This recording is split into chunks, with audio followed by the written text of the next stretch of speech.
They vote now. The committee will come to order. We'll resume our consideration of FY27 Financial Services and General Government Bill. Before we do, I've been asked just to remind you, if you're having meetings outside, there's rope lines and things, try and direct you away from the doors just so members can get in and out, and it's a little quieter in here. So if you're meeting with constituents or whomever, just please try and help us in that way if you possibly can. With that, the gentlelady from Florida, Ms. Wasserman Schultz, is recognized for the purpose of an amendment. Thank you, Mr. Chairman. I ask unanimous consent that the amendment be considered as read. Without objection, the reading of the amendment is dispensed with. The gentlelady is recognized for remarks on her amendment. Thank you, Mr. Chairman. This is really an amendment that will determine whether any of us actually mean that we want to make America healthy again. My amendment strikes the longstanding rider preventing the Federal Trade Commission from finally releasing the Interagency Working Group report on food marketed to children. This working group, first convened in 2009 to develop nutrition standard recommendations for food marketed to children under 17. The mission was simple: prevent unhealthy foods from being peddled to our children, and instead encourage them to eat healthy and address the youth obesity crisis. Unfortunately, results from this report were buried because Republicans in Congress included a rider in the FY2012 FSGG Appropriations bill that prevented its release. And that rider still stands to this day. Over a decade later, and these guidelines are needed now more than ever. In our country today, over 20% of our children live with obesity. Let that sink in. That's 14 million kids. And we know children living with obesity are more likely to remain obese when they enter adulthood. It also greatly raises the risk for costly and sometimes deadly chronic conditions like diabetes, cardiovascular disease, stroke, and even cancer. That not only places more stress on kids, but it puts more financial strain on families, costing our nation over $13 billion annually in direct and indirect medical spending. Thanks to horrific healthcare budget cuts by the Republican majority, coverage is costlier and harder to get, which makes treating chronic diseases tied to childhood obesity even more punitive. But we know prevention is the best medicine, and releasing the Interagency Working Group's report is a common sense step to help ensure our children aren't bombarded with ads for fatty foods and sugary drinks by the processed food industry. I'm a bit stunned that we have to make this ask. Isn't keeping processed foods out of our diets the Maha mantra, especially for kids? The fact that this industry worked so hard for so long to hide these findings should alarm everybody. But I'm hopeful that the renewed bipartisan interest on healthy eating and chronic disease prevention will unlock these recommendations. My amendment also modifies the committee report to ensure the working group's report includes information on foods marketed to children that contain microplastics, toxic pesticides, and other potentially hazardous substances. Scientists now find microplastics in our blood, our lungs, and even in the placenta of fetuses. The research is still emerging, but early evidence suggests exposure to microplastics can lead to cardiovascular issues, metabolic disruption, and inflammation. As a cancer survivor who dramatically changed my own eating habits after researching the impacts of heavily processed foods, and as a Jewish mother who still makes sure my 3 young adult children make the right choices and make healthy choices, I know every parent wants the same for their kids. So let's do right by our kids and finally require the FTC to do something basic and non-controversial, or at least it should be, and that is release the report that they've sat on for almost 15 years. We've seen the consequences of other industries, deadly industries, that have hidden the true impact of their products, and it is horrifying. I can't think of a better way to help make America healthy again. I urge my colleagues to vote in favor of this amendment, and I yield back the balance of my time. Thank the gentlelady. The gentleman from Ohio, Mr. Joyce, is recognized to respond to the amendment. Thank you, Mr. Chairman. I oppose this amendment. This amendment attempts to strip out a bipartisan legacy provision that has been enacted in law every year since 2014. The existing provision simply prohibits agencies from finalizing the Obama administration's outdated nutritional guidance unless it undergoes and passes a comprehensive and thorough review that reduces regulatory burdens and included a detailed cost-benefit analysis. This amendment will require the FTC to publish and finalize 15-year-old nutrition guidance within 90 days, effectively ignoring any new data and scientific information that has been gathered since then. I urge my colleagues to support the existing bipartisan legacy provision, and I oppose this amendment. Thank you, gentlemen. The gentleman from Maryland, Mr. Hoyer, is recognized to respond to the amendment. This is another amendment that seeks to give the American public information on what its government is doing. Simple as that. The FTC, like every other regulatory committee in our jurisdiction, has had no hearing before our committee. Zero. Zip. They have not been subjected to questioning about anything they do. Surely, the Appropriations Committee does not believe that's how we ought to operate. Surely the Appropriations Committee and each one of our subcommittees should feel a responsibility to question, learn, and act upon facts that they have adduced at hearings. That's what hearings are for. This is a pattern, of course, of objecting to disclosure of information. So I rise in support of this very important amendment. Parents are dealing with a lot of challenges, not the least of which are higher costs for necessities and gas as a result of President Trump's tariffs and war choice. And gasoline and tariffs have put them in a very tough position. Their government certainly ought to be telling parents, this is our best judgment on what foods are healthy for you. In the Labor Health Committee, the Secretary was asked a number of questions about Make America Healthy Again. And then he was asked about the administration's policies on making more toxic air as a result of undermining regulations of coal and other toxic substances. Ladies and gentlemen, this is a pattern. In the Washington Post this morning, as I was reading my phone, we have one, CDC delays publishing report showing COVID vaccine benefits.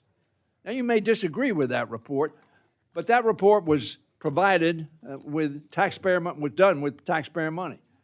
And the taxpayers ought to have that information available to them. The other story that I happened to read this morning, early this morning, Trump fought to keep the ballroom fundraising contract secret. Here's what's in it. Apparently, what we do is we draft reports, and then if we don't like the results, we say, nope, we're not going to issue them. That's what the gentlelady from Florida is saying. There is a report. It is available, should be available. This language refers back to the, I'm not sure, the chairman said 94. It's been in the bill since 94. Is that accurate, Mr. Chairman? Would you, 94? Pardon?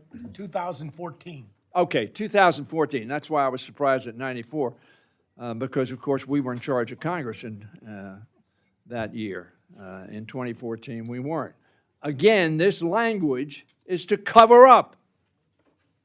I hear so much talk about transparency and letting the public know what's going on, but here we have 3 instances where that's not the case.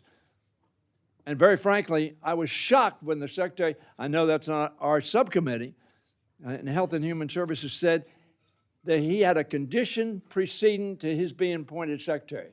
What was it? That he would not deal with energy.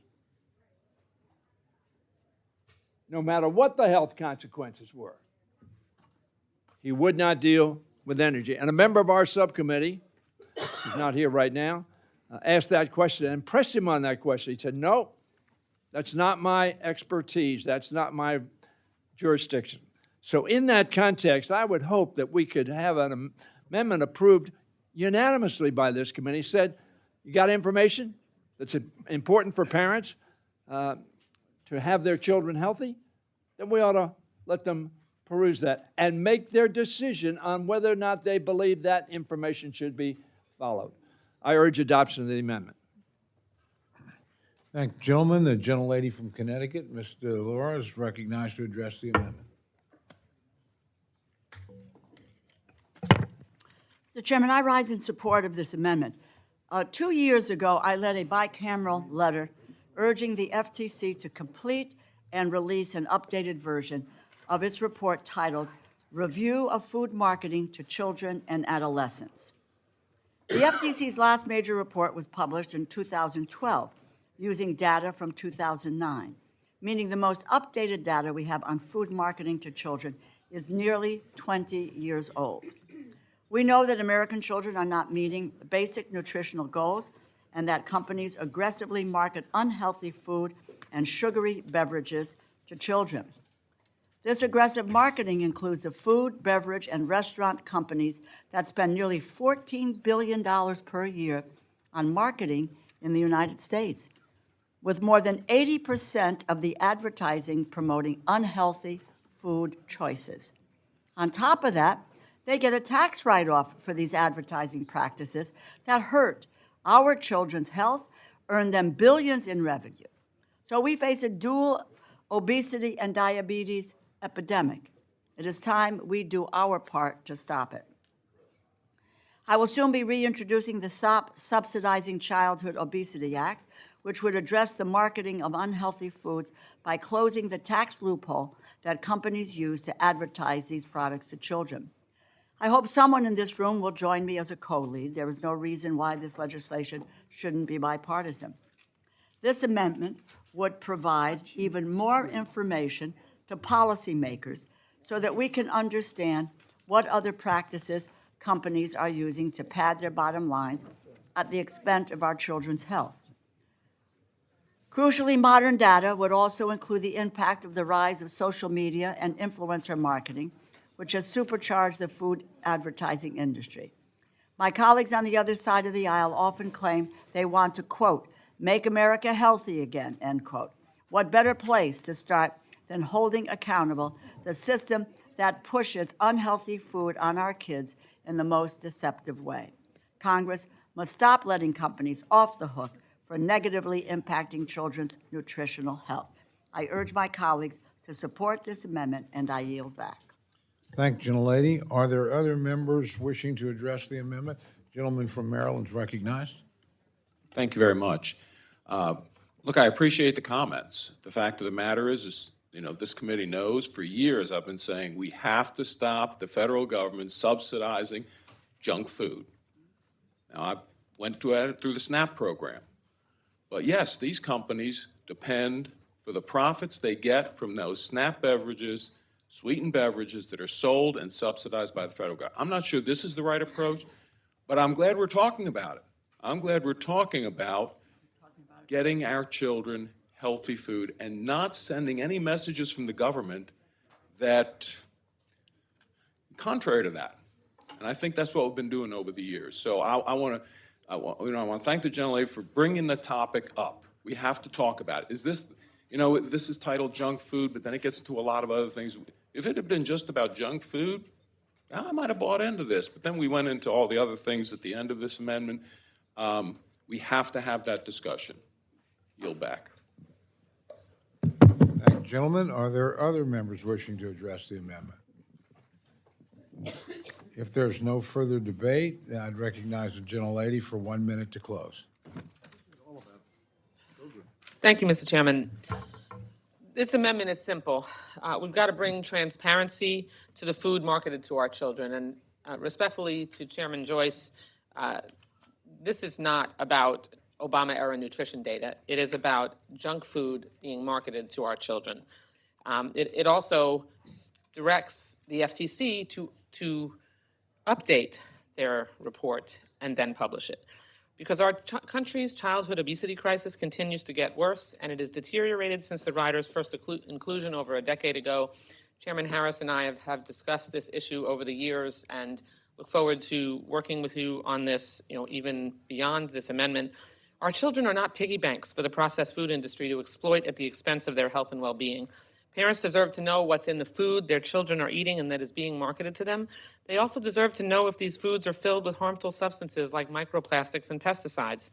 If we truly want to make America healthy again and keep America healthy, it starts with our children. It starts with prevention, and it starts with full, unbridled transparency. The Federal Trade Commission must be allowed to release the findings, update them, and release the findings of the interagency working group to protect the health and future of this country. I urge a yes vote, and I want to just underscore that it starts at the youngest stage of children's lives. If they start life obese, it is a vexing, difficult challenge, an obstacle that is in the way of that child for likely the rest of their life. And we have an opportunity to take steps towards eliminating and reducing those unhealthy eating habits. Thank you so much. I yield back. Urge adoption. Thank you, gentlelady. The question is now on the amendment offered by the gentlelady from Florida. All those in favor say aye. Aye. All those opposed say no. No. Opinion of the chair, the noes have it. Roll call has been requested. Sufficient number of hands have been raised. The clerk will call the roll. Mr. Adderholt. Mr. Adderholt, no. Mr. Aguilar. Mr. Aguilar, aye. Mr. Alford. Mr. Alford, no. Mr. Amadei. Mr. Amadei, no. Mrs. Bice. Mr. Bishop. Mr. Bishop, aye. Mr. Calvert. Mr. Calvert, no. Mr. Carter. Mr. Case. Mr. Siscomani. Mr. Siscomani, no. Mr. Klein. Mr. Klein, no. Mr. Cloud. Mr. Clyburn. Mr. Clyburn, aye. Mr. Clyde. Mr. Clyde, no. Mr. Cole. No. Mr. Cole, no. Mr. Cuellar. Ms. Dean. Ms. Dean, aye. Mr. Loro. Aye. Mr. Loro, aye. Mr. Diaz-Balart. Mr. Diaz-Balart, no. Mr. Edwards. Mr. Elzey. Mr. Elzey, no. Ms. Escobar. Mr. Espaillat. Mr. Espaillat, aye. Mr. Fleischman. Mr. Fleischman, no. Ms. Frankel. Ms. Frankel, aye. Mr. Franklin. Mr. Franklin, no. Mr. Guest. Mr. Harder. Mr. Harder, aye. Dr. Harris. Mrs. Hinson. Mrs. Hinson, no. Mr. Hoyer. Aye. Mr. Hoyer, aye. Mr. Ivy. Mr. Ivy, aye. Mr. Joyce. No. Mr. Joyce, no. Ms. Capter. Mr. Lalota. Mr. Lalota, no. Ms. Lee. Ms. Lee, aye. Ms. Letlow. Mr. Levin. Mr. Levin, aye. Ms. Malloy. Ms. Malloy, no. Ms. McCollum. Ms. McCollum, aye. Ms. Ming. Ms. Ming, aye. Mr. Molinar. Mr. Molinar, no. Mr. Moore. Mr. Morelli. Mr. Morelli, aye. Mr. Mervan. Mr. Newhouse. Mr. Newhouse, no. Ms. Perez. Ms. Perez, aye. Ms. Pingree. Ms. Pingree, aye. Mr. Pocan. Mr. Pocan, aye. Mr. Quigley. Mr. Reschenthaler. Mr. Rogers. Mr. Rogers, no. Mr. Rutherford. Mr. Rutherford, no. Mr. Simpson. Mr. Simpson, no. Mr. Strong. Mr. Strong, no. Mrs. Torres. Mrs. Torres, aye. Ms. Underwood. Ms. Underwood, aye. Mr. Valadeo. Ms. Wasserman Schultz. Ms. Wasserman Schultz, aye. Mrs. Watson Coleman. Mrs. Watson Coleman, aye. Mr. Womack. Mr. Womack, no. Mr. Zinke. Mr. Zinke, no. Mr. Shreve. Mr. Shreve, no. Does any member wish to record their vote or change their vote? Gentleman from West Virginia? I do not believe the gentleman is recorded. Mr. Moore, no. A gentleman from North Carolina? Mr. Edwards, no. Gentleman from Texas? Mr. Carter, no. Gentleman from Hawaii? Mr. Case, aye. Gentleman from Indiana? Mr. Mervan, aye. Gentleman from Pennsylvania? Mr. Reschenthaler, no. Are there other members wishing to record or change their vote? Gentlelady from Oklahoma? Mrs. Bice votes no. Are there any other members wishing to record or change their vote? Seeing none, the clerk will tally.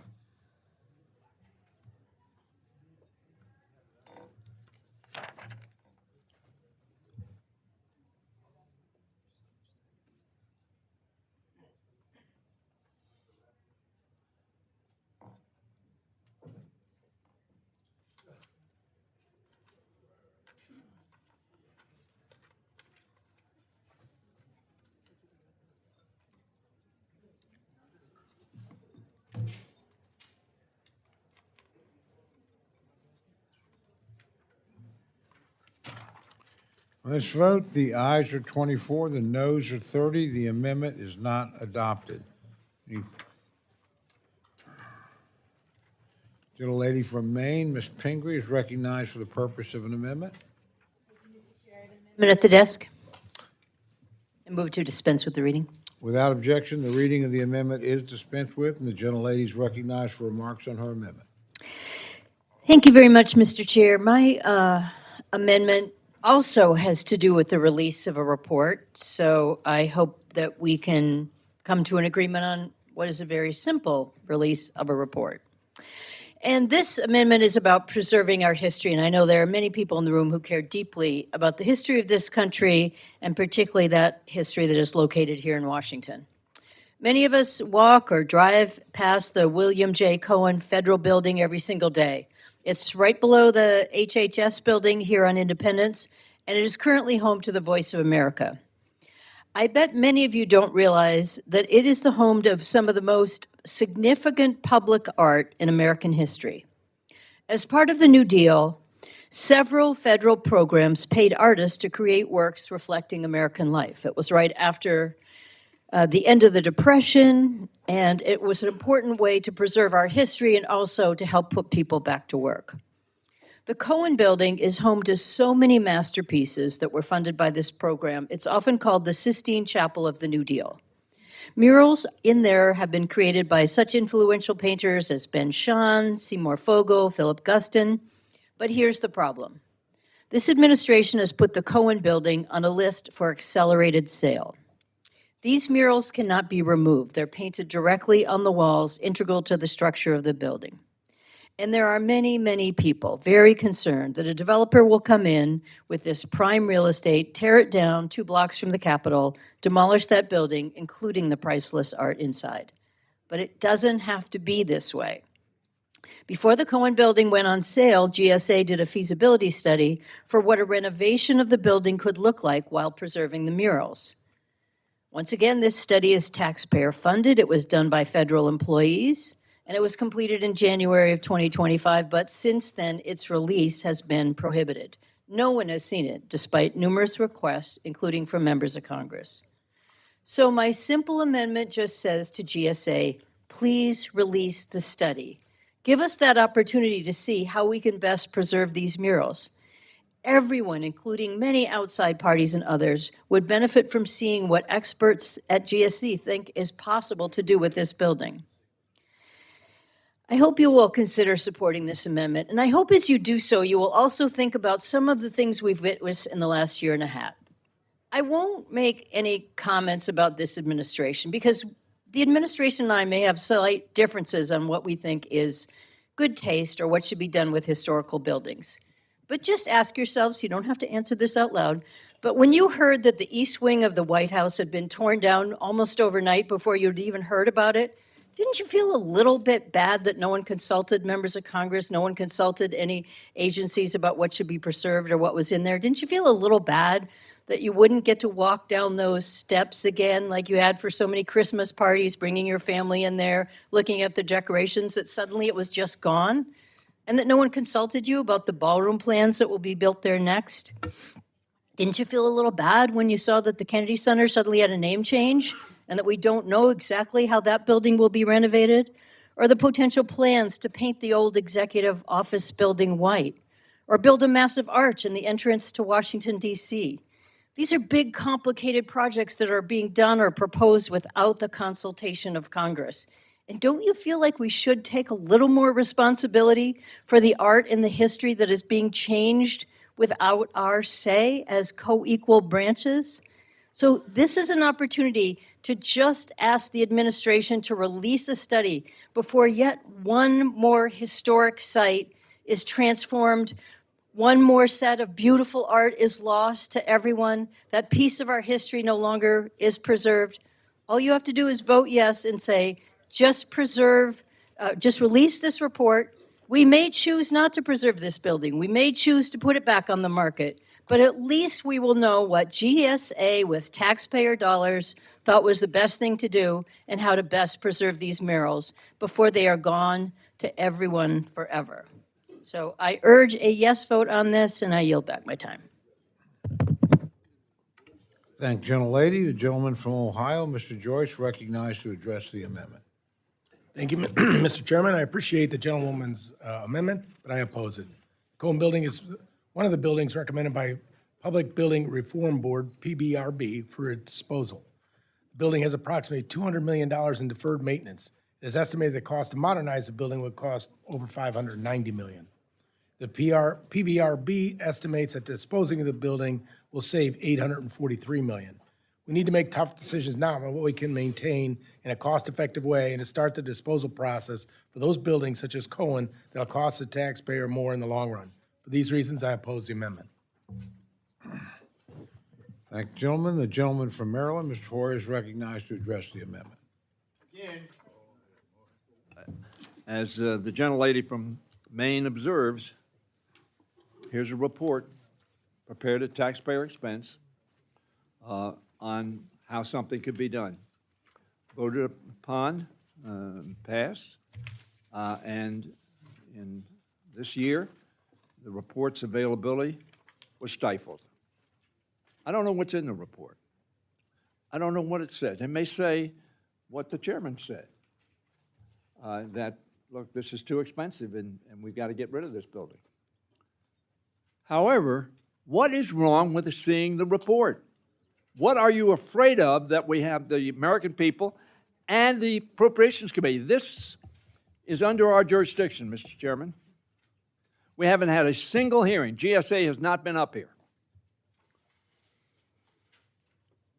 What are we afraid of, ladies and gentlemen? It's a report. It's prepared. This is not about spending more money for another report. It's done.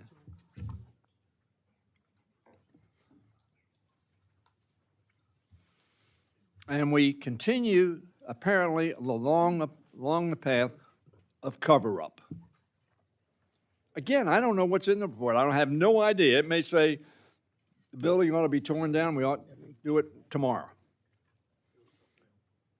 One of the articles that I said that the information on the removing the west wing of the White House, excuse me, the east wing of the White House, west wing might not be a bad idea, just temporarily. The fact of the matter is that the president knew 2 months before he tore down, he singly, solely, alone, tore down a substantial portion of the White House without any consultation. Aren't we offended by that? It is not Mar-a-Lago North. It is the White House, the people's house.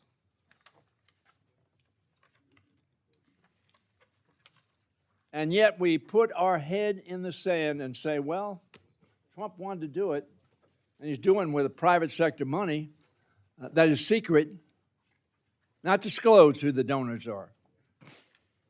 Some have been disclosed, apparently, voluntarily. I just do not get it, Appropriations Committee.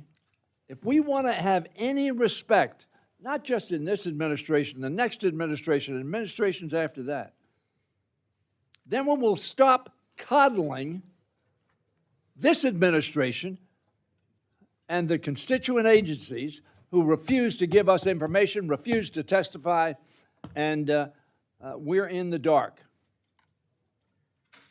Is that what we want to be as an Appropriations Committee? We lament, oh, well, they're not paying attention to us. Of course they're not paying attention to us. They have no consequences of not paying attention to us. This lady's, the gentlewoman from Maine offers an amendment, which is again saying, we have a report, we'd like to have the information, and we are saying, no, we don't want the information. Can there be any conclusion other than we don't want the public to have the information? I urge support of this amendment. Thank you, gentlemen. The gentlelady from Pennsylvania, Ms. Dean's recognized to address the amendment. Mr. Chairman, and I too rise in support of the Pingree amendment. Again, it is simply to release the paid-for by taxpayer study about this building. I wonder, in God's name, why would you not want that to happen? Why do we authorize these studies? Taxpayers pay for these studies. What are you hoping to cover up? Why don't you want to know what's in the report? I commend to you, take a look. I went online to take a look at some of the artwork in this building. I actually ask each of you to take a look. It is extraordinary, and I have to admit, Ms. Pingree, I'll be going to the building soon if it's not shuttered, because I want to make sure I get my eyes on this historic, gorgeous artwork that tells of a time in our country, a time of extraordinary economic and political challenge.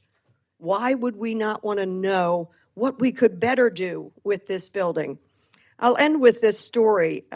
In my district, we had a horrific fire in a 100-year-old building. It was a really beat-up building, to be very honest. It was a building that for decades people worked, SPS Technologies. They worked in this factory. Generations of people from my hometown worked in this factory, whether it was the World War II war effort right through today, doing really important work. But the building was not something you would think much of. Horrific fire, fortunately no one was hurt. But do you know what the manufacturer, the owner of this building decided to do? In honor of this legacy of 100 years of family after family after family having a career there, they tore the whole thing down because it was a total loss. They saved signage that they could save, and they saved bricks, just out of respect for what had happened there for 100 years. And in the redesign of the rebuild, which is magnificent, they are reusing that old signage and that original brick. Unlike the East Wing, I don't know what was saved there. Can you imagine the history, what you could have done if you were going to repurpose? I remember the gorgeous floors, the gorgeous woodwork, so much there. Why not make sure we know what the report says about this building and do everything in our power to make sure we do not lose the historic, magnificent art? I commend you. Go online, take a look at the artwork. It's amazing and it's American. Thank you, gentlelady. Are there other members wishing to address the amendment? Seeing none, the gentlelady from from Maine is recognized for 1 minute to close. Florida? Everybody likes Florida. Just a very big temperature difference. We share an ocean. It's all good. Thank you, Mr. Chair. And just one more time. I know I am in a room full of people who care deeply about history. We work in history every day. We have the incredible privilege to be in the Capitol building nearly every day of our working lives as we're members of Congress. And we know how important it is to preserve the murals, the structure. I see many of you proponents of the things that come before our committee, the Interior Environment Subcommittee, the battlefield monuments, the Smithsonian Museum, museums and libraries around the country, your local historical society. I know all of you care deeply about history. So to just blithely write off this huge part of American history because we won't look at the study. And I understand Mr. Joyce's point. This could be a very expensive building. Of course we've got deferred maintenance. Of course we haven't taken care of it. We're the federal government. We're Congress. We don't spend money where we should. We haven't respected this valuable monument. But we don't know what's in this report. It may say, here's a way to preserve these murals. Here's a way to reuse this building for some other public use. Here's a way to create a new museum that belongs in there to protect those. We don't know exactly what that is, but we should read the report before we let it go and be torn down. And I yield back, and I urge you to vote yes. Thank the gentlelady. The question is now on the amendment offered by the gentlelady from Maine. All those in favor say aye. Aye. All those opposed say no. The ayes do have it. Is anybody requesting a vote?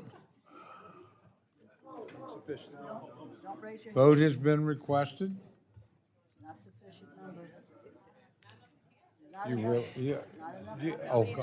Not sufficient number, so the chair will recount. Yeah, I think there is now sufficient number, so. The recorded vote's been requested. The sufficient number of hands have been raised, and clerk will call the roll. Mr. Adderholt. Mr. Aguilar. Mr. Aguilar, aye. Mr. Alford. Mr. Alford, no. Mr. Amade. Mr. Amade, no. Mrs. Bice. Mr. Bishop. Mr. Bishop, aye. Mr. Calvert. Mr. Calvert, no. Mr. Carter. Mr. Carter, no. Mr. Case. Mr. Siscomani. Mr. Klein. Mr. Klein, no. Mr. Cloud. Mr. Cloud, no. Mr. Clyburn. Mr. Clyburn, aye. Mr. Clyde. Mr. Clyde, no. Mr. Cole. Mr. Cole, no. Mr. Cuellar. Mr. Cuellar, aye. Ms. Dean. Ms. Dean, aye. Mr. Loro. Mr. Loro, aye. Mr. Diaz-Balart. Mr. Diaz-Balart, no. Mr. Edwards. Mr. Edwards, no. Mr. Elzey. Mr. Elzey, no. Ms. Escobar. Mr. Espaillat. Mr. Espaillat. Mr. Espaillat, aye. Mr. Fleischman. Mr. Fleischman, no. Ms. Frankel. Ms. Frankel, aye. Mr. Franklin. Mr. Franklin, no. Mr. Guest. Mr. Harder. Mr. Harder, aye. Dr. Harris. Mrs. Hinson. Mrs. Hinson, no. Mr. Hoyer. Aye. Mr. Hoyer, aye. Mr. Ivy. Mr. Ivy, aye. Mr. Joyce. No. Mr. Joyce, no. Ms. Capter. Aye. Ms. Capter, aye. Mr. Lalota. Mr. Lalota, no. Ms. Lee. Ms. Lee, aye. Ms. Letlow. Mr. Levin. Mr. Levin, aye. Ms. Malloy. Ms. Malloy, no. Ms. McCullum. Ms. McCullum, aye. Ms. Ming. Ms. Ming, aye. Mr. Molinar. Mr. Molinar, no. Mr. Moore. Mr. Moore, no. Mr. Morelli. Mr. Morelli, aye. Mr. Mervan. Mr. Mervan, aye. Mr. Newhouse. Mr. Newhouse, no. Ms. Perez. Ms. Perez, aye. Ms. Pingree. Ms. Pingree, aye. Mr. Pocan. Mr. Pocan, aye. Mr. Quigley. Mr. Quigley, aye. Mr. Reschenthaler. Mr. Reschenthaler, no. Mr. Rogers. Mr. Rogers, no. Mr. Rutherford. Mr. Rutherford, no. Mr. Simpson. Mr. Simpson, aye. Mr. Strong. Mr. Strong, no. Mrs. Torres. Mrs. Torres, aye. Miss Underwood. Miss Underwood, aye. Mr. Valadeo. Mr. Valadeo, no. Miss Wasserman Schultz. Miss Wasserman Schultz, aye. Mrs. Watson Coleman. Mrs. Watson Coleman, aye. Mr. Womack. Mr. Womack, no. Mr. Zinke. Mr. Zinke, aye. Mr. Shreve. Mr. Shreve, no.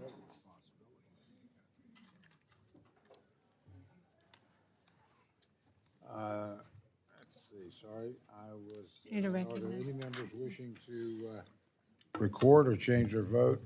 Gentleman from Arizona, Mr. Siscomani votes no. gentleman from Alabama, Mr. Adderholt, no. gentleman from Maryland, Dr. Harris, no. gentleman from Hawaii. Mr. Case, aye. Are there other members wishing to change or record their vote? Mrs. Bice? Gentlelady from Oklahoma. Mrs. Bice votes no. Are there others? Seeing none, the clerk will tally. Wait a minute. Is gentleman recorded? Okay.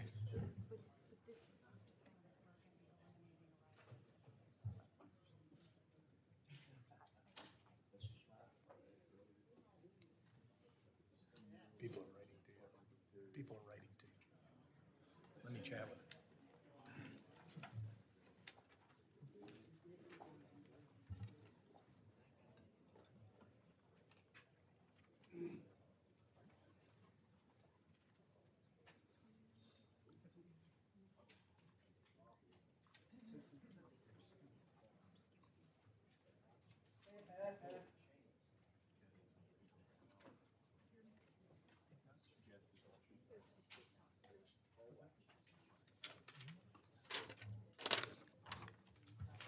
On this vote, the ayes are 29, the noes are 31, and the amendment is not adopted.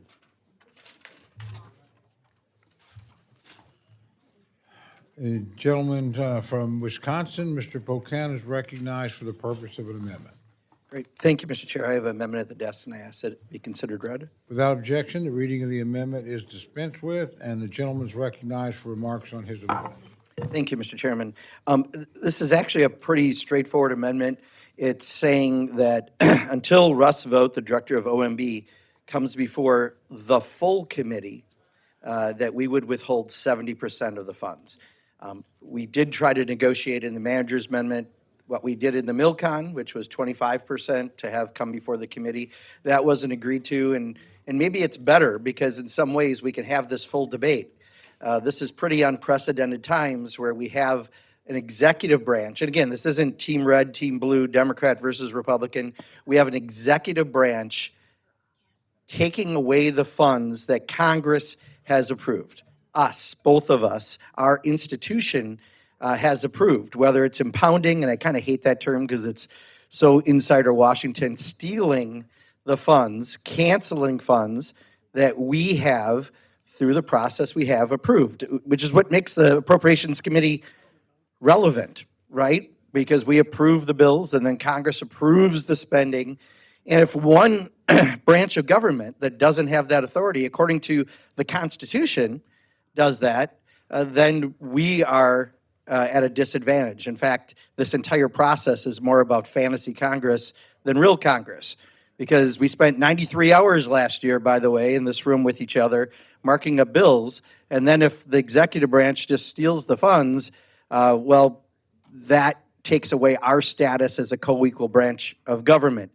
And it's reason I want to have before the full committee is because these are unprecedented times. It's not just FSGG where we have the problem, him not coming in front and talking about budgets that come before us, but literally it's every single one of our 12 bills. There have been funds that have been canceled, delayed, or just outright stolen, including, think about the last budget bill we passed unanimously, MilCon. They stole $20 billion in funds throughout the VA for 16,000 contracts or services. Go down each of our bills, ag, many but $1 billion in local food purchasing assistance, CJS, impounded or delayed funding for NOAA, for violence against women grants, energy and water, 24 projects for $3.7 billion for clean energy, DHS, Homeland Security, previously impounded.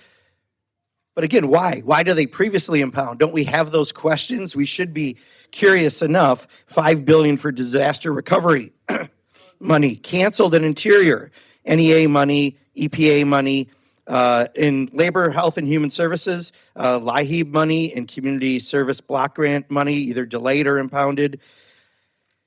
You could just go down the list of what's out here. We also had Head Start money, NIH, SAMHSA, MilCon, I talked about. National Security State has $600 million for vaccines around the world, polio vaccines, literally taking away 2 years worth of funding not being released by a different branch of government after we've approved it as Congress. and THUD, some money around the EV charging grant clawbacks that were canceled. So what this is really about is whether we as Congress, not as Democrats, not as Republicans, but are willing to stand up for our powers. Otherwise, why do we spend 93 hours together? I love you, some of you, most of you, but 93 hours is a lot of time to spend together to then have another branch of government to steal, impound, cancel, delay our funds. So all I'm saying is let's withhold funding until we have him come before all of us. Because in a way, I mean, we have 5 minutes in FSGG. I could ask 5 minutes just about FSGG related items, but there's a lot of other things that they're doing that we need to figure out. And I just think this is one where it's pretty much down to whether or not we are going to stand up for Congress or not. Don't forget, in the future, President Ocasio-Cortez could do things that you may not like. But if they're stealing the funding that you approved and we approved together, then we should stand up to that. But if we set the precedent that this is the new way Congress is going to be treated, then as an institutionalist, what are we? Right? Where we merely suggest, this is a suggestion committee? That's not what the Constitution says. Then we should change the Constitution. But rather than change the Constitution, we could just make sure that the appropriate person, this is still happening. You know, a year ago, I had a record number of calls, 300 calls a day. We got to 500 calls a day when they were taking funds. They're still taking the funds. We just don't have Elon Musk jumping in the air while they're doing it. So I just ask you to please take a hard look at this. I think it's important that we do something different than maybe how we always operate. There's a reason people don't always love Congress. This would be doing something different and making sure we all get answers about the funds that are not going through that we have approved together. And I yield back, Mr. Chairman. I thank the gentleman. The gentleman from Ohio, Mr. Joyce, is recognized to address the amendment. Thank you, Mr. Polk, and I oppose this amendment, but not because I disagree with you. I agree that he should come here, and it all should be testifying for. We just happen to get ours pushed up a little bit in the order this year, but it's not as though he's refused to come. And I told you last week in a hearing with the ranking member that he's going to come. And as a matter of fact, we've been in touch with them that they're going to come forward. So I like to give people the benefit of the doubt that when they say they're going to do something, they're going to come do that. If there's an issue with that, then we'll address it. But in the meantime, I would oppose your motion until Mr. Vogt is given the opportunity to actually appear before our committee. Thank the gentleman. The gentleman from Maryland, Mr. Hoyer, is recognized to address the amendment. Thank you, Mr. Chairman. I must say, and I've had this discussion with Mr. Pocan, my dear friend, who's going to be probably the chair of this committee next year, that this is too high, 75%. We need the OMB. We need it operating. I'm accused a lot of times, or perhaps not in a negative way, referred to as an institutionalist. I care a lot about this committee. I cared a lot about it when I served on it.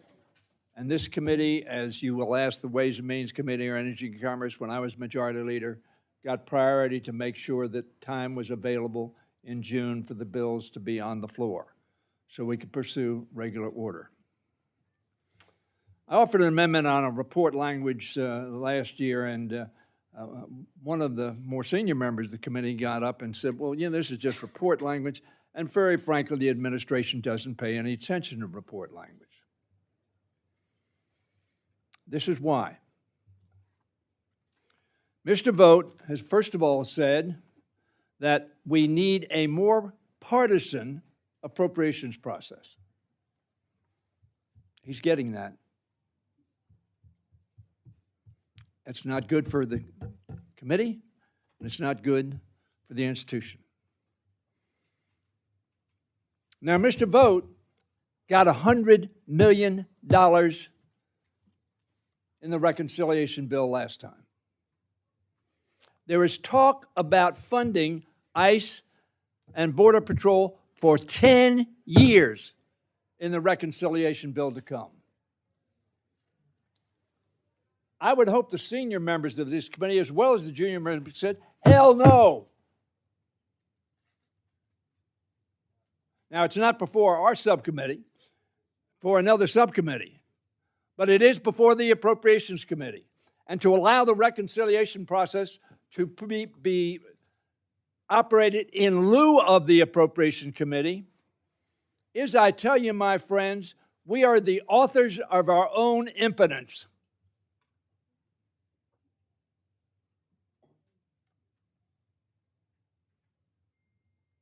If we don't stand up, it has been made very clear the administration has no intent of standing up. We had a fight about the border wall. President Trump, during his first term, wanted the border wall. We didn't want the border wall. And then when Biden came in, it wasn't that if we had adopted the border wall, he was going to say, well, the Appropriations Committee said we were going to have the border wall, but we're not.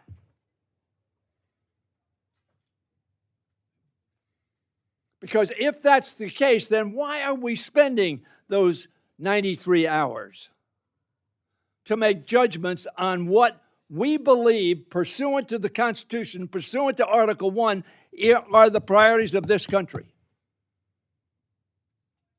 Why are we doing that? I asked my friend, Mr. Womack, and he and I are dear friends. I have great respect for him. Why the hell are we doing this? If, as Mr. Vogt presumes, under Article 1, we have some power to suggest, but it is Article 2 that gives the president to spend, if we appropriate $100, anywhere between 1 and 100. The authors of our own impotence. Now, this, as I said to my friend, Mr. Pouquet, when he offered it, 75%, I think, is not an appropriate figure. I suggested 25%. Why? Because we just passed a 25% amendment. And Mr. Carter, Judge Carter was for it. As a matter of fact, it wouldn't have happened without Judge Carter. And I applaud him for it. To tell the administration, you have got to come before the Appropriations Committee. And Mr. Vogt has not called me and said, gee, I'd like to come before the committee. And the chairman of my subcommittee, whom I have a great relationship with, said in our, well, I don't refer to it as a markup, as our meeting, I did offer an amendment, a really adventurous activity in the subcommittee. But I said to him, where's Vogt? He said, I can't guarantee that he'll be here. Let me tell you, we cut him 75%. He's going to get his rear end up here. As he should. As he has a responsibility to do. In our committees, you know, we thank people for coming up here, right? They have a responsibility and duty to come up here. This is the Appropriations Committee, and very frankly, during my tenure, its authority has plummeted. Vote for this amendment. It's not going to pass. You know that's not. The Senate's not going to take it, and ultimately, we're all going to suggest that it be removed. Because that would not be the responsible thing to do, to cut a whole 75% agency. I thank the gentleman for his patience. And I think this is an important point, and I yield back the balance of my time. I thank the gentleman. Are there other members wishing to address the amendment? If there's no further debate, the gentleman is recognized for 1 minute to close. Thank you, Mr. Chairman. You know, the concern I think we have is, I think we have a great subcommittee, but we wanted to have DOJ come before us, and I know that the subcommittee chair tried to, and they never came. Yep. And now we see these DOJ bros, you know, with their deposition showing us why they never came. And, you know, Mr. Subcommittee Chair, you know, when we did ask, you said, I'm only human, I can't make him come. We have the power of subpoena, we can make him come. But the fact that it's even, you had to say that he may not come before us, all the more reason why we need to make sure that the person who's stealing the funds that we're appropriating and making us irrelevant has to show up to answer at least for this. So just trying to give you the tools by sending a message that we're serious, damn it. Together we're serious. I understand we're not going to send that message today, but I do give you all the power we can to possibly get him before us. Thank you. Thank the gentleman. The question is now on the amendment offered by the gentleman from Wisconsin. All those in favor say aye. Aye. All those opposed say no. No. Opinion of the chair, the noes have it. And the amendment is not agreed to.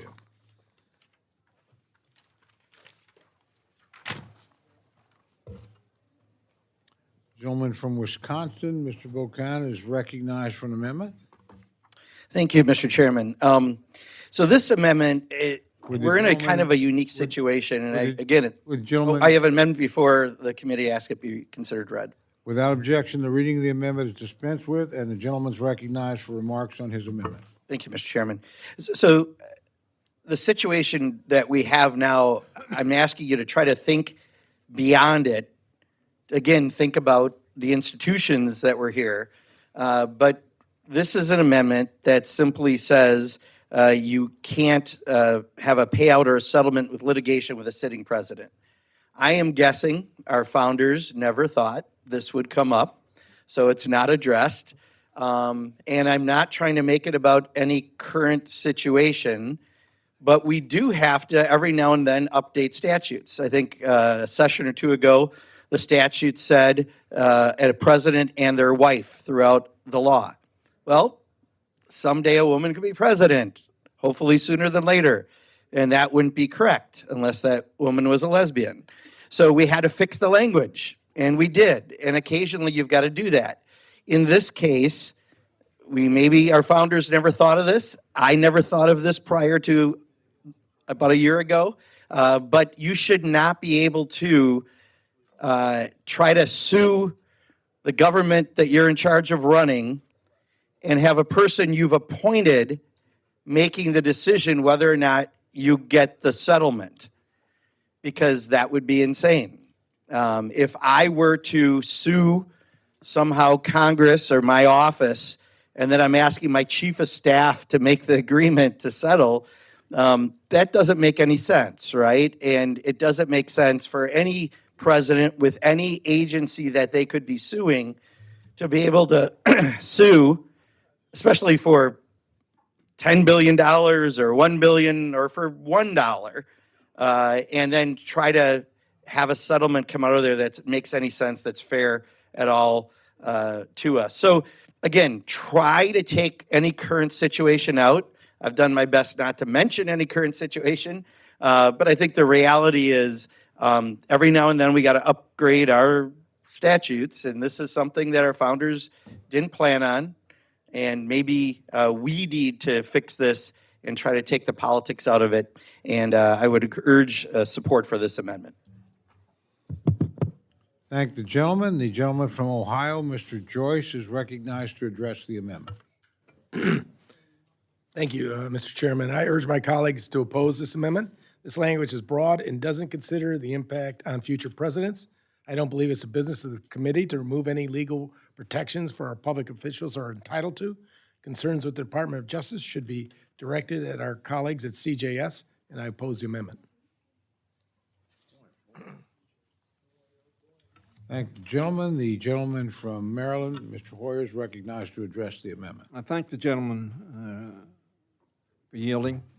I want to thank Representative Pocan for introducing this amendment. Never before in history, to the extent that I can determine, have we had a president so eager to siphon funding from the federal budget into his own bank account.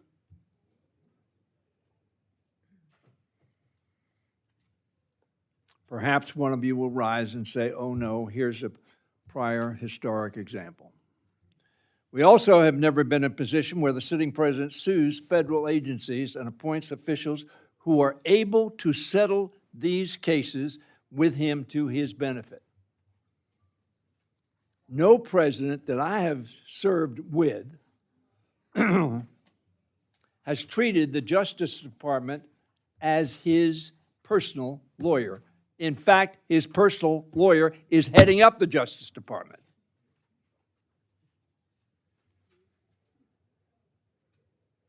Does anybody care what we're doing with our government?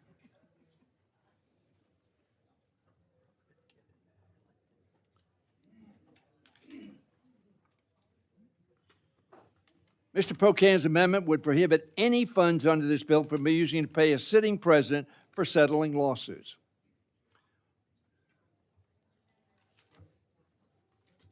He is the government in many ways, and Mr. Vogt thinks he's the only government.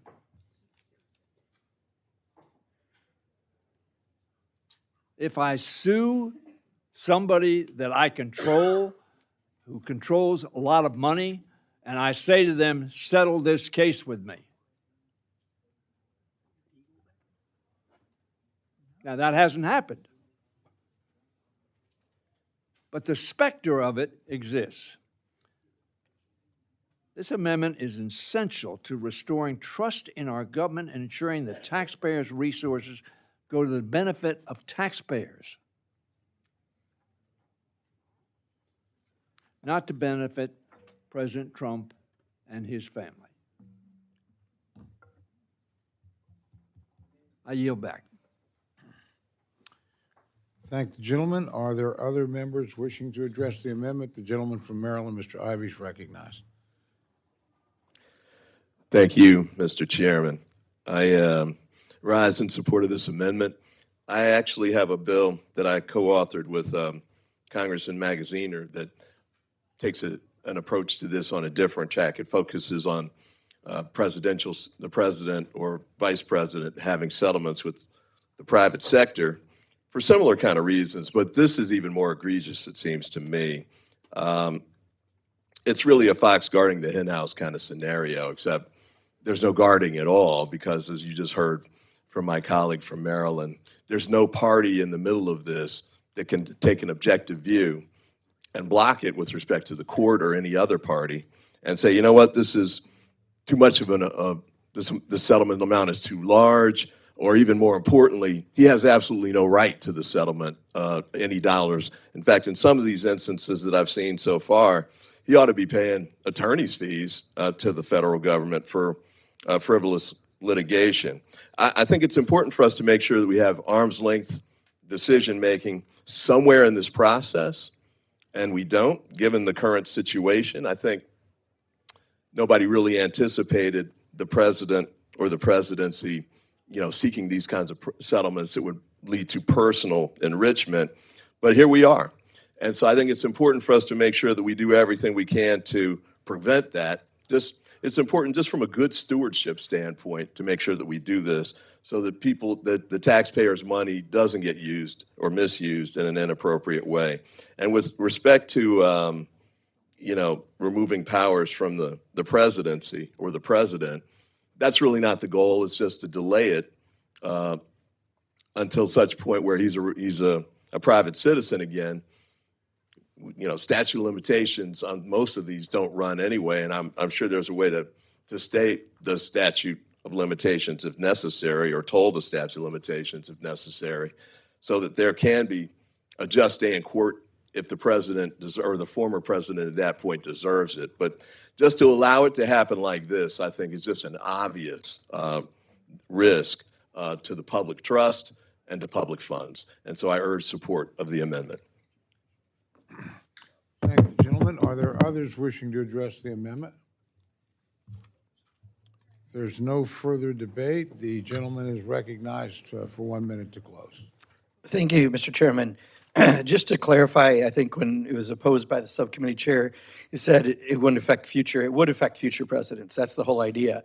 It's not just about this president. If we vote no, we make it just about this president, but the way it's written would affect all future presidents, including President Ocasio-Cortez and others, right? So just understand that is actually what it says.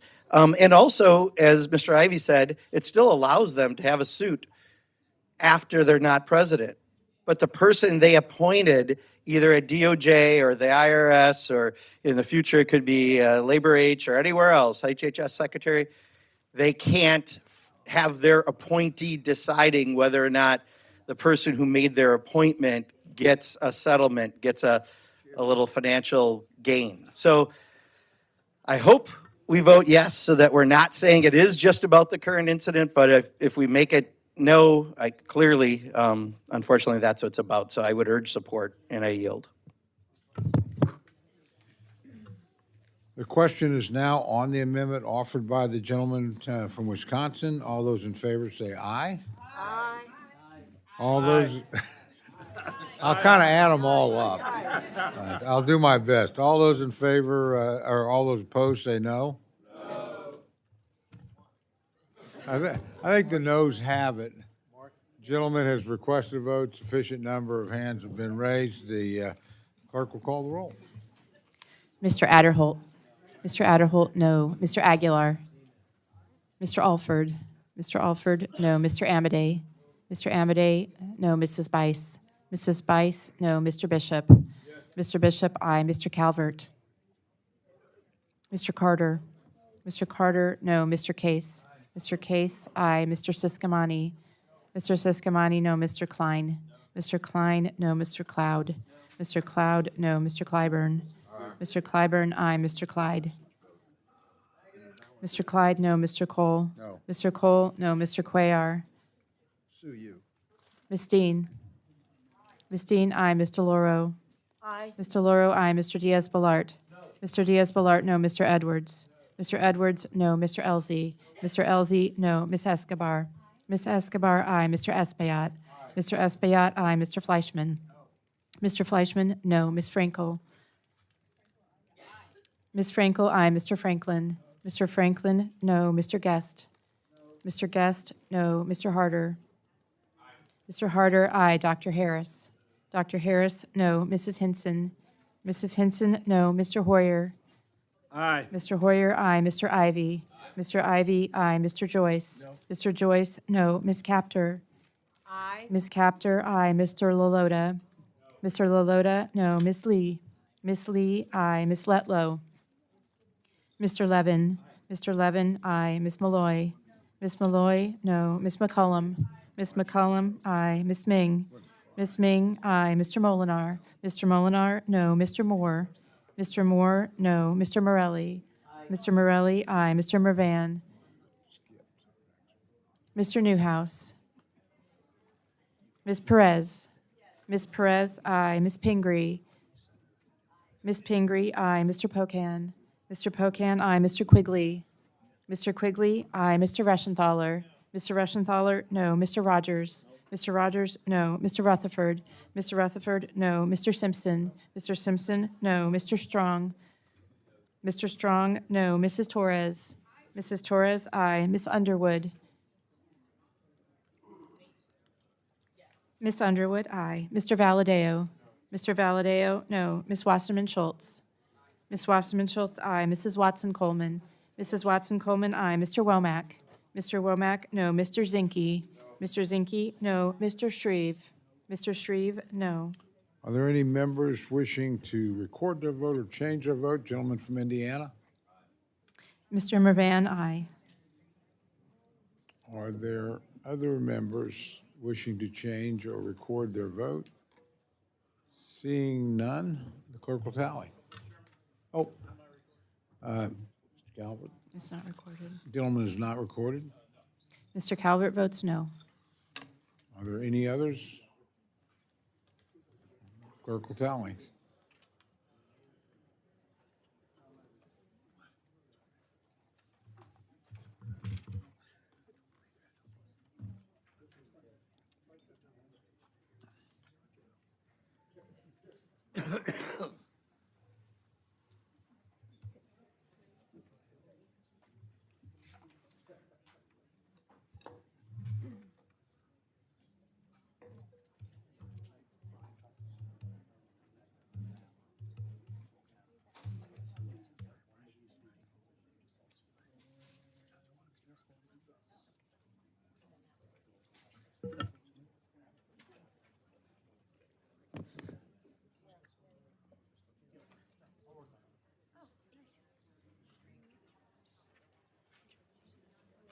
On this vote, the ayes are 26, the noes are 33. The amendment is not adopted.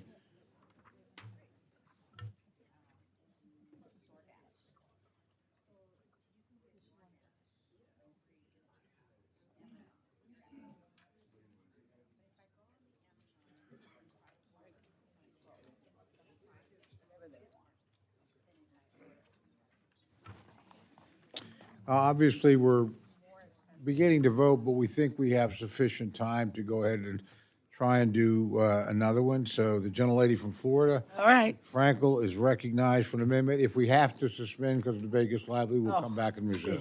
All right. Whatever. Mr. Chairman, I have an amendment at the desk. I ask the reading be dispensed with. Thank you. Before I get on with this very important amendment, which I want all of you to listen to, do not leave. Yes, I did. Steny, I do have a remark for you.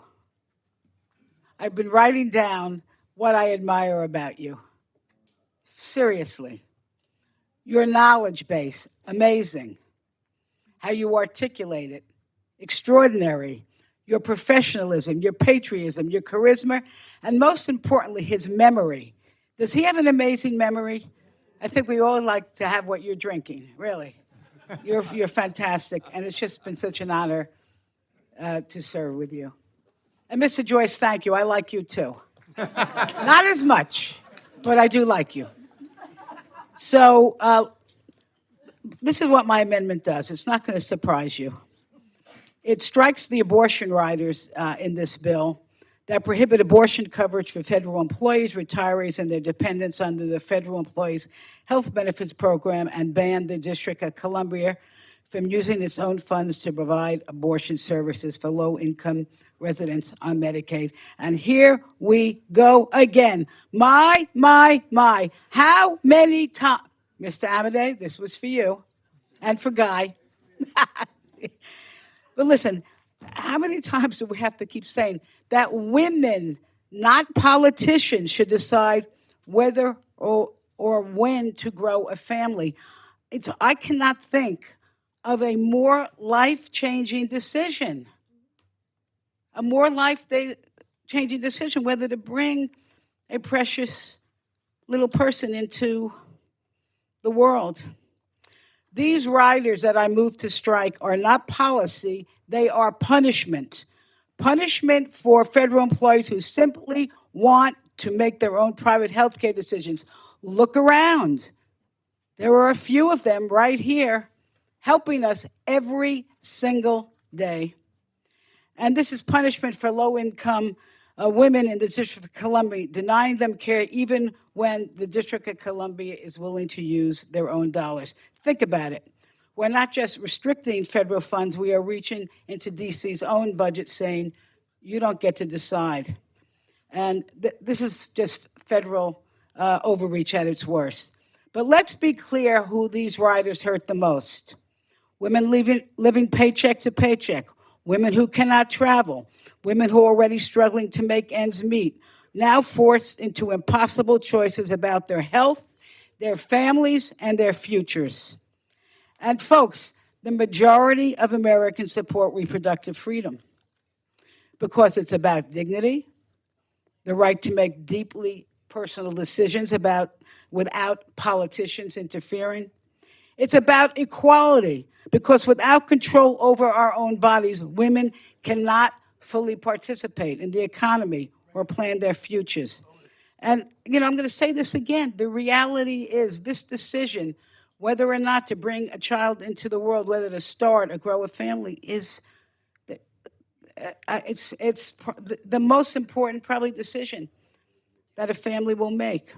It's about health care. It's about real health care guided by doctors, not dictated by the government. It's about freedom, the basic freedom there is, the ability to decide what's best for your own life. We must trust women. We must trust their families. We must trust doctors, not the politicians. Sorry about that, folks. And yet we're singling out federal employees and stripping away their options, and we're denying the District of Columbia the right to spend their own locally raised dollars as it sees fits. We all talk about supporting our workforce. We talk about respecting local control, but these riders do the exact opposite. They are cruel. They are intrusive. They are wrong. This amendment is about restoring fairness, about restoring autonomy. It's about restoring the fundamental promise that this country, your healthcare decisions belong to you, not to the government. I move that we strike these, that's what this amendment does, move to strike these provisions. All right, final thoughts on this. I'm asking everyone to stand on the side of freedom, dignity, and basic human rights. And I yield back. Thank you, gentlelady. The gentleman from Ohio, Mr. Joyce, is recognized to respond to the amendment. Thank you, Mr. Chairman.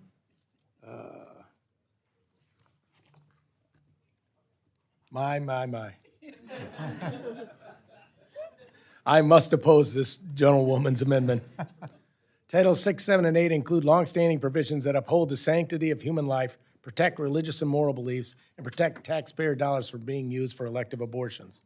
The Hyde Amendment has been in place every year since fiscal year 1984. Prohibitions on funding for abortions in D.C. date back to the fiscal year 1980. Removing these riders would set a dangerous precedent with respect to the role of the federal government and the use of taxpayer dollars with respect to the sanctity of life. Moreover, the outcome would be inconsistent with the posture this committee has taken for decades. I don't think that, as a result, my colleagues on the other side want. For these reasons, I will oppose the amendment. Thank the gentleman. The gentleman from Maryland, Mr. Hoyer, is recognized to address the amendment. I thank the chairman. This is a different amendment. I support the gentlelady's amendment, and I want to thank her for her gracious and loving comments. She and I are very, very close friends, and she is one of the most outstanding, candor-producing people that I have known in this House. And I thank her for her service. I say this is a different amendment because this is about conscience. This is not about issues on which we can make a determination based upon their practicality, their applicability, or something of that nature. I understand this is an issue on which there are deeply held moral commitments in one's mind, and one has to vote that way.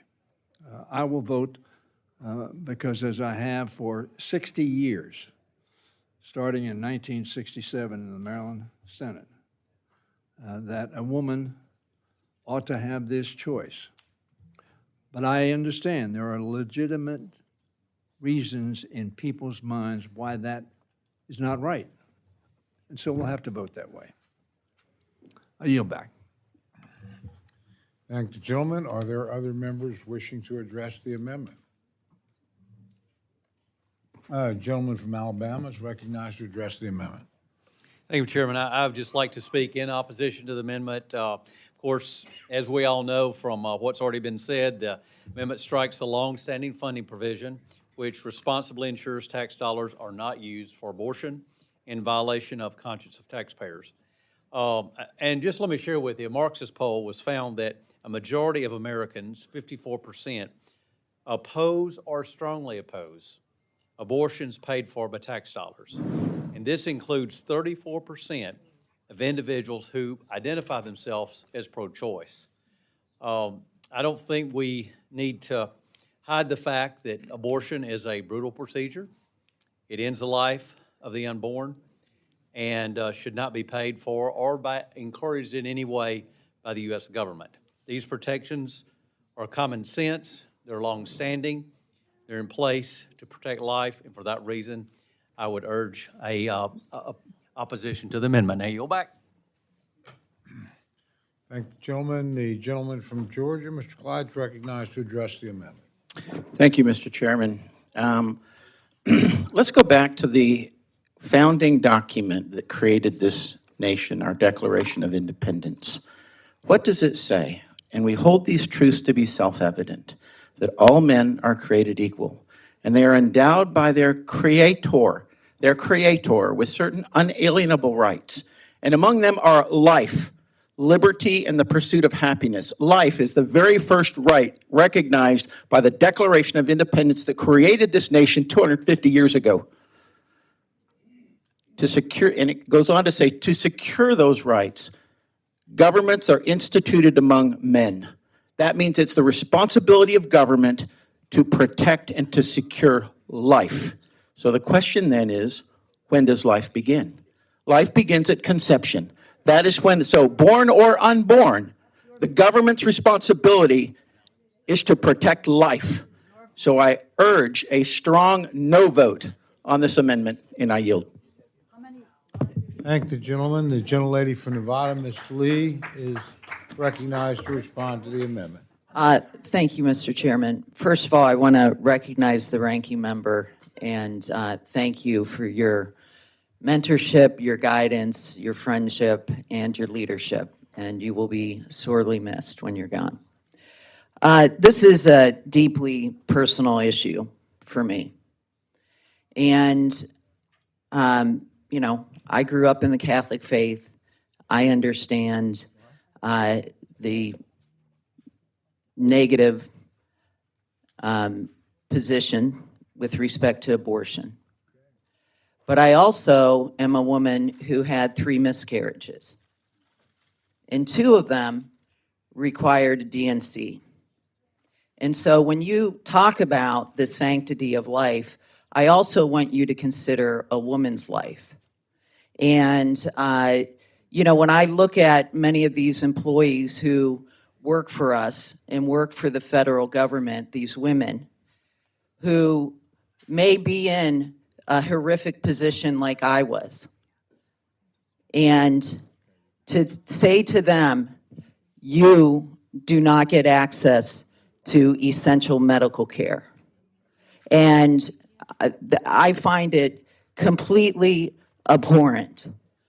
And I get it if you oppose abortion, but I also think that we owe it to the women who give their service to our country to have access to essential care when they need it. And for that, I support this amendment, and I urge you to. Thank the gentlelady. Are there other members wishing to address the amendment? Seeing none, the gentlelady is recognized for 1 minute to close. Thank you. I don't want to embarrass any of the young ladies that are sitting out in the audience, but they too are entitled to life, liberty, and the pursuit of happiness. And I want them to stay alive. And you don't know what kind of health care issue is coming up with them. They know, and their doctors know. And not only that, they are earning their benefits. They are working and paying into a healthcare system and earning the benefits. And it is unfair to say a particular benefit's they're not going to be allowed to use. And so I just want to say, I'm going to say this to the young ladies out there on both sides of the aisle. I don't know who's sitting where. That I promise you that we're going to continue to fight for your freedom of your reproductive freedom and your ability to have a good life. We are trusting you with so many decisions that you make for us every day, and we should trust you with your health care decisions. I urge everybody to vote for this amendment. Thank you, gentlelady. The question is now on the amendment offered by the gentlelady from Florida. All those in favor say aye. Aye. All those opposed say no. No. Opinion of the chair, the noes have it. Amendment has, roll call's been requested. Sufficient number of hands risen. The clerk will call the roll. Mr. Adderholt. Mr. Adderholt, no. Mr. Aguilar. Mr. Aguilar, aye. Mr. Alford. Mr. Alford, no. Mr. Amade. Mr. Amade, no. Mrs. Bice. Mrs. Bice. Mrs. Bice, no. Mr. Bishop. Mr. Bishop, aye. Mr. Calvert. Mr. Calvert, no. Mr. Carter. Mr. Carter, no. Mr. Case. Mr. Case, aye. Mr. Siscamani. Mr. Siscamani, no. Mr. Klein. Mr. Klein, no. Mr. Cloud. Mr. Cloud, no. Mr. Clyburn. Mr. Clyburn, aye. Mr. Clyde. Mr. Clyde, no. Mr. Cole? Mr. Cole, no. Mr. Cuellar? Ms. Dean? Ms. Dean, aye. Mr. Loro? Mr. Loro, aye. Mr. Diaz-Balart? Mr. Edwards? Mr. Edwards, no. Mr. Elzey? Mr. Elzey, no. Ms. Escobar? Ms. Escobar, aye. Mr. Espaillat? Mr. Espaillat, aye. Mr. Fleischman? Mr. Fleischman, no. Ms. Frankel? Ms. Frankel, aye. Mr. Franklin? Mr. Franklin, no. Mr. Guest? Mr. Guest, no. Mr. Harder? Mr. Harder, aye. Dr. Harris? Dr. Harris, no. Members are advised not to leave. Mrs. Henson? Mrs. Henson, no. Mr. Hoyer? Aye. Mr. Hoyer, aye. Mr. Ivy? Mr. Ivy, aye. Mr. Joyce? Mr. Joyce, no. Ms. Capter? Ms. Capter, aye. Mr. LaLota? Mr. LaLota, no. Ms. Lee? Ms. Lee, aye. Ms. Letlow? Ms. Letlow, no. Mr. Levin? Mr. Levin, aye. Ms. Malloy? Ms. Malloy, no. Ms. McCollum? Ms. McCollum, aye. Ms. Ming? Ms. Ming, aye. Mr. Molinar? Mr. Molinar, no. Mr. Moore? Mr. Moore, no. Mr. Morelli? Mr. Morelli, aye. Mr. Mervan? Mr. Newhouse? Mr. Newhouse, no. Ms. Perez? Ms. Perez, aye. Ms. Pingree? Yes, it was. Ms. Pingree, aye. Mr. Pocan? Mr. Pocan, aye. Mr. Quigley? Mr. Quigley, aye. Mr. Reschenthaler? Mr. Reschenthaler, no. Mr. Rogers? Mr. Rogers, no. Mr. Rutherford? Mr. Rutherford, no. Mr. Simpson? Mr. Simpson, no. Mr. Strong? Mr. Strong, no. Mrs. Torres? Mrs. Torres, aye. Ms. Underwood? Ms. Underwood, aye. Mr. Valadeo? Mr. Valadeo, no. Ms. Wasserman Schultz? Ms. Wasserman Schultz, aye. Mrs. Watson Coleman? Mrs. Watson Coleman, aye. Mr. Womack? Mr. Womack, no. Mr. Zinke? Mr. Zinke, no. Mr. Shreve? Mr. Shreve, no. Are there any members wishing to record or change their vote? Gentleman from Florida? Mr. Diaz-Balart, no. Gentleman from Tennessee? Okay. Are there, there's a lot of people standing here. Gentleman from Nevada? He's recorded. Okay. Gentleman. Okay. Gentleman from, members are advised not to leave again. Okay. Gentleman from Indiana? Mr. Gentleman from Mervan New votes York? aye. He was already recorded. I think they've all. Here's the situation we face, as the clerk is tallying the vote. We have members that I know will be gone for the next vote unless we move immediately to the next vote. They have other commitments to make, they've advised me. So we're going to try and get one. We would have normally dealt with Mr. Aguilar's by then, but you weren't here, so obviously, I just want to make sure that's going to be a very close vote, that members are all available that can express their opinion on that. So when we're done, we'll move immediately to your amendment. Once we've dealt with that amendment, then we will immediately recess, go, and I would ask you to come back as quickly as you can once the vote series is concluded. I'm sorry? We will advise the floor, but I suspect since this is a procedural vote, it's going to be close enough, they ain't doing anything with it until we show up. So they can wait on the Appropriations Committee with important work. Amen. On this vote, the ayes are 27, the noes are 35. The amendment is not adopted. Okay. We'll now move to the gentleman from California, Mr. Aguilar, who's recognized for the purpose of an amendment. Okay, that's good. Amendment at the desk, and I would like to ask that the reading be dispensed with. Without objection, the reading of the amendment is dispensed with, and the gentleman is recognized for remarks on his amendment. Thank you, Mr. Chairman. I want to thank you, and I want to thank the chair of the subcommittee for their professionalism and their conversations with me about this bill. And as my colleagues have said too, I want to also thank Mr. Hoyer for his commitment to this committee, this subcommittee, the full committee, the Congress, and the country. Stenny's been a leader and a mentor for years, and I appreciate his support and friendship. Steny also gave me the flexibility and the latitude to engage in a discharge petition in 2017 on this very issue, Mr. Chairman. The fundamental language in this bill, colleagues, it is unchanged. This is the same language that you have seen. This is the 10th time I have brought this issue to this committee. When Democrats were in control, it was embedded in the base bill. When Republicans have held the gavels, we have lost this vote, Mr. Chairman. We have won this vote. We have even tied this amendment once. And I appreciate everyone's professionalism and their willingness to engage in this conversation with me. There are nearly 500,000 individuals who have DACA status, whether you agree with our immigration system or not. The law of the land is that these individuals have a status, and they have had a status for over a decade. The question before this committee, and the language in this bill is very simple. Should these individuals who have DACA status be allowed to work for the federal government? Right now, they are prohibited within the current laws. They are prohibited from being federal employees, whether that is park rangers in Glacier National Park, or whether that is FEMA workers who show up to disasters in Florida. They cannot work for the federal government. Some of you may also recall I have a ledge branch bill that is similar language that allows individuals with DACA status to work here. This is government-wide. This is FSGG. And so the fundamental policy discussion is, should these individuals who know of no other country but the United States as their home, should they be allowed to work for the federal government? It's fundamentally that simple. Some of you have raised issues in the past, whether we should do immigration in any form in an appropriations bill.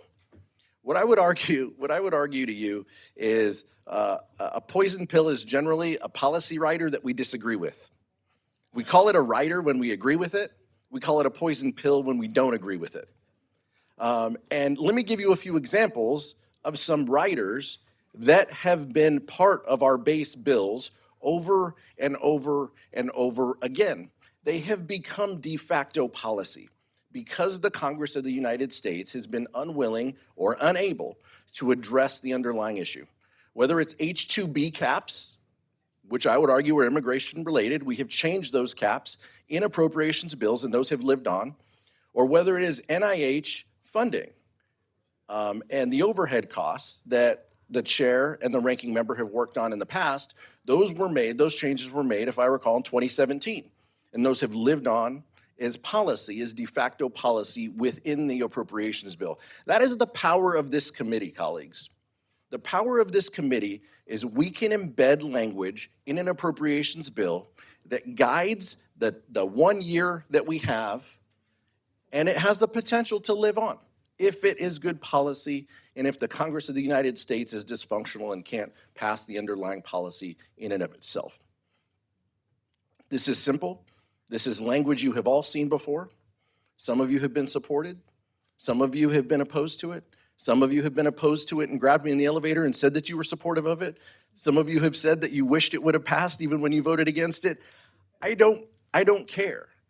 What I care about is giving these individuals the ability. These individuals know of the United States as their only home. The fundamental question that you are voting on today is, should they be allowed to work for the federal government in any capacity? That's the question before us today. Mr. Chairman, I thank you for the time, and I thank you for allowing me to bring this issue up. I yield back. I thank the gentleman. The gentleman from Ohio, Mr. Joyce, is recognized to address the amendment. I truly appreciate the gentleman's annual amendment. I would just remind my colleagues that restrictions on employment in the federal government have been around long before DACA.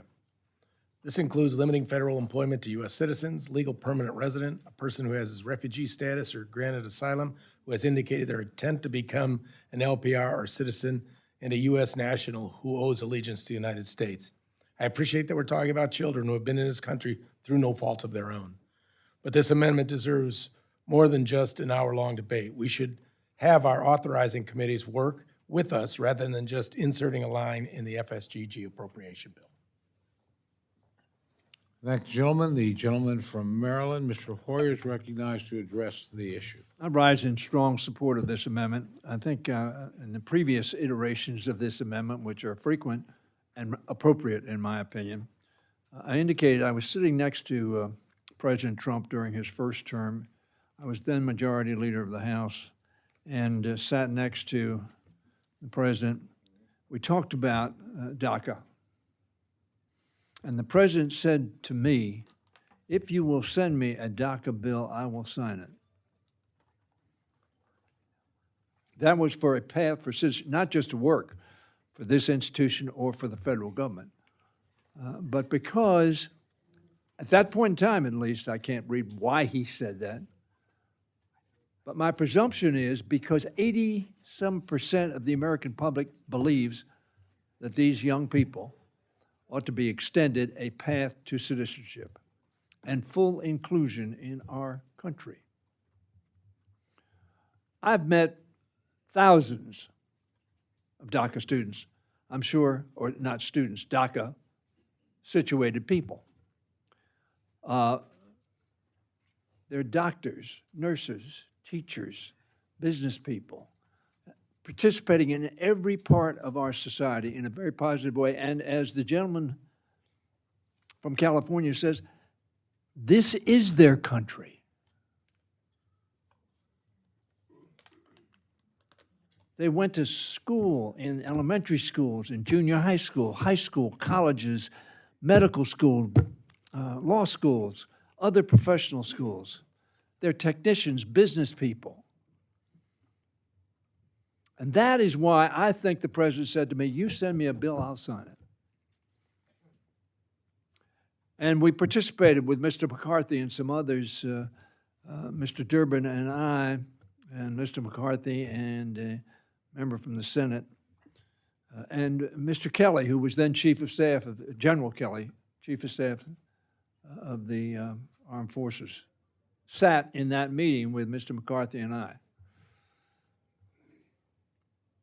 And it was clear that the President had indicated to him, to me, he didn't say this to me, a sympathy to trying to resolve this matter because he had empathy for these young people. And most of them are still pretty young. Some are middle-aged at this point in time, which of course to me is pretty young. So I would urge that we extend this, and we oversee the Office of Personnel Management. Now, this is broader than just the House of Representatives and the Senate. The Congress is an institution. It's broader. But we have authority over this. And I think this is an appropriate step for us to take, and it is a magnanimous step as well. And I would suggest that the Hispanic community and others are looking very closely at this issue, feeling that these are individuals who came to America. That was not a choice to do anything violative of our laws. They did not have that option. And this is the right thing to do. It's the magnanimous thing to do. It's the thing that, very frankly, Ronald Reagan did in the 80s. Let's do it again. Let's show that the heart of America is still open. Let's show the world that America still values this nation of immigrants. Thank the gentleman. The gentlelady from Florida, Ms. Wasserman Schultz, is recognized to address the amendment. Thank you, Mr. Chairman. I also rise in strong support for the amendment offered by my good friend, Mr. Aguilar. Dreamers have been barred from public service, or in most cases, even serving our country, their country, in the military for far too long. This exclusion is clearly flawed and wrong, and treatment of Dreamers has only gotten worse as the Trump administration has halted processing, leaving hundreds of thousands without work authorizations, financial security, or certainty. We've heard report after report of DACA recipients being arrested, detained, or even deported by this administration despite following the law. That is shameful. And rejecting this amendment would add insult to injury. Since I was first elected, I've had the honor and privilege to represent Dreamers, and I've had Dreamers as interns and fellows in my office.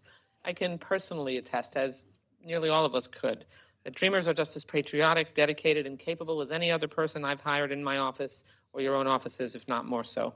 These are people who are every bit as American and who want to answer the call to serve their country in public service. They are also eligible to work in this country, and they pay taxes in this country. Why should they be excluded? The average DACA recipient arrived in the United States at age 7 and has lived here for more than 20 years. Not only have they lived here for longer than in their country of birth, but that also means that many Dreamers wouldn't even remember life before they arrived in the United States. The United States is their home. Our laws currently require that people working in the United States are lawfully present to live and work here. Well, DACA provides protections that allows a recipient to live and work here. So what is the issue if Dreamers are legally allowed to work for the United States? The treatment of Dreamers in the federal government has nothing to do with protecting the institutions of government or fixing our immigration system. It is just another way to embed anti-immigrant extremism in our government. It is a dereliction of duty to turn away qualified applicants simply because they are DACA recipients, leaving talented applicants behind in favor of any other candidate. We should break down barriers for employing qualified legal immigrants. It makes all of us better off, and it encourages people to pursue legal status in the United States. We should encourage Dreamers to contribute to our country, not threaten to kick them out and separate them from the only country and communities that they know. This bill carries over a grievous mistake that we can fix and brings us one step closer to ending the grave miscarriage of justice that has shut Dreamers out for far too long. For all of these reasons, I strongly support the gentleman's amendment, and I yield back. Thank you, gentlelady. The gentleman from Texas, Mr. Cuellar, is recognized to address the amendment. Thank you, Mr. Chairman. I also rise in support of the gentleman's amendment. Look, these are the type of individuals that we want. They don't have criminal records. They're working. They got an education. And if there's anybody that we ought to allow in are the folks that have been here and they really don't know their own countries. I've talked to Dreamers. If they go back to Mexico, wherever they might be from, they don't know that country. The only thing they've known is the United States of America. You can't say, well, they broke the law. I mean, literally what happened was their parents brought them over. They brought them over here. And again, the only thing they know is the United States of America. And again, if we are going to be allowing anybody to come in, those are the folks that don't have a criminal record. They're young. They provide a lot to our economy. They're soldiers. They're nurses. They're teachers. They're providing to our economy. So let's please, I ask you to please consider supporting this amendment. This is something that I know in your heart it's the right thing to do. So I ask you to please protect the gentlemen, the young men and women that have been here, and ask you to support this amendment. Thank you. Thank the gentleman. The gentleman from New York, Mr. Espiat, is recognized to address the amendment. Chairman, I rise in support of this amendment. Mr. Chairman, I want to commend the gentleman from California for introducing this amendment again. This is an amendment that has been introduced and passed in the past. It is a common sense amendment that says that DACA has been a transformative aspect of the lives of 500,000 young people. 500,000 young people that are nurses, teachers, small business owners, homeowners, and close to 1,000 of them have been members of the armed forces. Now, hear that. Here are young people that that are not U.S. citizens, and yet are seeking to give up their lives and be part of the United States Army. And the Army recruited them because of their expertise in the medical field or command of languages that was needed in the armed forces. And they went there and they put their lives on the line for the only nation that they really know. In fact, as was said by my colleague previously, Some of them don't even speak the language of their native country. They have no connection whatsoever with family members or the towns or villages where their parents were born. They are Americans, but for one thing, a piece of paper, a green card. And so these young people are also some of the most law-abiding residents in the country. The numbers show that they abide by the law in far greater terms than the average American, and I may add probably even than members of Congress. And so, what a great thing to do for America, to give these young people a chance, an opportunity to be part of this great experiment. And they choose to work in federal employment, which is not a place where you're going to become a millionaire. It's a service. It's a public service. The nature of it, the mystique of it is that the public sector, you give back. You work, yes, you get paid, yes, you get benefits, but you also give back. So these young people also want to give back. I believe that they are important to the future of our nation.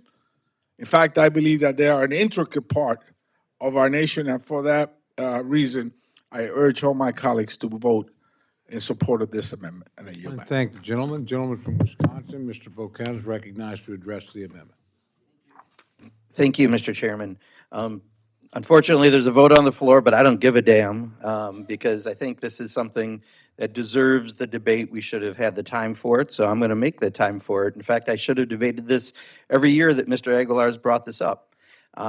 We had an intern in our office who was a DACA recipient and talked to her very much about how her life is affected every day, and seeing DACA recipients that now are getting deported in some cases, and then there's a lawsuit on it, all the rest.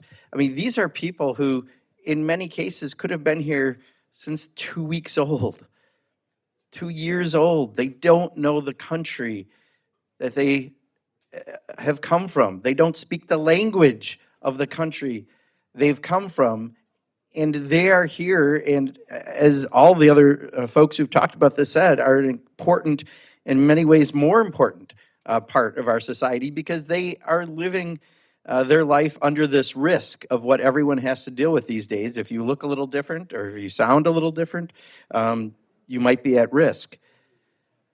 But to allow people into our federal employment, I mean, if I have someone now as an intern, because we now pay, I can't necessarily do that. And that doesn't make any sense. So, to rush a debate about this is a choice, but I'm choosing to stand up, and like I should have, quite honestly, every single year.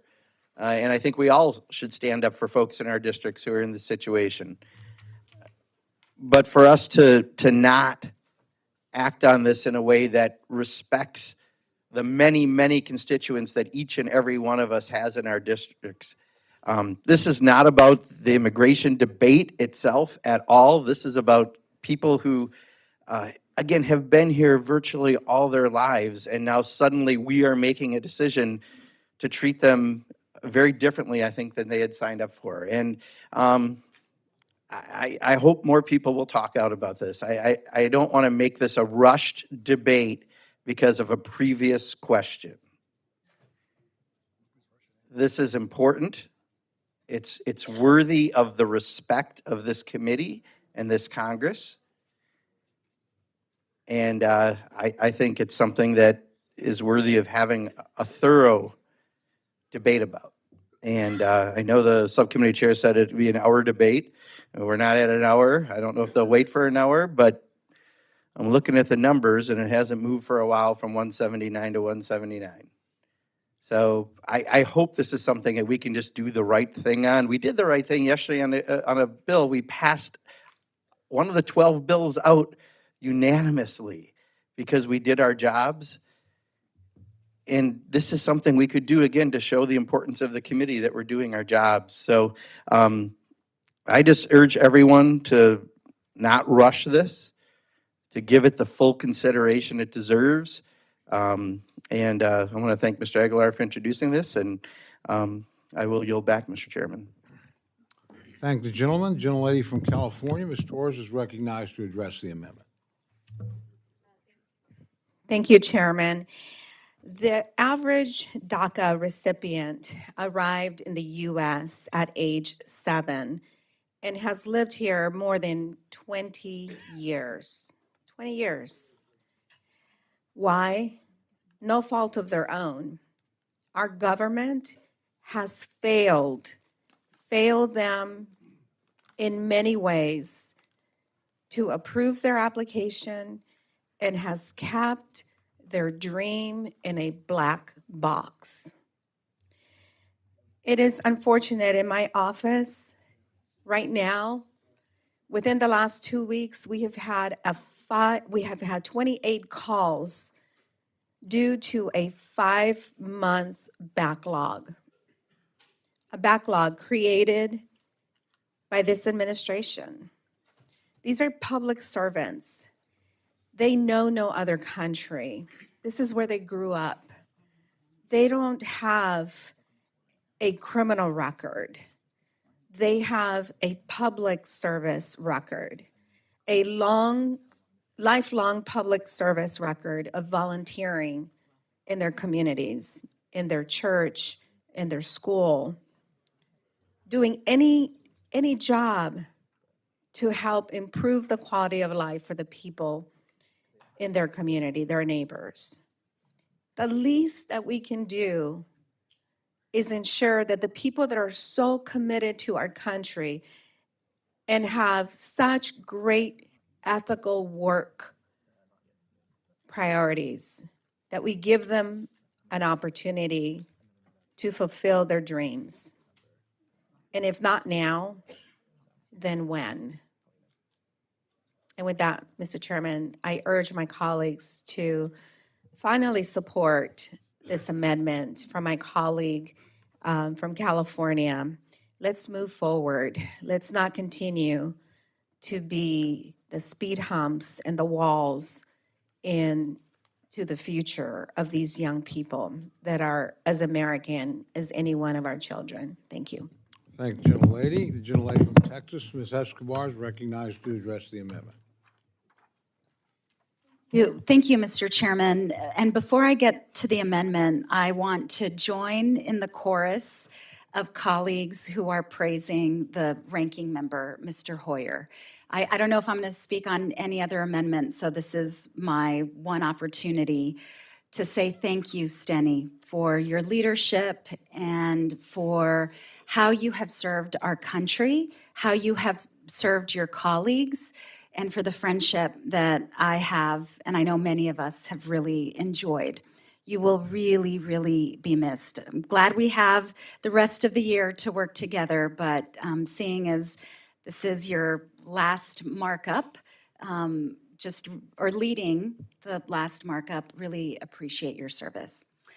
And thank you to my colleague, Mr. Aguilar, for bringing up this amendment. To the subcommittee chairman who mentioned that this is better debated in an authorizing committee, I am so eager to debate this in an authorizing committee. I am so eager for us to come together and talk about this as a Congress. I am the co-author of the only comprehensive immigration reform bill in the House right now, which is bipartisan. And I can tell you the American public is eager for Congress to do its job on this issue and to bring some common sense reform to our outdated immigration system. But this amendment really is not about that broader debate. This amendment is about an opportunity that we have as appropriations members to send a message and to right a wrong. Ms. Torres, our colleague from California, talked about the average age that DACA recipients are when they come to this country, 7 years old. And there's over 500,000 DACA recipients in the country. By some estimates, there are as many as 800,000 in our country. And if you've ever, Betty and I were just talking about the stories that we've heard from DACA recipients about when they discovered that they were not like all the other kids in their school or all the other kids on the playground, the moment that they discovered that they're different because they were brought to our country by their parents who were seeking a better life for them. And the limitations that they live with, the discrimination that they live with, the struggles that they live with are pretty extraordinary.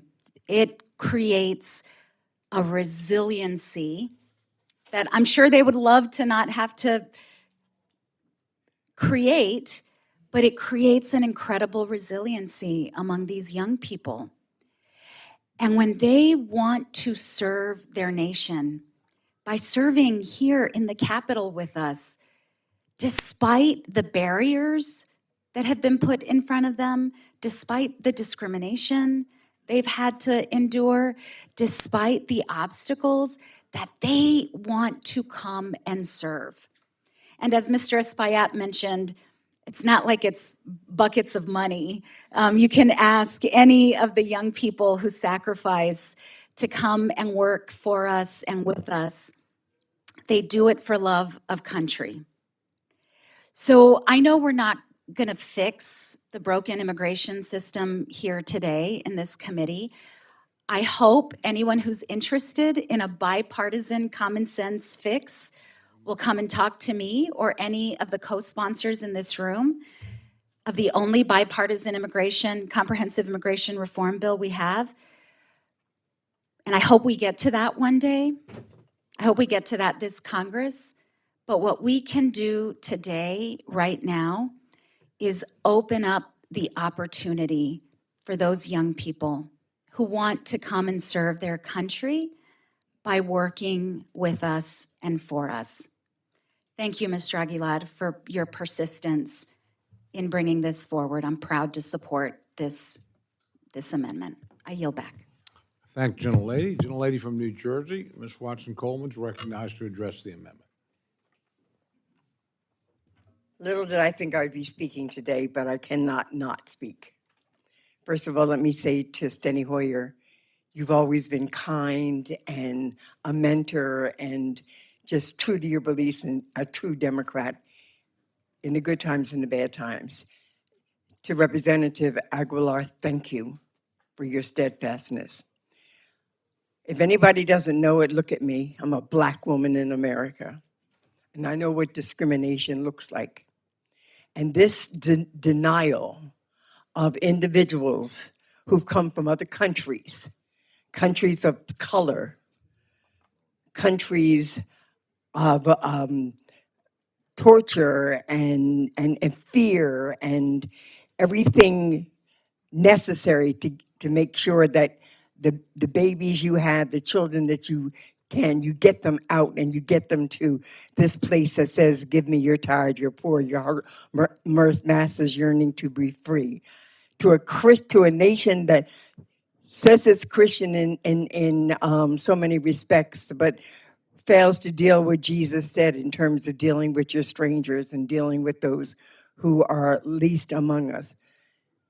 This is backdoor discrimination because the people who are being denied the opportunity to do the work that they're qualified to do are brown people. I know the President of the United States wants to whiten America because he somehow thinks that America was ever just white. It never was, it never is, and it never will be. And to deny these young people and not so young people who've been here from the age of 7, even brought here in swaddling clothes, even brought here in just infancy, to deny them the opportunity to work anywhere that they're capable, able, and qualified to do so, is it because they are not white and born in this country? That is discrimination. It ought to be disgusting to you all. It ought to be absolutely disgusting. It is hypocritical, and it's not about America, making America great again. It's about trying to make it whiter. I support this amendment. I am happy to associate with this amendment. And if I miss a vote because of this amendment, then so be it. We'll survive that. But we need to survive this. I yield back. Thank you, gentlelady. If there is no further debate, the gentleman from California is recognized for 1 minute to close. Chairman, and I want to thank all my colleagues for caring about this issue, listening about this issue, to my colleagues who supported and spoke in favor of this. I thank you. Again, back to, we can't solve every immigration piece in this room. We understand that. And I don't know if we trust the Judiciary Committee to solve all of these issues in the next couple months either. This is an opportunity for us to solve this issue. As I mentioned, the H-2B caps have been solved in this room before. I know maybe the ranking member cares about this issue. In 2014, the Blumenauer-Rohrabacher rider was included that ensures that doctors prescribing medical marijuana are not held responsible for decisions made. All of these have been done in this room. And the fundamental question before this group, what we'll be asked to vote on now, is whether you want young people who were brought here to this country at no fault of their own to be penalized and to have roadblocks put in front of them that would only allow them to work for the federal government. That's the fundamental issue. I want to thank my colleagues for their indulgence, and I appreciate that we have all now missed a vote having this debate, and thank you, Mr. Chairman. I yield back. I thank the gentleman. The question is now on the amendment offered by the gentleman from California. All those in favor say aye. Aye. All those opposed say no. No. Opinion of the chair, the noes have it. Roll call has been requested. A sufficient number of hands have been raised. The clerk will call the roll. Mr. Adderholt. Mr. Adderholt, no. Mr. Aguilar. Mr. Aguilar, aye. Mr. Alford. Mr. Alford, no. Mr. Amadei. Mr. Amadei, no. Mrs. Bice. Mrs. Bice, no. Mr. Bishop. Mr. Bishop, aye. Mr. Calvert. Mr. Calvert, no. Mr. Carter. Mr. Carter, no. Mr. Case. Mr. Case, aye. Mr. Siscomani. Mr. Siscomani, aye. Mr. Klein. Mr. Klein, no. Mr. Cloud. Mr. Cloud, no. Mr. Clyburn. Mr. Clyburn, aye. Mr. Clyde. Mr. Clyde, no. Mr. Cole. Mr. Cole, no. Mr. Cuellar. Mr. Cuellar, aye. Ms. Dean. Ms. Dean, aye. Ms. DeLauro. Ms. DeLauro, aye. Mr. Diaz-Balart. Mr. Diaz-Balart, no. Mr. Edwards. Mr. Edwards, no. Mr. Elzey. Mr. Elzey, no. Ms. Escobar. Ms. Escobar, aye. Mr. Espaillat. Mr. Espaillat, aye. Mr. Fleischman. Mr. Fleischman, no. Ms. Frankel. Ms. Frankel, aye. Mr. Franklin. Mr. Franklin, no. Mr. Guest. Mr. Guest, no. Mr. Harder. Mr. Harder, aye. Dr. Harris. Dr. Harris, no. Mrs. Hinson. Mrs. Hinson, no. Mr. Hoyer. Aye. Mr. Hoyer, aye. Mr. Ivy. Mr. Ivy, aye. Mr. Joyce. Mr. Joyce, no. Ms. Captor. Ms. Captor, aye. Mr. LaLota. Mr. LaLota, no. Ms. Lee. Ms. Lee, aye. Ms. Letlow. Ms. Letlow, no. Mr. Levin. Mr. Levin, aye. Ms. Malloy. Ms. Malloy, no. Ms. McCullum. Ms. McCullum, aye. Ms. Ming. Ms. Ming, aye. Mr. Molinar. Mr. Molinar, no. Mr. Moore. Mr. Moore, no. Mr. Morelli. Mr. Morelli, aye. Mr. Mervan. Mr. Mervan, aye. Mr. Newhouse. Ms. Perez. Ms. Perez, aye. Ms. Pingree. Ms. Pingree, aye. Mr. Pocan. Mr. Pocan, aye. Mr. Quigley. Mr. Quigley, aye. Mr. Reschenthaler. Mr. Reschenthaler, no. Mr. Rogers. Mr. Rogers, no. Mr. Rutherford. Mr. Rutherford, no. Mr. Simpson. Mr. Simpson, no. Mr. Strong. Mr. Strong, no. Mrs. Torres. Mrs. Torres. Mrs. Torres, aye. Ms. Underwood. Ms. Underwood, aye. Mr. Valadeo. Mr. Valadeo, aye. Ms. Wasserman Schultz. Ms. Wasserman Schultz, aye. Mrs. Watson Coleman. Mrs. Watson Coleman, aye. Mr. Womack. Mr. Womack, no. Mr. Zinke. Mr. Zinke, no. Mr. Shreve. Mr. Shreve, no.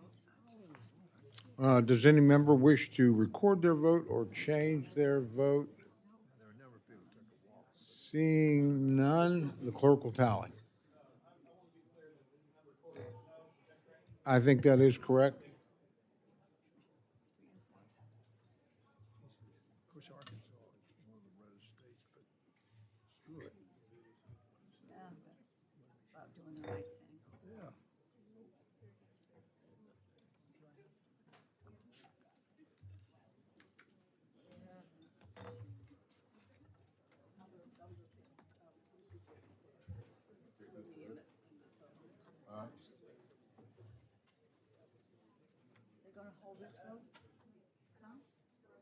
I have no idea. Well, they've been notified them. I'm not sure, but.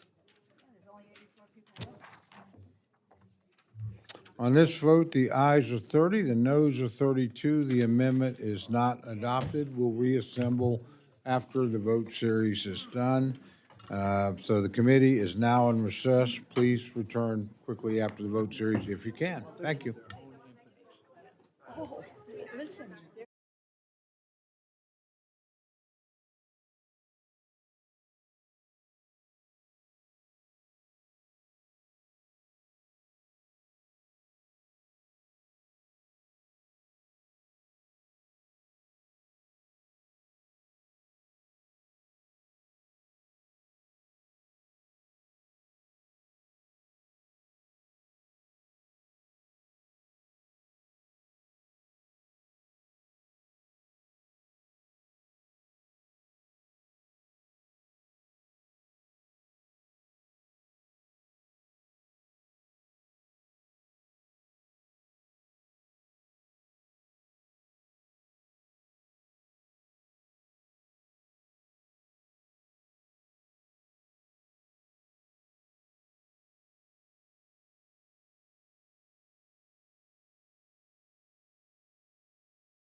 the Great Luncheon Rebellion, which is fine.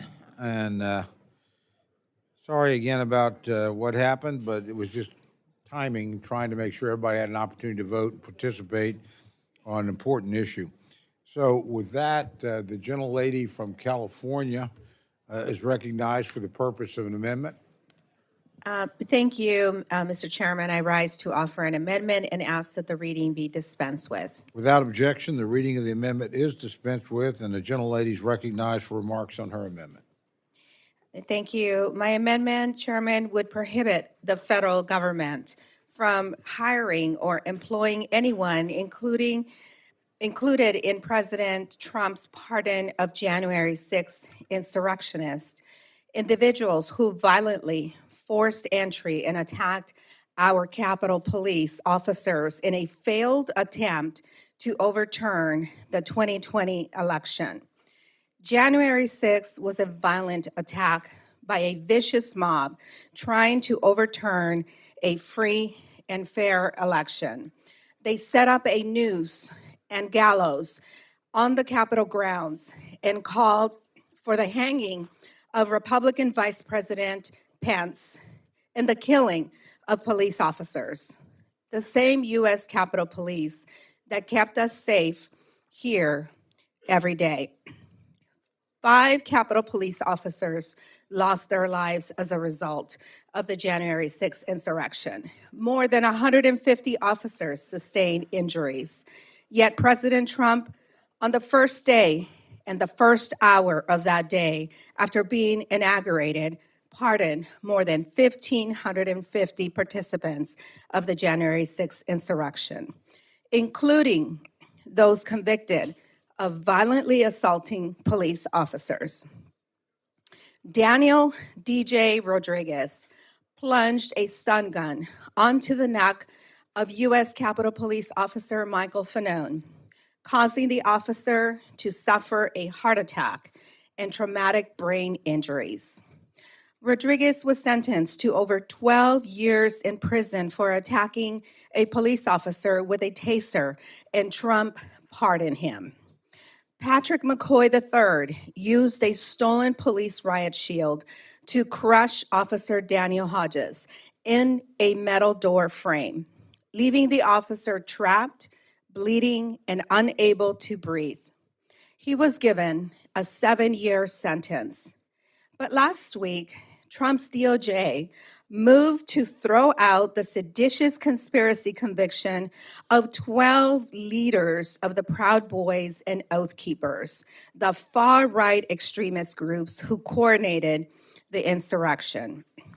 For those pardoned, dozens had prior convictions or pending charges for crimes including rape, sexual abuse of a child, domestic violence, manslaughter, production of child sexual abuse material, and drug trafficking. Last week, David Daniel, a man pardoned by Donald Trump, pled guilty to child sexual abuse of multiple victims, one of them under the age of 12. And just this past March, Andrew Paul Johnson, another insurrectionist, was sentenced to life in prison for child sex crimes.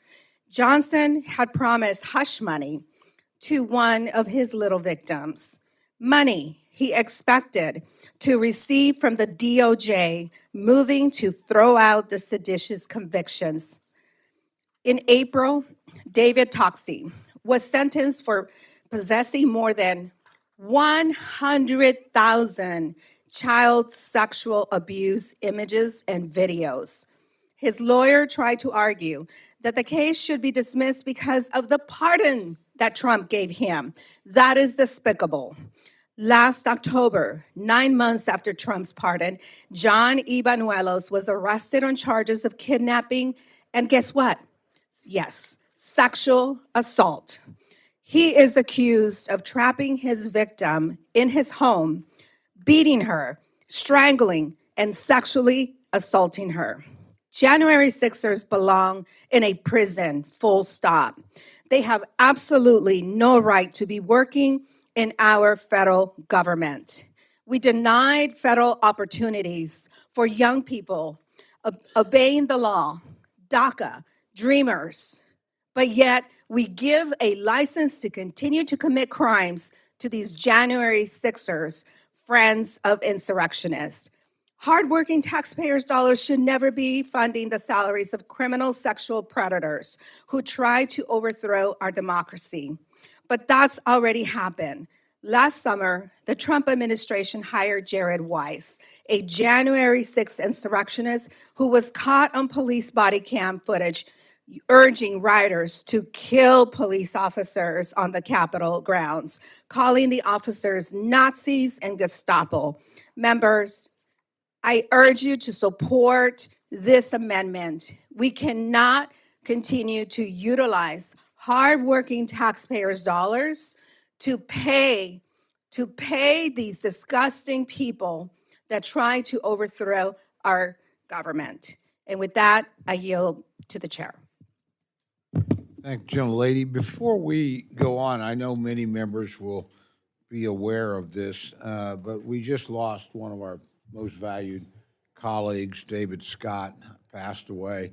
I know many of you obviously knew and worked with David. I actually should say Chairman Scott, distinguished chairman of the Ag Committee, just a remarkable guy. And I would ask before we go on, we observe a moment of silence for him.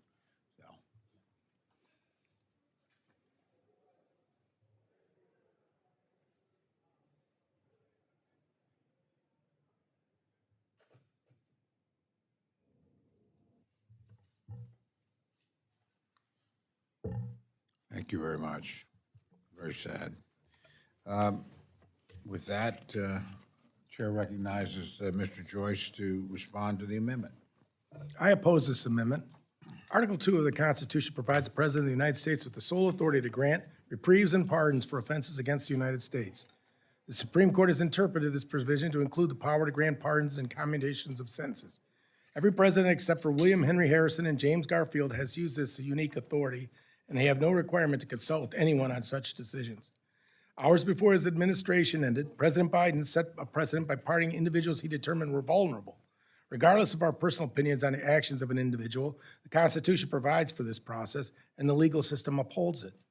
Nothing in the current law prevents convicted felons from working within the United States government, let alone persons who have had their sentences legally commuted. I urge my colleagues to oppose this amendment. Thank you, gentlemen. The gentleman from Maryland, Mr. Hoyer, is recognized to address the amendment.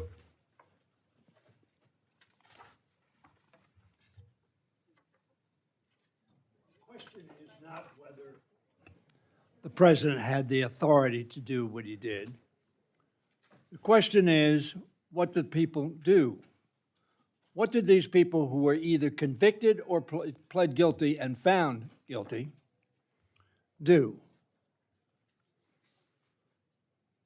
Mr. Chairman, January 6, 2021 was one of the darkest days in the history of our country and of our institution. The President of the United States invited people to Washington, D.C. for the express purpose of stopping the steal. He then proceeded to incite those people in front of the White House that he is now dismembering.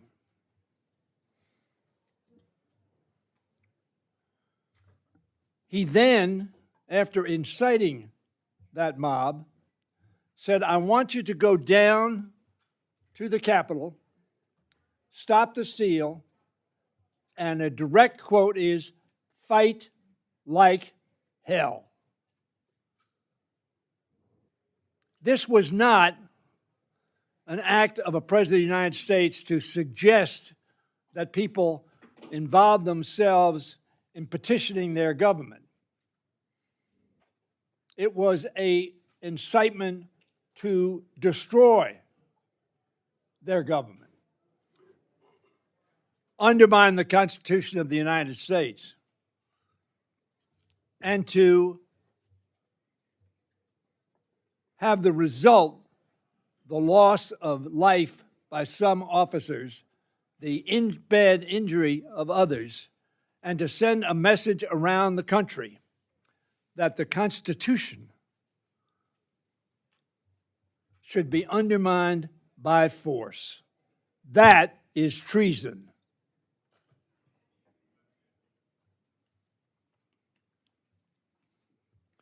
And the rationalization of treason is a danger to our nation and an incitement to others to do the same. The president said that he would pardon some 1,500 people who were found guilty or pled guilty, either by a jury of their peers or by a judge or by their own admission.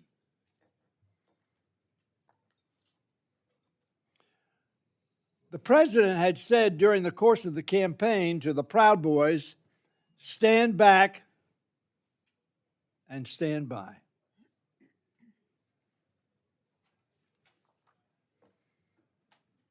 Why did he pardon these people over the objections of some of his supporters? In my view, it is because he wanted them to stand by and stand back. And as a result, he pardoned them so that they would be out of prison.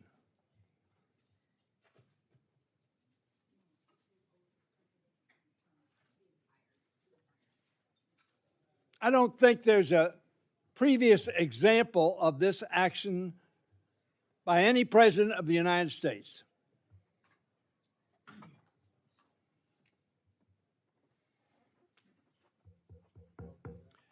This is an incitement to the extent that people can rationalize, well, if he calls us again to Washington, if he loses his hope to violate the Constitution again and be elected a third time, or perhaps, as he said, if you elect me, you won't have to have another election.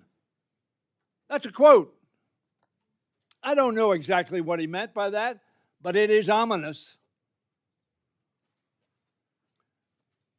And if we as a Congress continue to pretend that was just another day in Washington, we undermine our oath and our country.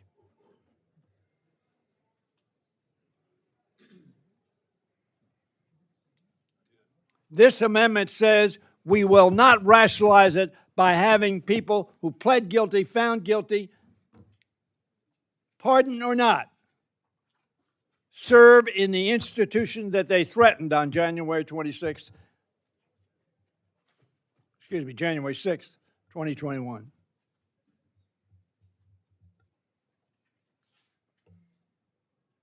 But I fear that that group of 1,500 people is going to watch this committee and see some 33 or 34 people say it was okay.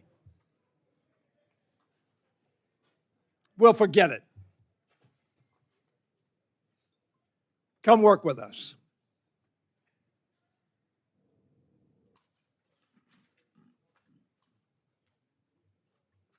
The ladies' amendment simply says we are not going to rationalize insurrection. We're not going to stand back, and stand by while this occurs. I urge us all to stand united and say this conduct is impermissible in America.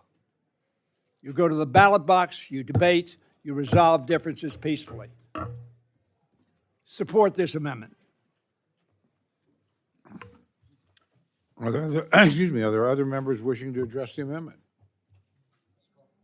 Seeing none? Oh, I'm sorry, gentleman from New York.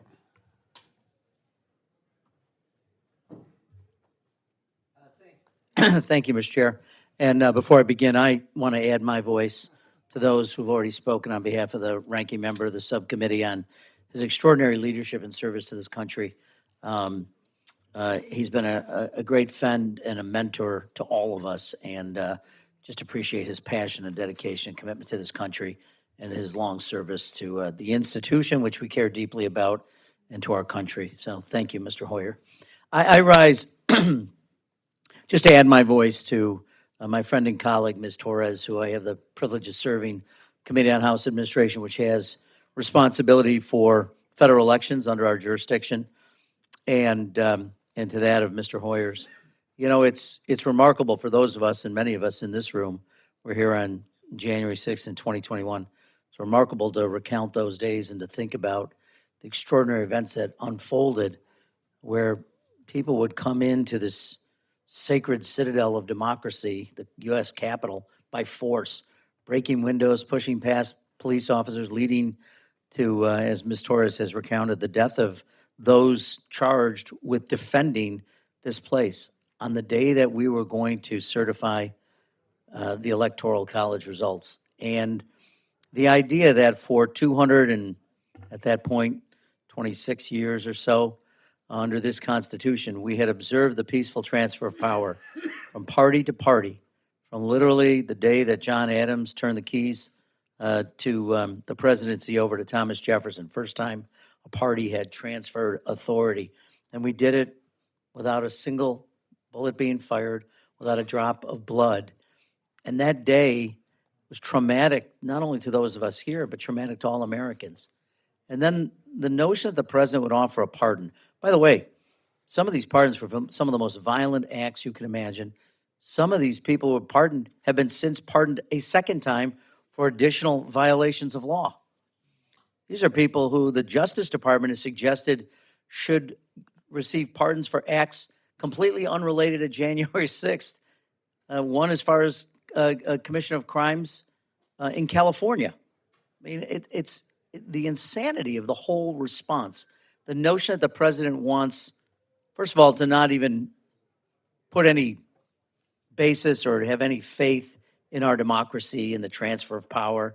Him even suggesting a few weeks ago that he regrets not calling out the National Guard in 2020 following his defeat. Can you imagine the National Guard being called out because you didn't like the results of an election? It's astonishing. And yet many of us sit and act as if this was a normal day. First of all, a normal day at the Capitol, and secondly, a normal event that the president would call out a mob to attack the president's search for the vice president with the chant of hang Mike Pence, and we act as though it didn't happen. And the president would like to believe it didn't happen. He'd like to believe the 2020 election didn't happen. It's what, my 5-year-old grandson would do about something he didn't like that happened. Just kind of, but that's about the emotional maturity right now of someone who would have done this, who would have issued these pardons. But ultimately, it's about this. What's the accountability going to be? We don't deny the president has the power in the Constitution to issue pardons. So, okay, he doesn't want to hold them accountable. He's willing to look past it. He's willing to, in fact, encourage them perhaps to do something very similar. But what accountability will we hold these people to? This is the way we do it. This is the most meaningful thing we can do. Certainly not the thing that will meet the moment, certainly not commensurate with what they did that day, but this is a small gesture to the American people to say, we remember, we understand, we recognize the danger and the fragility that our democracy went through on that day.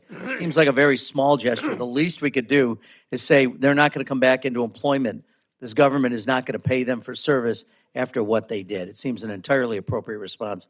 I would encourage all of my colleagues to vote in the affirmative. I yield back, Mr. Chair. Thank you, gentlemen. Are there other members wishing to address the amendment? Seeing none, the gentlelady is recognized for 1 minute to close. Thank you, Chair. Members, I'm not asking for us to block the president from pardoning anyone, including these people that committed these horrific crimes, cop killers, people that try to undermine our election. Government workers, federal workers, are public servants who should be respected. And it is sickening to think that a violent insurrectionist someone who was part of a violent mob who urged the killing of our officers was actually paid, a federal employee paid by my constituents' hard-working tax dollars. We cannot allow that. And today I'm asking you to stand up for those public servants that come here every single day and ought to have the honor to work side by side with colleagues that respect the law, that respect public service, not sexual child predators. Please vote for the bill, and I yield back. Thank you, gentlelady. The question is now on the amendment offered by the gentlelady from California. All those in favor say aye. Aye. All those opposed say no. No. Opinion of the chair, the noes have it. Hands have been raised. A few more, please. Sufficient number.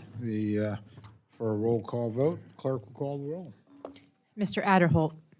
Mr. Adderholt, no. Mr. Aguilar. Mr. Aguilar, aye. Mr. Alford. Mr. Amade. Mrs. Bice. Mrs. Bice, no. Mr. Bishop. Mr. Bishop, aye. Mr. Calvert. Mr. Calvert, no. Mr. Carter. Mr. Carter, no. Mr. Case. Mr. Siscomani. Mr. Klein. Mr. Cloud. Mr. Cloud, no. Mr. Clyburn. Mr. Clyburn, aye. Mr. Clyde. Mr. Cole. Mr. Cole, no. Mr. Cuellar. Mr. Cuellar, aye. Ms. Dean.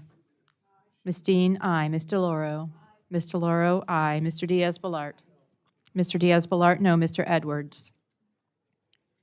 Mr. Elzey. Mr. Elzey, no. Ms. Escobar. Ms. Escobar, aye. Mr. Espaillat. Mr. Espaillat, aye. Mr. Fleischman. Mr. Fleischman, no. Ms. Frankel. Mr. Franklin. Mr. Franklin, no. Mr. Guest. Mr. Guest, no. Mr. Harder. Mr. Harder, aye. Dr. Harris. Dr. Harris, no. Mrs. Hinson. Mrs. Hinson, no. Mr. Hoyer. Aye. Mr. Hoyer, aye. Mr. Ivy. Mr. Ivy, aye. Mr. Joyce.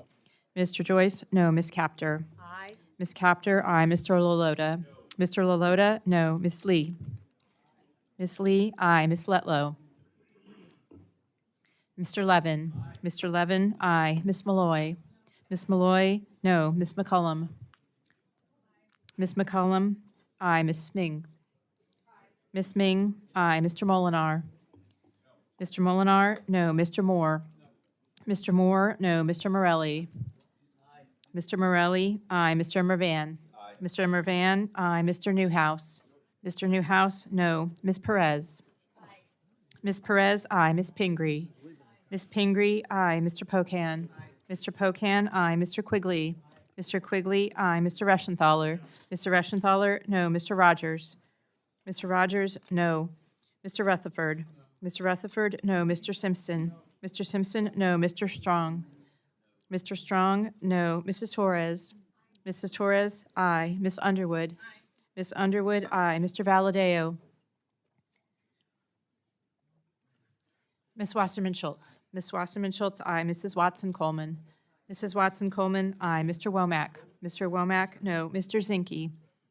Mr. Zinke, no. Mr. Shreve. Mr. Shreve, no. Do any members wish to record their vote or change their vote? Gentleman from Missouri? Mr. Alford, no. Gentleman from Georgia? Mr. Clyde votes no. Gentleman from Nevada? Mr. Amade, no. Gentleman from North Carolina? Mr. Edwards, no. Gentleman from Hawaii? Mr. Case votes aye. Do we have other members wishing to record or change their vote? Seeing none, the clerk will tally.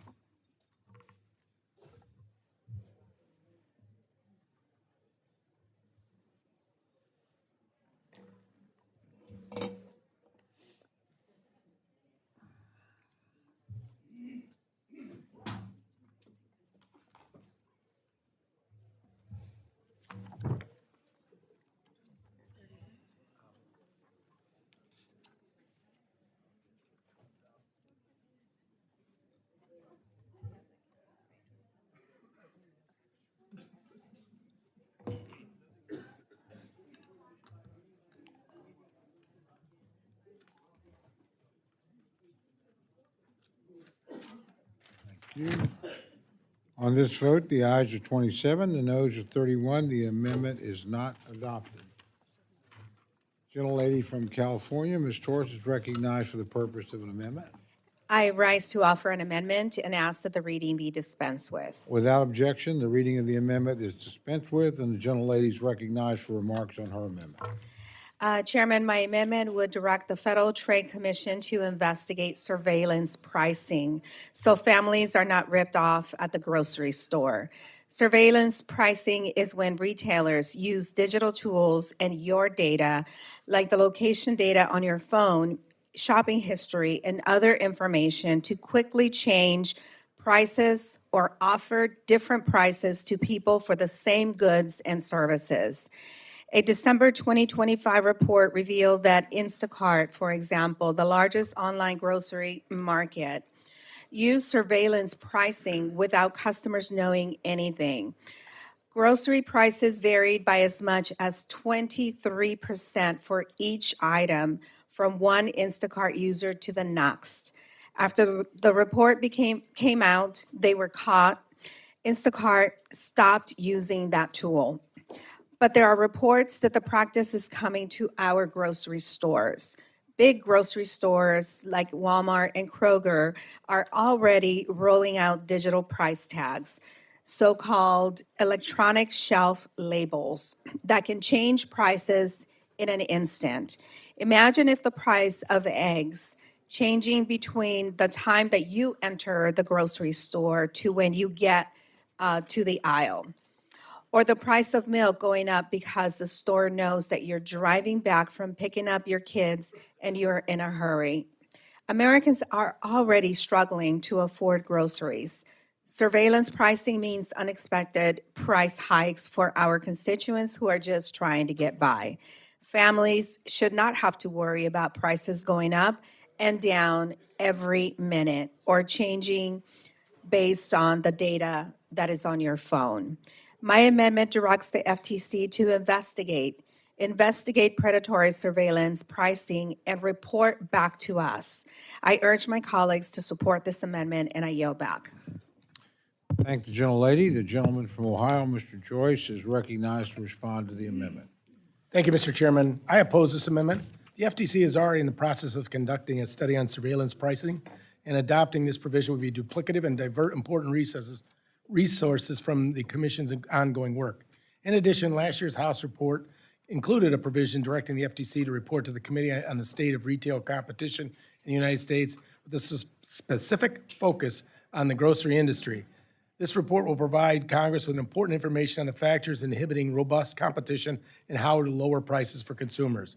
While I appreciate the gentlelady's amendment, the FTC is already doing important work in that area. I believe we should wait until we receive the forthcoming 6B report on surveillance pricing and the report on retail competition from the FY26 bill before we require them to do a potentially duplicative study. For these reasons, I oppose the amendment. Thank the gentleman. The gentleman from Maryland, Mr. Hoyer, is recognized to respond to the amendment. Thank you, Mr. Chairman. If they're already doing this research, then they won't have anything to duplicate. They can continue their study, come up with findings, and submit it to us. If they are doing the study, they're doing it because it's a problem. And they should be doing it. And this amendment will encourage them to continue to do it and to get us a copy of it. Mr. Chairman, at 10 p.m. when a child is sick and their parents are in need of cough syrup, the prices online in many instances are somehow at that hour drastically higher than they typically are during the day when urgent care and the drugstores are open. Those are facts. I don't think that's fair. And I think you'd be hard-pressed to find any American that thinks it's fair. Dynamic pricing is dangerous to our free and fair marketplace of goods and services. It risks discrimination and unfair targeting of certain groups by manipulating the digital price tag. You get one price, I get another. somebody else gets another. American families need to know what the price of an item is, not have the item change its price based upon who is buying. Now, nothing stops people from changing their prices. I don't know about your gas stations, but almost invariably they change the price at the same time. And if it's $3.99 at one station, I find it's almost $3.99 or $98 or $97 at every other gas station. They can do that. But having you go into the gas station and find out who you are, what you are, do you have a lot of money, that price at the pump going up or down, depending upon that, that's what this amendment deals with. I want to thank the gentlelady from California for offering this amendment, which directs the Federal Trade Commission, and if they're already doing, hooray, to study the hazards posed by dynamic pricing, particularly, yes, in the grocery stores. Why particularly in the grocery stores? Because families have to eat. And families have to have, perhaps late at night, medical services or prescription drugs or non-prescription drugs. And it shouldn't be higher at 3 p.m. Or 3 a.m. than it is at 3 p.m. Unless, of course, prices have been changed for everybody, 24 hours a day.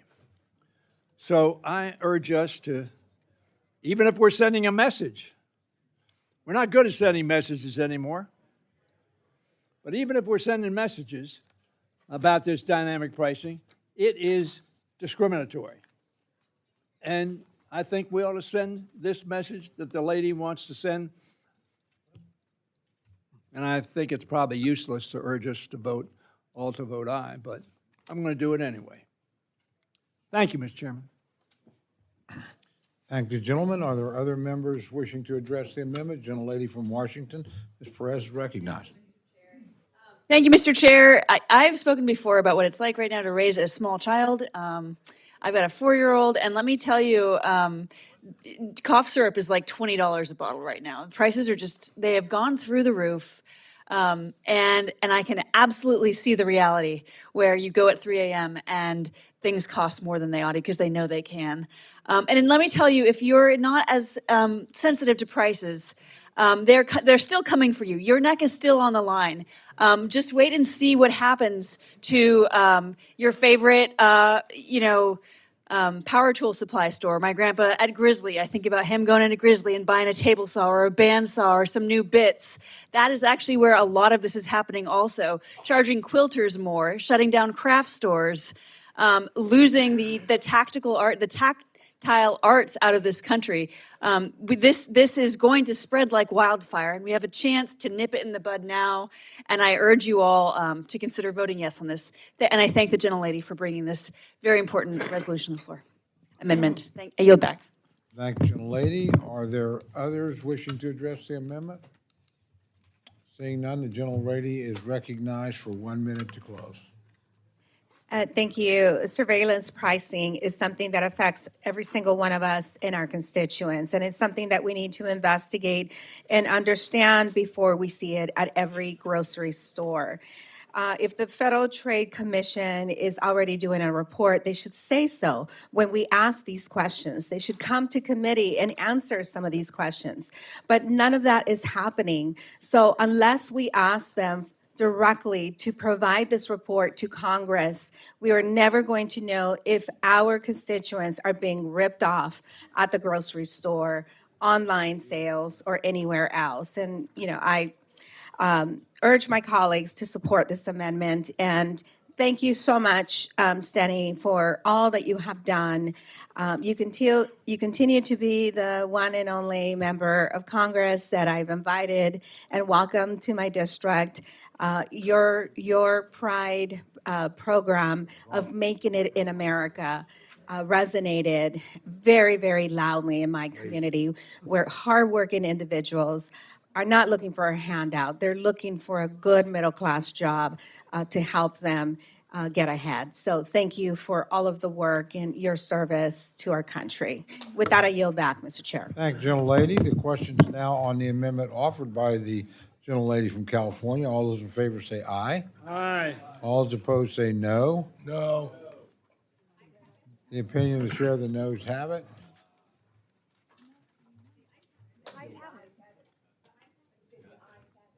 No, I said the noes have it. Yeah, right. Okay.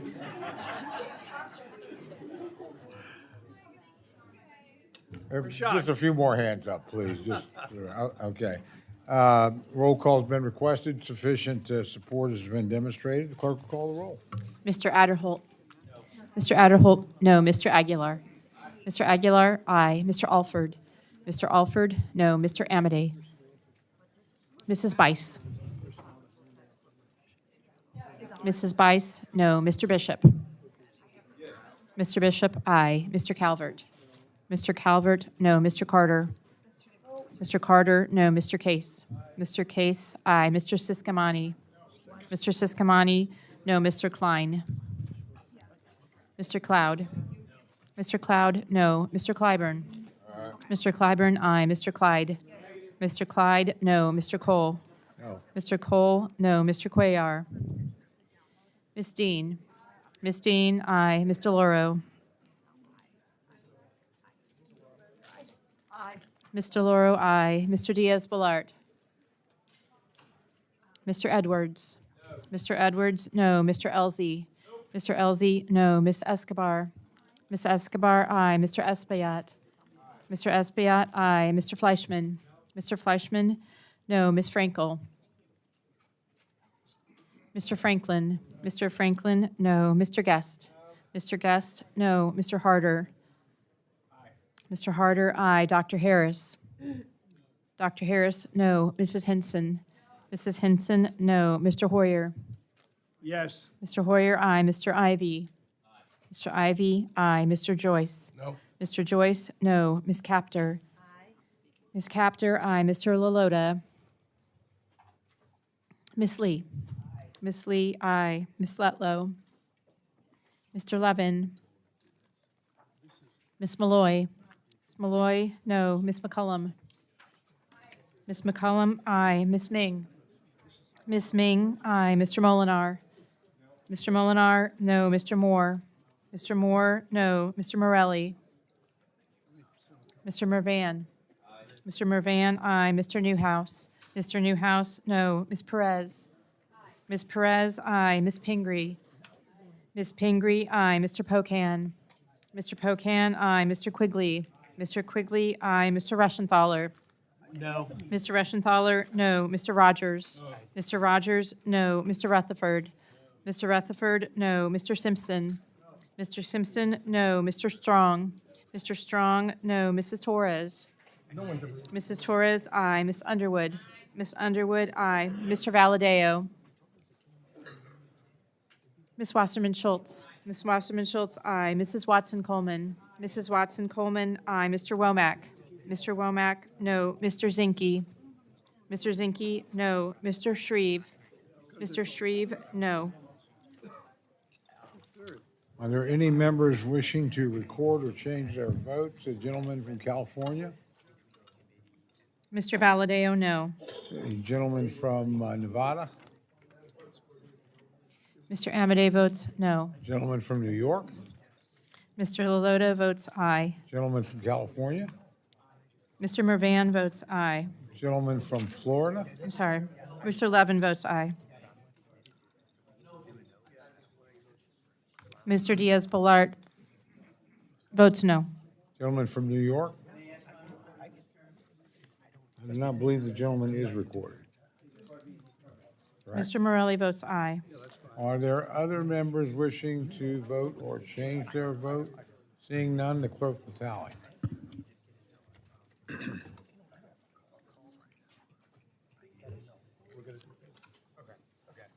That's what they want? Fine.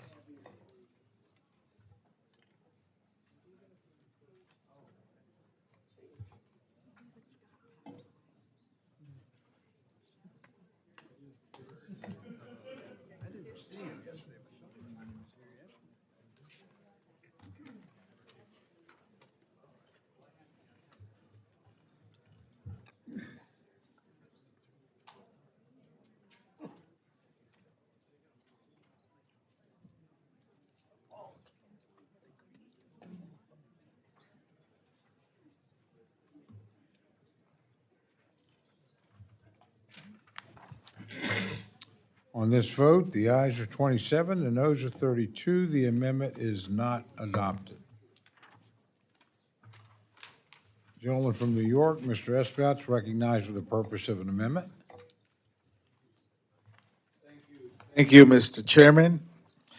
First, I want to join the chorus in, Would the gentleman care to have the amendment read, or? no, I dispense the reading of the amendment. Okay, without objection, the reading of the amendment is dispensed with. The gentleman from New York is recognized for remarks on his amendment. Thank you, Mr. Chairman.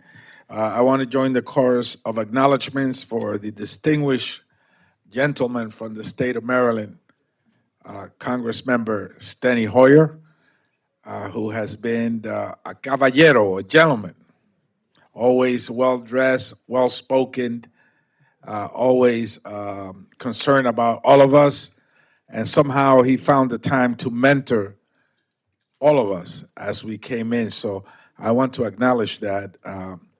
We will always remember him with fond memories, and of course, not an empty suit either. As we've seen today, he brings it here, and his ideas are heard, and they're often eloquent and correct. So congratulations, Steny. Mr. Chairman, earlier this year, the Small Business Administration released a new rule that would change eligibility requirements for access to 7(a) loans. It basically said that if you were a legal resident and you own a small business, or a green card holder, as there are thousands of folks in all of our districts that are small business owners, that are legal residents and green card holders, that if you were that person, you could not have access to a 7(a) loan.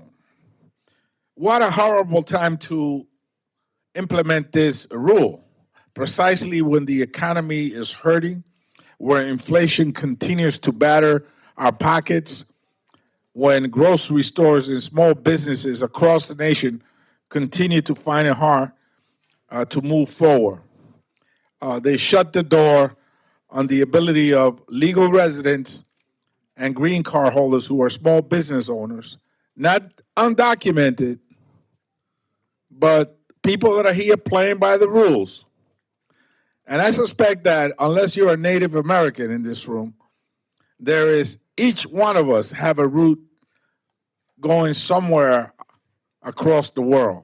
And probably each one of us has had a member of our family who's been a small business owner that have helped us get here today. All of us, I certainly did. My father was owned a gas station in Brooklyn. And so to say that the people that help us get here should today, those individuals that are like them today should not access 7(a) loans is a travesty. I think is in some ways un-American. There is no evidence, credible or otherwise, that the SBA or any other entity has shown that to show the large number of individuals in the U.S. without legal authorization are receiving these loans or finances.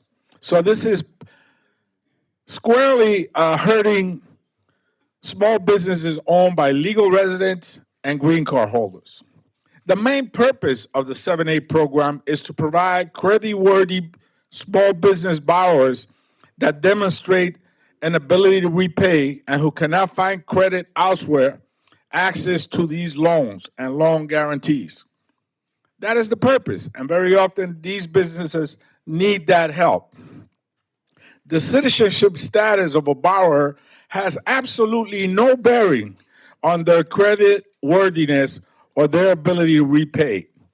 The SBA is doing nothing except making it harder for small businesses to access capital. Now, Mr. Chairman, I understand there is an amendment that will be presented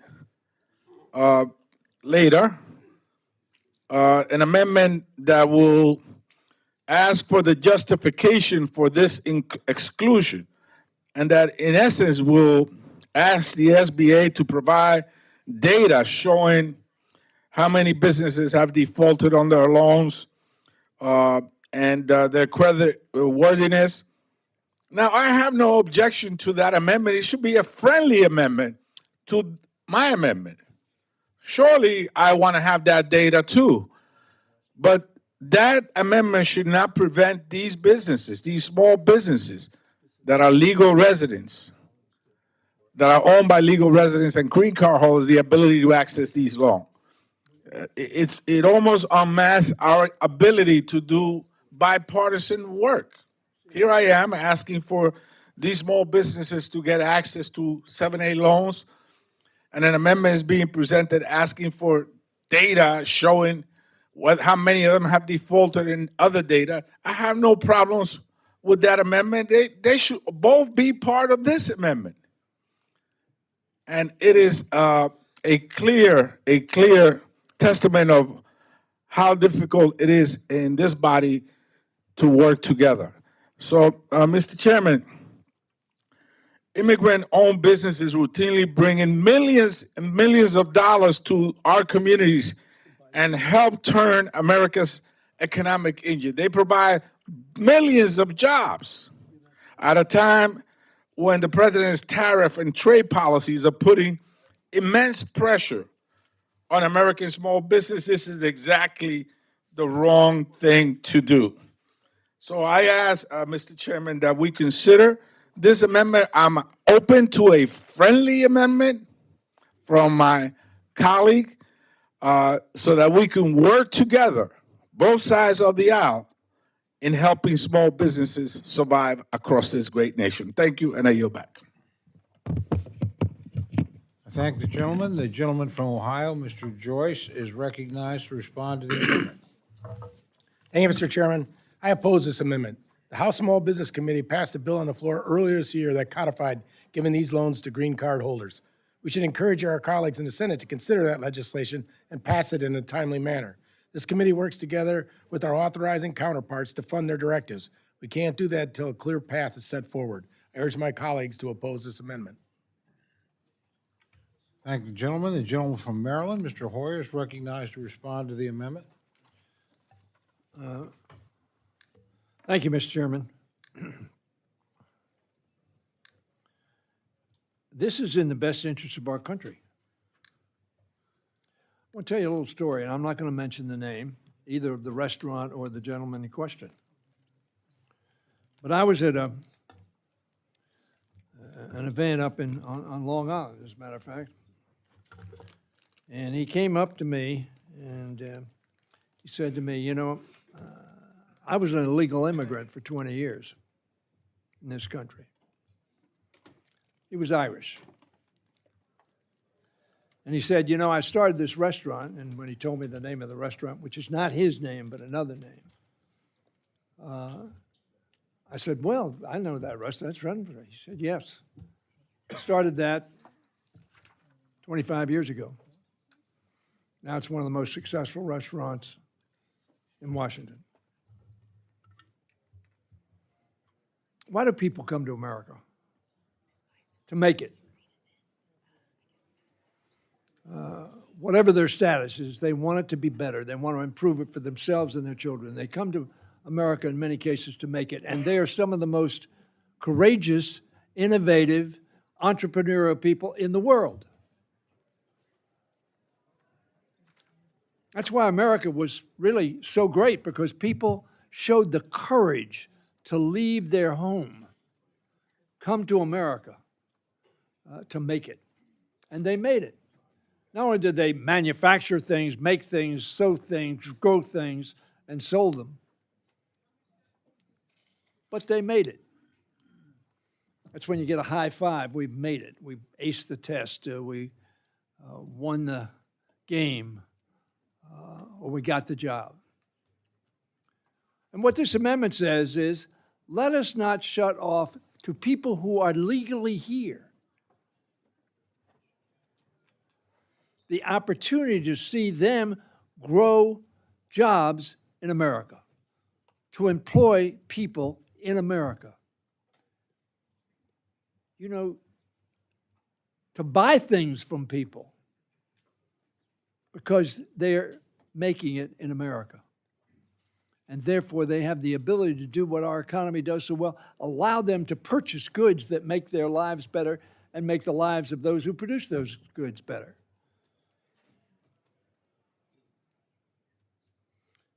I was reading, and I was a little late answering the call here, of what a small percentage, it's either 2 or 4% of the 85,000 loans that this would affect. Although there may be growth, which would be good. I don't know what it takes to get a yay vote on any of the amendments. I can't imagine that intellectually everybody automatically thinks if it's offered on this side, it's a bad amendment, or it threatens somehow the politics of this committee or the politics of the House. But I do get the sense that there's an order out, vote no, whatever it is, no matter what the merits of the amendment may be. That the message is, vote no. Now, frankly, I understand that on some things. As Majority Leader, I said vote no on the previous question because that turns over the floor to the other side, and you don't want to have the majority do that.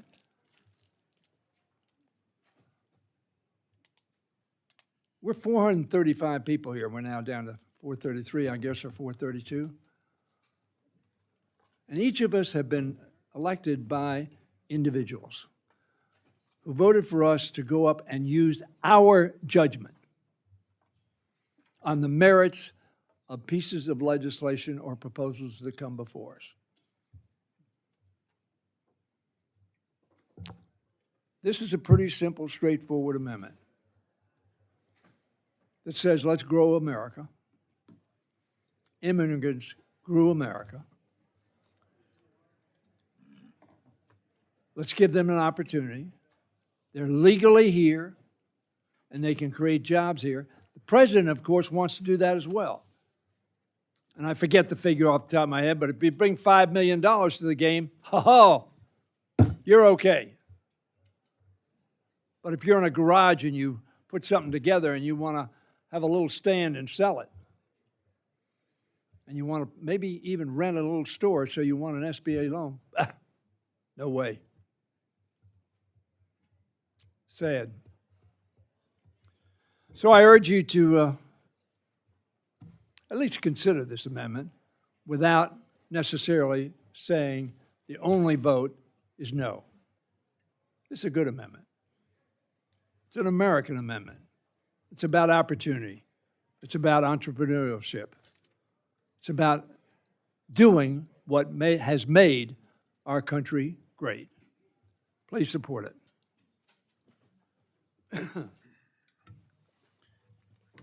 Thank the gentleman. The gentleman from Missouri is recognized to address the amendment.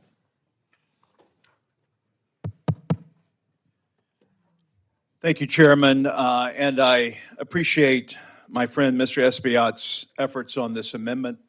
And Mr. Hoyer, thank you for your argumentation there, but I want to explain why this is not just a no to be a no on this particular amendment.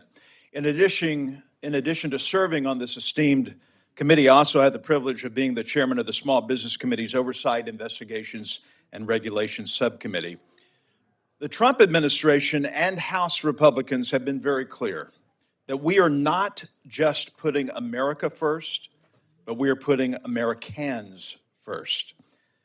And we have shown a consistent commitment to driving economic growth and job creation for citizens of the United States of America. And that's why Administrator Loeffler implemented citizenship verification across all of its loan programs. We on this committee, and particularly the FSGG subcommittee, cap the SBA's lending authority each and every year. And at the same time, our great nation's small businesses, which are really the backbone of this country, 34 million small businesses in America, are showing a record demand for the capital that is available each year. In fiscal year 2025, largely under the Biden administration, the SBA approved a whopping 3,358 loans for small businesses owned at least in part by foreign nationals. With a finite lending authority and record demand for capital, thanks to Republicans' economic agenda, why should we taxpayers back financing go to foreign nationals over U.S. citizens? The answer is simple. It should not. And that's why we're voting against this amendment. The limited resources of taxpayer-backed SBA financing must prioritize American citizens who are building businesses, who are investing in our communities, who are creating jobs here at home. Mr. Hoyer and Mr. Espaillat, I think all of us respect those who come from other countries, come here the right way, and want to be part of the fabric of America. But when we have a limited capacity, as we do in these loan programs, American citizens must come first. That's why we're voting no. I think it's a very reasoned position on this amendment, and I appreciate your respect for our decision. And with that, I yield back. Thank you. Thank the gentleman. Are there others wishing to speak on this amendment? Seeing none, there is at the desk an amendment and, oh, I'm sorry, excuse me. Gentleman from California is recognized to address the amendment. Thank you, Mr. Chairman. I just wanted to be brief. I wanted to thank Mr. Espaillat for bringing this up and just underscore what Mr. Hoyer said. This is about opportunity. Many of us in this room will engage in political activity more than likely between now and November, and many of us will go back home and talk about the opportunities that we're trying to unlock for our friends and neighbors, that we support business in our community, that we support job growth, that we support employees and employers. I don't know how we can do that without supporting an amendment that meets the goals that Mr. Espaillat is talking about here. I'm not aware of any liquidity crisis at SBA, although I'm happy to yield to the chair of the subcommittee if there is such a liquidity crisis. This is about unlocking opportunity here, and I'm happy to yield to the ranking member of the subcommittee. I appreciate the gentleman yielding, and I appreciate the remarks of my good friend, Mark Alford from Missouri. This budget you're going to be asked to vote on cuts Small Business Administration 22.3%. If there's limited money currently, you're going to make it more limited tomorrow. This amendment, again, is for legal residents of this country that we have gone through the process and are legitimate. My point of the Irishman that I talked about, he was not here legally, but he was at a time when people wanted to invest and grow America and small businesses. He got a loan, and he now has, and I don't want to mention his name or his restaurant, but one of the most successful restaurants in our capital. That's what we're talking about. And if we have a limited sum, then cutting it 22.3%. The ramifications of that, there'll be less loans, less growth, less employees, and you will not have helped either bring prices down or to make sure that people can afford the prices. I thank the gentleman, however, for his comments. I want to thank the ranking member. This amendment is about opportunity and job growth. That's fundamentally what this is about. The ranking member talked about the line items in this budget that are being cut under the proposal that is in front of us. This gives us an opportunity to unlock jobs, create benefits for folks back home in our community. And I appreciate the gentleman offering the amendment, and I encourage an aye vote. Thank you, Mr. Chairman. I thank the gentleman. Are there others wishing to address the amendment? The gentleman from Maryland, Mr. Ivey, is recognized. Thank you, Mr. Chairman. And I too commend my colleague, Mr. Espaillat, for bringing this amendment. Also, I appreciate the comments from my colleague, Mr. Alford. I think that's an important point. But let me say this. In my district, and it's Prince George's County, just a few miles from here, many of the entrepreneurs there are from other countries. We have a lot of people from Africa. India is another one who have been drawn there by NASA Goddard and the scientific needs that that community can provide, and they're doing it in an entrepreneurial basis. In fact, many of the absolute best jobs we have in Prince George's County are provided by those companies. We also have a lot of people from South and Central America who are also doing great work too in other sectors, you know, restaurants, construction and the like, doing great work and have become a real backbone for our economy there. So I take the gentleman's point, and actually, when I started as a staffer here in '87, I worked on the Small Business Committee, and one of the things that we focused on was trying to find ways to help small businesses, really small businesses, get started and grow. And I realized credit and capital are keys to that. But, you know, saying no just because somebody they got a green card is really kind of, we're you know, throwing the baby out with the bathwater. We could really employ a lot more people who are American in many instances, and these folks who own these companies are paying taxes into our coffers here. And the next generation I've seen from many of them who've become American citizens, and they're doing outstanding work. I think we really want to have them grow, pushing the talent away from the United States, and we're doing way too much of that right now, but it's really not the right way for us to go, especially in some of these science, engineering, and high-tech sectors. Let's take advantage of that. And so if there is a liquidity challenge, as Mr. Aguilar said, with respect to SBA, let's find ways to address that. And I appreciate Mr. Hoyer's comments about maybe putting some funding there. I think for most people here in this room, economic development and growth through private entrepreneurial activity, we all support that. We all see the benefit of that. It's part of what makes America great. And some of those small businesses really turn into the giants that have been, you know, leading the way for the United States over the years. I think we should take advantage of what we've got. We got a lot of talent here. Let's help it rise. Let's help it make us better, make those communities better. We'll all rise up together. And so with that, I rise back, but I encourage support of this amendment. Thank the gentleman. The gentlelady from Connecticut, Ms. Delore, is recognized to address the amendment. I'll be very quick. I had no intention of speaking on this, but if we don't have funds for the SBA and for folks who are legal to be able to access the SBA, they are on their way to becoming Americans. It's the legal process that we go through to do that. But let me just reflect, if there's not enough money for SBA, we're talking about a 22% cut in the funding for SBA. But I just take a look at, we have $1.5 trillion is being asked for defense and for the next year. And right now, the defense has $1 trillion already. So it's $2.5 trillion. Let's take a look at ICE and what they received from the last reconciliation bill. There's one pending, it's $75 billion,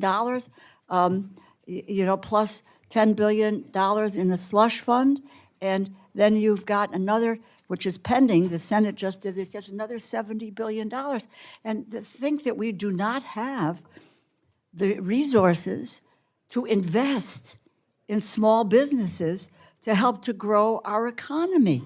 I mean, that's very perplexing and puzzling that we would not focus on what are the resources that are necessary in order for us to be able to, we all say in whatever form, that small businesses are the backbone of our country. I say that about the state of Connecticut all the time. Well, if that is the case, then let us invest in small businesses. We can. There isn't a liquidity problem. We can address that, and this committee can address that. And maybe what we ought to do is to say no to a 22% cut for the SBA. I yield back. Thank the gentlelady. Are there others wishing to address this amendment?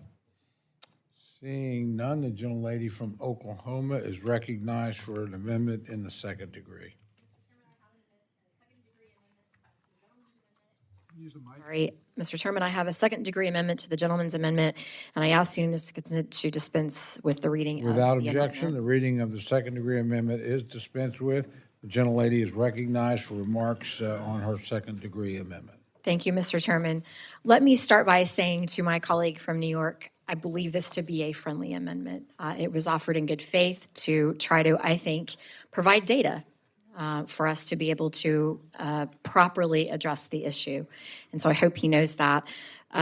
This amendment ensures that the most qualified small business owners continue to have access to SBA guaranteed loans.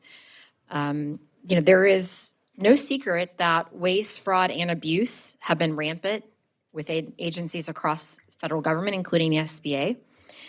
If you just look at the Paycheck Protection Program, better known as the PPP, it was rife with fraud, including access to loans by non-U.S. citizens.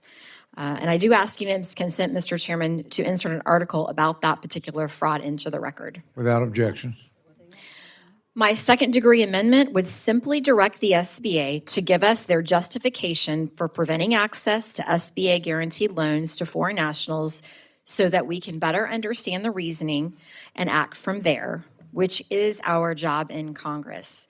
It was discussed yesterday that there was lots of language put forward, amendments put forward to put reports up. And I think this is exactly what we're looking at, is putting a report up to make sure that we have the data to be able to make the right decisions. And so with that, I would ask support of my second-degree amendment, and I yield the balance of my time. I thank the gentlelady. The gentleman from Maryland, excuse me, you want to address this? The gentleman from Ohio, Mr. Joyce. What is your name? Joyce. I know. Mr. Joyce is recognized to address the issue. Well, I've obviously made quite an impression on my chairman. I'll wear my name tag next time. I support the gentlewoman's amendment. This committee needs additional information from the SBA to better understand the reasoning behind the changes made. We know the SBA loan program has been rife with fraud, and this language will allow us to make informed decisions about the nature of the problem. I urge my colleagues to support this amendment. I thank the gentleman. Gentleman from Maryland, Mr. Torrey, is recognized to address this second-degree amendment. Thank you very much. I think it may be friendly in intent, but it is belied by this. The language says, in fiscal year 25, SBA approved 3,358 loans to lawful permanent residents, comma, largely during the Biden administration. Now, why is that language in there? That language, in my view, is added to make sure that everybody knows that Trump did not do this in his first term. I don't know what he did. I haven't had enough time to find out. But the fact of the matter is that implies that somehow Biden did something wrong. What Biden did was to give opportunities. Now, very frankly, I want all of you to know, I think we have to have a rational immigration policy. And we have not had a rational immigration policy for a long time. And we ought to have that bill, which has been talked about. And then the amendment goes on to say 4%, not a hemorrhaging, I would say, of these funds to legal residents, a small percentage. And very frankly, I would suggest to you that if you look at the record, one of the largest companies in this country, somebody who contributed some $270 million to the welfare of working people in his company, Mr. Musk, is from South Africa. Now, I doubt that he got a small loan. I think he got a very big loan. Pays no taxes. And wasn't that wonderful? Not so much because I agree with Mr. Musk, but it is because He's created a lot of good jobs, a lot of good economic, and made us more competitive in international fields than we otherwise would have been. Would the I would be glad to yield to my friend. Thank you, Mr. Hoyer. I would just offer up that I hope my father is listening right now because I'm about to talk about him. Go ahead. My father is an immigrant to this nation. He came here in 1970 and became a citizen in 1975. And in the early 2000s, he took out an SBA loan. And he is an employer. And so he does represent the American dream. And I think he was a US citizen when he did that. And if I were to call him on the phone and I were to ask him, do you think that you should be a US citizen to be able to access these SBA loans? He too would say yes. We are not demeaning. Can I reclaim my time? I have 3 daughters of my own. And I hope if I call them, they will also agree with me. But my experience has been, it's not quite so consistent as apparently you have confidence that your dad would agree with you. But we're claiming my time. I understand what the woman is saying, that Ms. Bice is saying. I'm glad your father had become a citizen by that point in time. But that's the point. Let's say he asked for that loan a week before he became a citizen. Apparently, he's been pretty successful. Is that accurate? I mean, I don't know your father, and I don't know the background, but I think you make my point. He was an immigrant. He came here. He applied his talent, and he's been successful and supported his family. And that's what this gentleman's saying about his amendment. 4%. This is not like we're hemorrhaging at 15 or 25 or 30% that my friend, Mr. Alfred, and he is my friend. We have a great relationship, and I'm proud of that. It's not like we're crowding out Americans, and particularly when we're cutting it by 23% seems contrary to the assessment of the need that exists. But I appreciate the gentlelady's amendment, but it's sort of like, I love the Shark Tank. I don't know anybody, Mark, watches the Shark Tank, but unfortunately, I'm out. Yeah.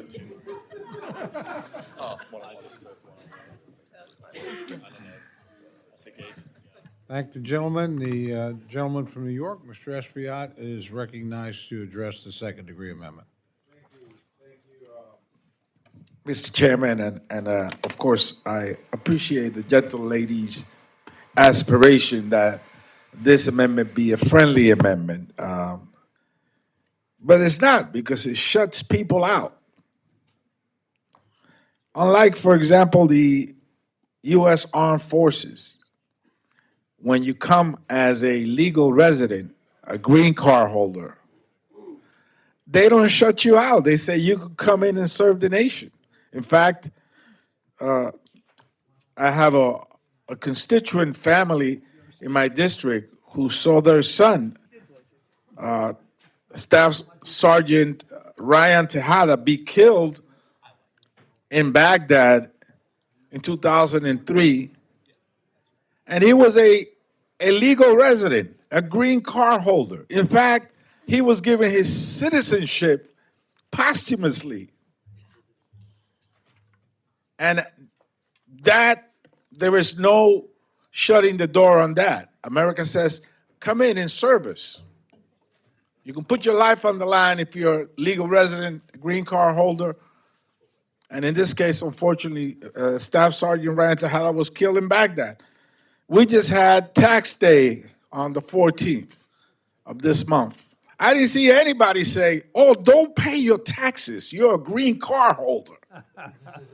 In fact, millions of green card holders pay their taxes. And they do that religiously because for you to become a U.S. citizen 5 years later, you have to show a record of paying your taxes. So if you are a green card holder, small business owner, you're going to handle your books meticulously. Because the day you want to become a U.S. citizen, you got to show Uncle Sam that you have played by the rules. But yet the SBA says today that you should not have access to a 7A long. And so I appreciate the gentle lady's intention, but I don't think this is a friendly amendment at all. It shuts down the door. And in fact, if you look at the percentages, you're talking about 4% of the loans, not a whopping 50%, 25%, 4% of the loans that are issued by SBA. And if you look at the number of businesses, despite making up 14% of the population, 19% of the businesses with employers are immigrant-run businesses in America. Any of us, I am sure, could walk down Main Street, because this is a Main Street amendment. This is not a Wall Street amendment. There's plenty of those that happen here in this body. This is a Main Street amendment.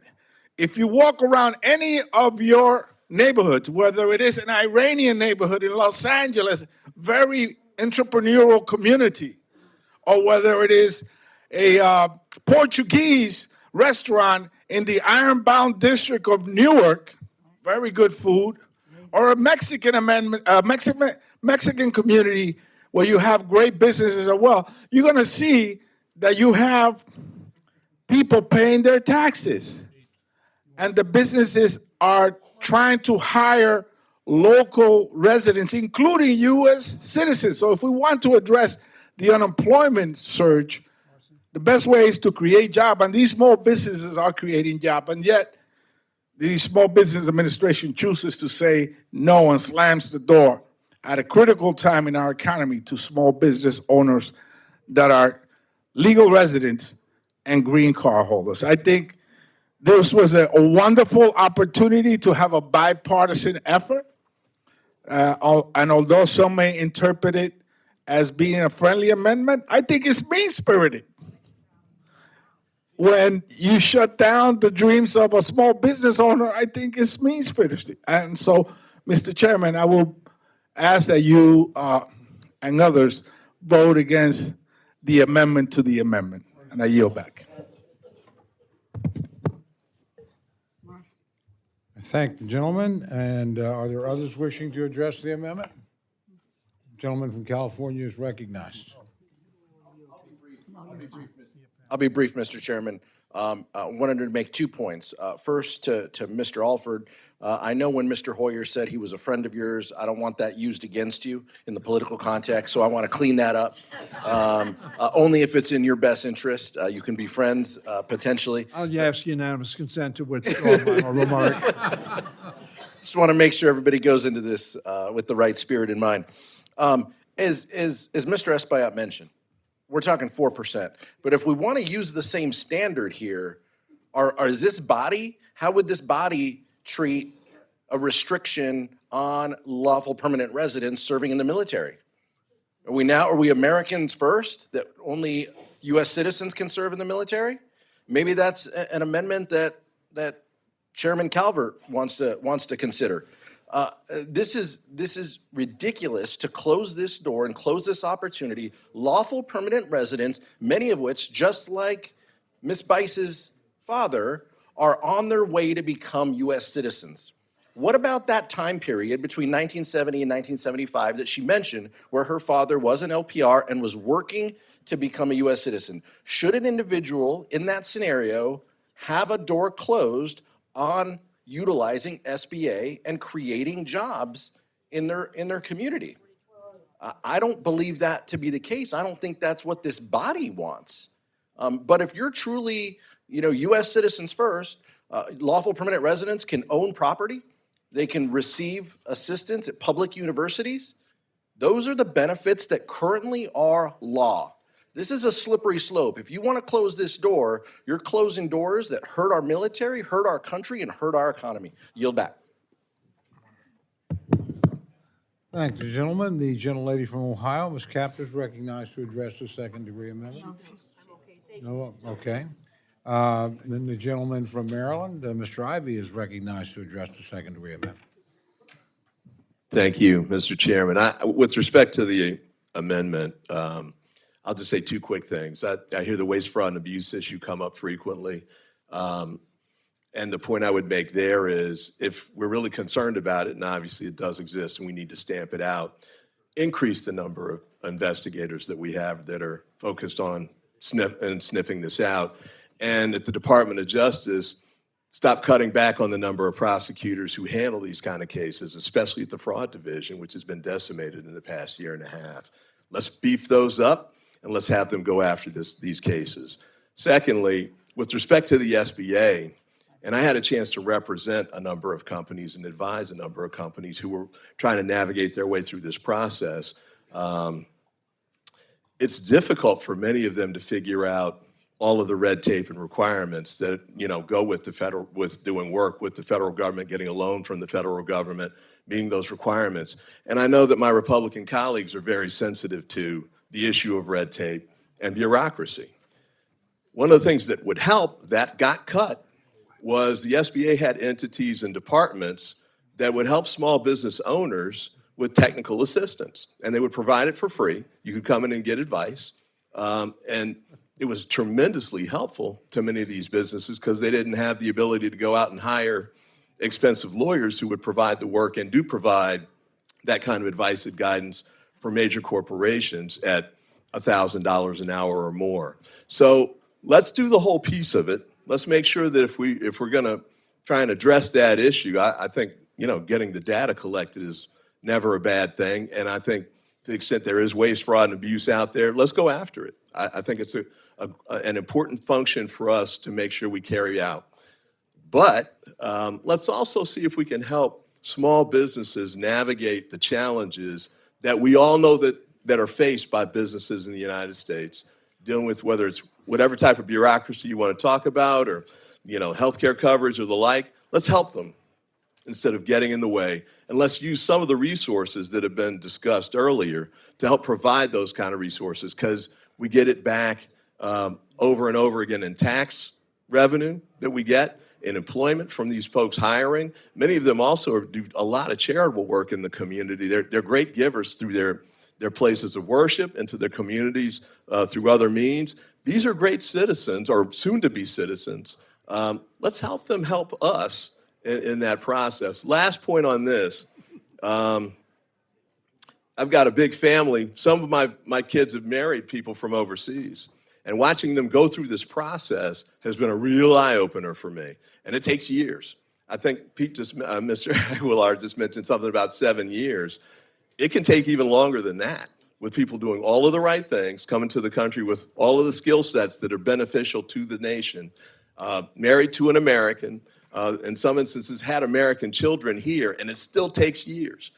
There's no reason for us to force them to wait years and years and years before they can start a business and get the legal or the technical assistance and loan assistance that they need to have a thriving business that's going to benefit all of us in our communities.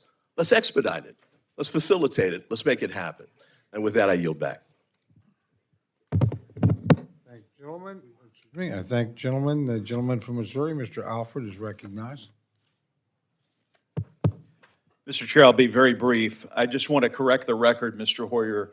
The 22% cut in the SBA funding is cuts in personnel, right-sizing the SBA under Kelly Loeffler, making it more efficient, moving personnel out into the heartland, including Kansas City, Missouri, which I appreciate. The 7A loan program is fully funded, but it is at a capacity where U.S. citizens must come first in this. This has nothing to do with the loan program itself being underfunded. Otherwise, I would certainly be fighting for more funding. Thank you very much. Will the gentleman yield? Would you yield? Yes. The only comment I would have to you, why didn't you move the 22.3% resources over to the loan program? Thank you very much. I yield back. I hesitate to ask, but are other members seek recognition to address the amendment? Seeing none, the gentlelady is recognized for 1 minute to close. Thank you, Mr. Chairman. And it has been brought up on several different occasions here. Only 4%, only 4%. Do you know what the total number of SBA loans approved last year was? $37 billion. So 4% is almost $1.5 billion. It seems reasonable to me that we would ask for a report to make sure that the data that we are wanting to change policy on makes sense. That's all this is. And I would just underscore that the amendment is more a prudent approach by better understanding the administration's reasoning for acting rather than just banning something. So with that, Mr. Chairman, I ask my colleagues to vote in favor of the second-degree amendment, and I yield back the balance of my time. Thank you, gentlelady. The question is now on the second-degree amendment offered by Ms. Bice. All those in favor say aye. Aye. All those opposed say no. No. Opinion of the chair, the ayes have it. Roll call has been requested. Sufficient number of hands have been raised. Clerk will call the roll. Mr. Adderholt. Mr. Adderholt, aye. Mr. Aguilar. Mr. Aguilar, no. Mr. Alford. Mr. Alford, aye. Mr. Amade. Mr. Amade, aye. Mrs. Bice. Mrs. Bice, aye. Mr. Bishop. Mr. Bishop, no. Mr. Calvert. Mr. Calvert, aye. Mr. Carter. Mr. Carter, aye. Mr. Case. Mr. Case, no. Mr. Siscamani. Mr. Klein. Mr. Cloud. Mr. Clyburn. Mr. Clyburn, no. Mr. Clyde. Mr. Clyde, aye. Mr. Cole. Aye. Mr. Cole, aye. Mr. Cuellar. Mr. Cuellar, no. Ms. Dean. Ms. Dean, no. Mr. Loro. Mr. Diaz-Balart. Mr. Diaz-Balart, aye. Mr. Edwards. Mr. Edwards, aye. Mr. Elzey. Mr. Elzey, aye. Ms. Escobar. Ms. Escobar, no. Mr. Espaillat. Mr. Espaillat, no. Mr. Fleischman. Mr. Fleischman, aye. Ms. Frankel. Ms. Frankel, no. Mr. Franklin. Mr. Franklin, aye. Mr. Guest. Mr. Guest, aye. Mr. Harder. Mr. Harder, no. Dr. Harris. Dr. Harris, aye. Mrs. Hinson. Mrs. Hinson. Mrs. Hinson votes aye. Mr. Hoyer. Mr. Hoyer, aye.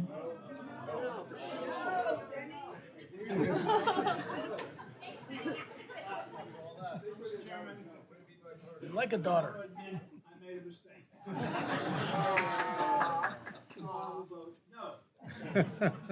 Mr. Hoyer votes no. Mr. Ivy. Mr. Ivy, no. Mr. Joyce. Aye. Mr. Joyce, aye. Ms. Capter. No, thank you. Ms. Capter, no. Mr. Lalota. Mr. Lalota, aye. Ms. Lee. Ms. Lee, no. Ms. Letlow. Ms. Letlow, aye. Mr. Levin. Mr. Levin, no. Ms. Malloy. Ms. Malloy, aye. Ms. McCollum. Ms. McCollum, no. Ms. Ming. Ms. Ming, no. Mr. Molinar. Mr. Molinar, aye. Mr. Moore. Mr. Moore, aye. Mr. Morelli. Mr. Morelli, no. Mr. Mervan. Mr. Mervan, no. Mr. Newhouse. Mr. Newhouse, aye. Ms. Perez. Ms. Perez, aye. Ms. Pingree. Ms. Pingree, no. Mr. Pocan. Mr. Pocan, no. Mr. Quigley. Mr. Quigley, no. Mr. Reschenthaler. Mr. Reschenthaler, aye. Mr. Rogers. Mr. Rogers, aye. Mr. Rutherford. Mr. Rutherford, aye. Mr. Simpson. Mr. Simpson, aye. Mr. Strong. Mr. Strong, aye. Mrs. Torres. Mrs. Torres, no. Ms. Underwood. Ms. Underwood, no. Mr. Valadeo. Mr. Valadeo, no. Ms. Wasserman Schultz. Ms. Wasserman Schultz. Ms. Wasserman Schultz, aye. Mrs. Watson Coleman. Ms. Wasserman Schultz votes no. Mrs. Watson Coleman. Mrs. Watson Coleman, no. Mr. Womack. Mr. Womack, aye. Mr. Zinke. Aye. Mr. Zinke, aye. Mr. Shreve. Mr. Shreve, aye.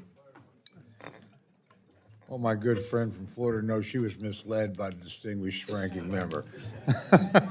So we know. I appreciate your sticking with me. Are there any members wishing to record their vote or change their vote? Gentlelady from Connecticut. I do not believe the gentlelady is recorded.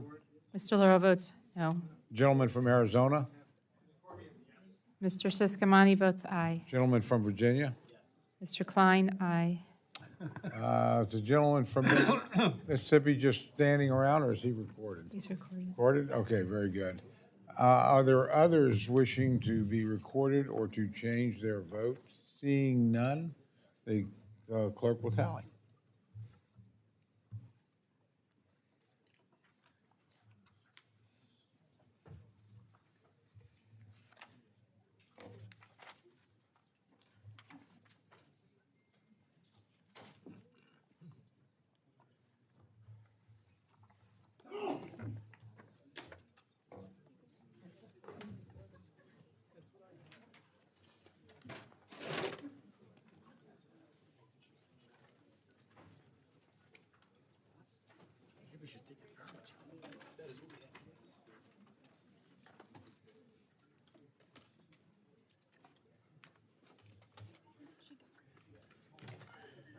On this vote, the ayes are 34, the noes are 28. The amendment in the second degree is adopted. We will now return to the amendment offered by Mr. Espiat as amended. Do any members seek recognition to speak on the amendment as amended?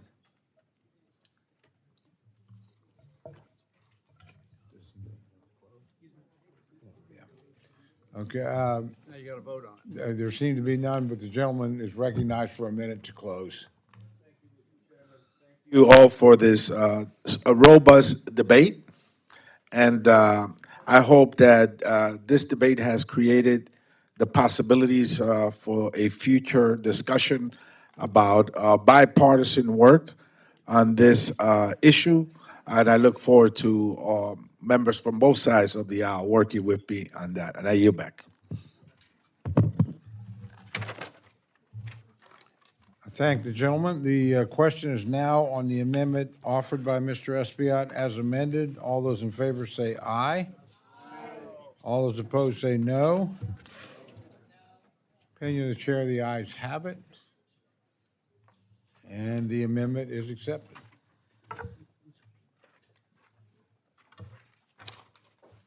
Gentleman from California, Mr. Levin, is recognized for the purposes of amendment. Mr. Chairman, I have an amendment at the desk, and I ask for unanimous consent that the reading of this amendment be dispensed with. Without objection, the reading of the amendment is dispensed with, and the gentleman is recognized for remarks on his amendment. Thank you, Mr. Chairman. Before I begin, I want to also take a moment to thank my friend Steny Hoyer. He is one of the great statesmen and modern leaders of this institution. I'm a better member of Congress from watching his example, as I know many of us are. So thank you, Steny. Colleagues, this is the simplest amendment you're going to see today. It's one sentence. It says, quote, "None of the funds appropriated by this act shall be used to cancel or pause grant funding based on the perceived political leanings of the state in which the recipient is located." End quote. That's it. I want to speak directly to my Republican colleagues for a moment, because I'm not here to score points. I'm here to ask you to protect something that we all swore an oath to protect. A federal judge recently found that this administration, quote, made grant termination decisions primarily, if not exclusively, based on whether the awardee resided in a state whose citizens voted for President Trump in 2024, end quote. The judge ruled that this violates the Fifth Amendment's Equal Protection Clause. That's not my characterization. That's a finding of fact from the federal bench. Now, I understand the politics of the moment that we're in. When your party holds the White House and holds both chambers, it's tempting to let the executive branch do whatever it wants, because most of what it wants is what you want. I get it. I've seen Democrats make the same mistake. But there's an old saying, don't dig a hole you're not willing to fall into. Every majority digs, and every majority eventually falls. Think about what's actually happening here. The Office of Management and Budget, on its own authority, is deciding which states get the money Congress appropriated and which states don't, based on how those states voted. Not based on need, not based on merit, not based on the statutory criteria this committee wrote into law, based only on the electoral map. So let that sink in. We, the Appropriations Committee, wrote the law.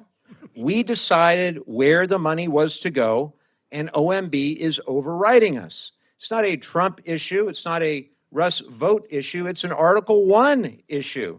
The framers gave the power of the purse to Congress for a reason. They understood that if the executive could spend or withhold money based on political favoritism, the legislature would become decorative, would become irrelevant.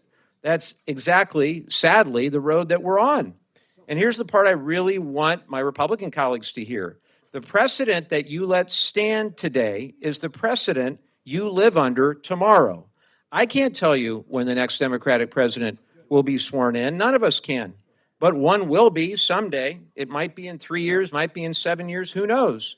But when that day comes, every tool that you allow this administration to use will be sitting on the desk in the Oval Office waiting. So imagine disaster relief to any of your states getting held up because your state voted red. Imagine a highway project in your district sitting frozen because of your state's political preference. If that sounds outrageous to you, good, it should. And it's outrageous right now, too. The only difference is who's holding the shovel.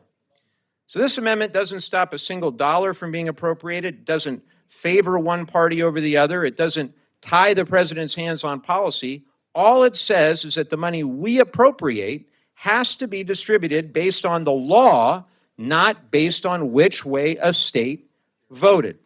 If you believe in the Constitution that we all swore to uphold, you should be able to vote for this. If you believe Article 1 means something, you should be able to vote for this. And if you believe that one day there is even a remote possibility that you might be sitting in the minority watching a Democratic White House do this to your constituents, you should definitely be able to vote for this. Don't dig a hole you're not willing to fall into. I urge my colleagues to support this amendment, and I yield back. Thank the gentleman. Mr. Joyce of Ohio is recognized to respond to the amendment. Thank you, Mr. Chairman. I oppose the amendment. I know there's a shared frustration regarding the administration's decision on the cancellation of grant programs. We should address these frustrations in oversight work and working with our authorizers. Issuing directives and appropriation bills is not the answer. I urge my colleagues to oppose the amendment. Thank you, gentlemen. The gentleman from Maryland, Mr. Hoyer, is recognized to address the amendment. I think, as the gentleman says, it's pretty straightforward.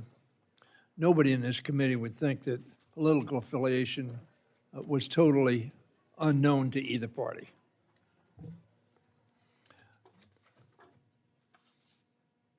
The president has articulated this premise of partisan grantmanship on a number of occasions. That's either one of his strengths or one of his weaknesses. He says, yeah, that's what I'm going to do. Like it or lump it. In the energy grants, some 63% went to red states out of the infrastructure bill. Of the energy grants, 63% went to red states. Why? Because they had a need.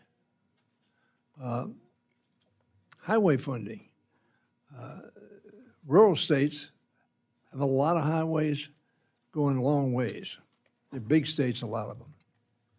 And smaller states don't have as much need. And what the gentleman's saying is, when we appropriate X number of dollars, those dollars ought to be distributed towards the objective that America needs. Now, America is divided into 50 states and a jurisdiction that ought to be a state, the District of Columbia. And that's all this amendment does, that we should distribute our resources based upon the needs of our country and the needs of our constituent states and localities. I think in that sense, it's a very good, honest, straightforward amendment, and I support it.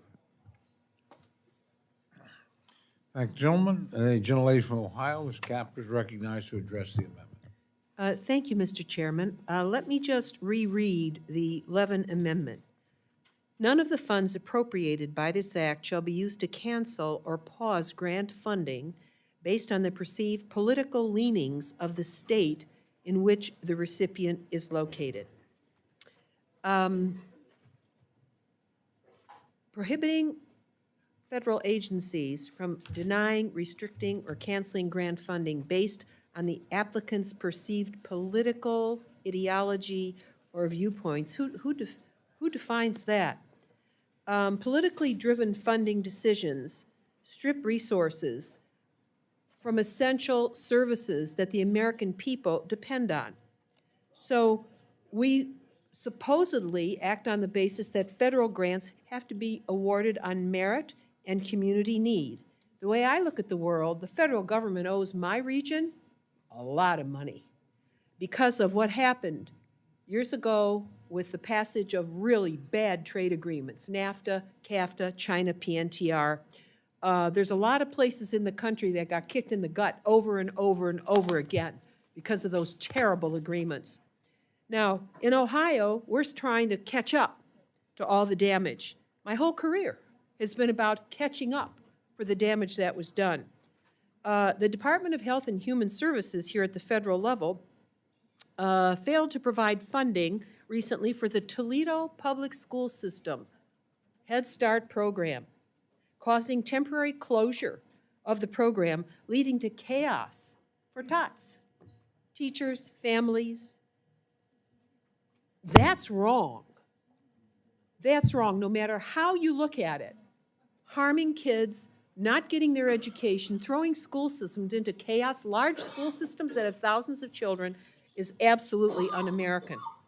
The Trump administration canceled more than $100 million to the region I represent in places like the city of Toledo. Grants that had already been passed by both chambers of Congress, both houses of Congress, went over to the administration. They approved it, they awarded it, and then they took them back. Okay, so the federal government's kicking us again. We're used to it, and we don't like it. We're still digging out of the industrial and manufacturing depletion. Ours is, the major city I represent is not a capital city, okay? Doesn't have a lot of friends here in Washington. Costs a lot of money to get here. Whether you drive or whether you go on an airplane, a lot of our people don't come here. And our manufacturing and workforce development programs rely heavily on federal partnerships, particularly for workforce development, where our people have been robbed for years, sending money into the federal government and not getting it back. So when millions of tax dollars that people paid in here don't come back home, especially for education and workforce development, there's something very uneven about the way this country is performing. And there are fewer and fewer opportunities for Ohio workers who don't happen to live in a capital city or a university town or a financial center. So these cuts that are going on impact opportunity, public health and safety for sure. And I wanted to mention, and there's something called the Manufacturing Extension Partnership that's over at the Department of Commerce. I don't know who runs that place. All I know is they cut the program out, cut the legs out from under people who were trying to reestablish some manufacturing. People talk about the defense industrial base. Well, I'll tell you what, if you lose all your tooling companies, if you lose your steel companies, if you lose all of the manufacturing companies that we had before, you're not going to be successful. In fact, you're going to fail. And that's why China, right now, if they dumped all their $10,000 cars into this country, we would wipe out our automotive industry tomorrow. Okay, so I'm angry because to underfund education cuts off the future. To underfund workforce development, to kill the Manufacturing Extension Partnership is un-American. So I support the Levin Amendment, and I oppose those, and I'll end with this. I was educated in Catholic schools, but our parents always paid the property tax for all the other schools. And I see that some people want to put Catholic practices in public schools. That's not the way Catholics perform. We go to our own churches, and we believe in the public schools. So the people who have this funny conflation of thinking that you're going to do something special, no, to choose a religion is your own business. You don't want the government involved in that. So I really support the Levin Amendment, and I don't support the damage that the other side of the aisle is doing to the separation of church and state in this country. I yield back. Thank you. Thank you, gentlelady. The gentlelady from Minnesota, Ms. McCollum, is recognized to address the amendment.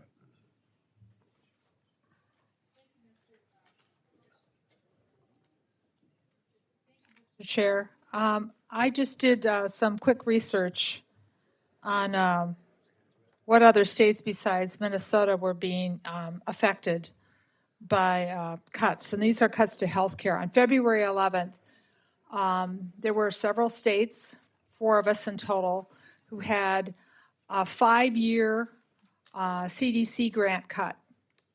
It was Minnesota, California, Illinois, and Colorado. Weren't given any reasons.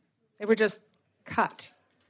And what was happening in Minnesota with these CDC grants, it wasn't going, these grants weren't focused on the Twin Cities. They were focused on greater Minnesota, Pete Stauber's district, Michelle's district, Tom's district, Brad's district, and the 11 tribal nations that we serve there. We work together, Minnesota Department of Health and the CDC. No explanation, no nothing, just cut.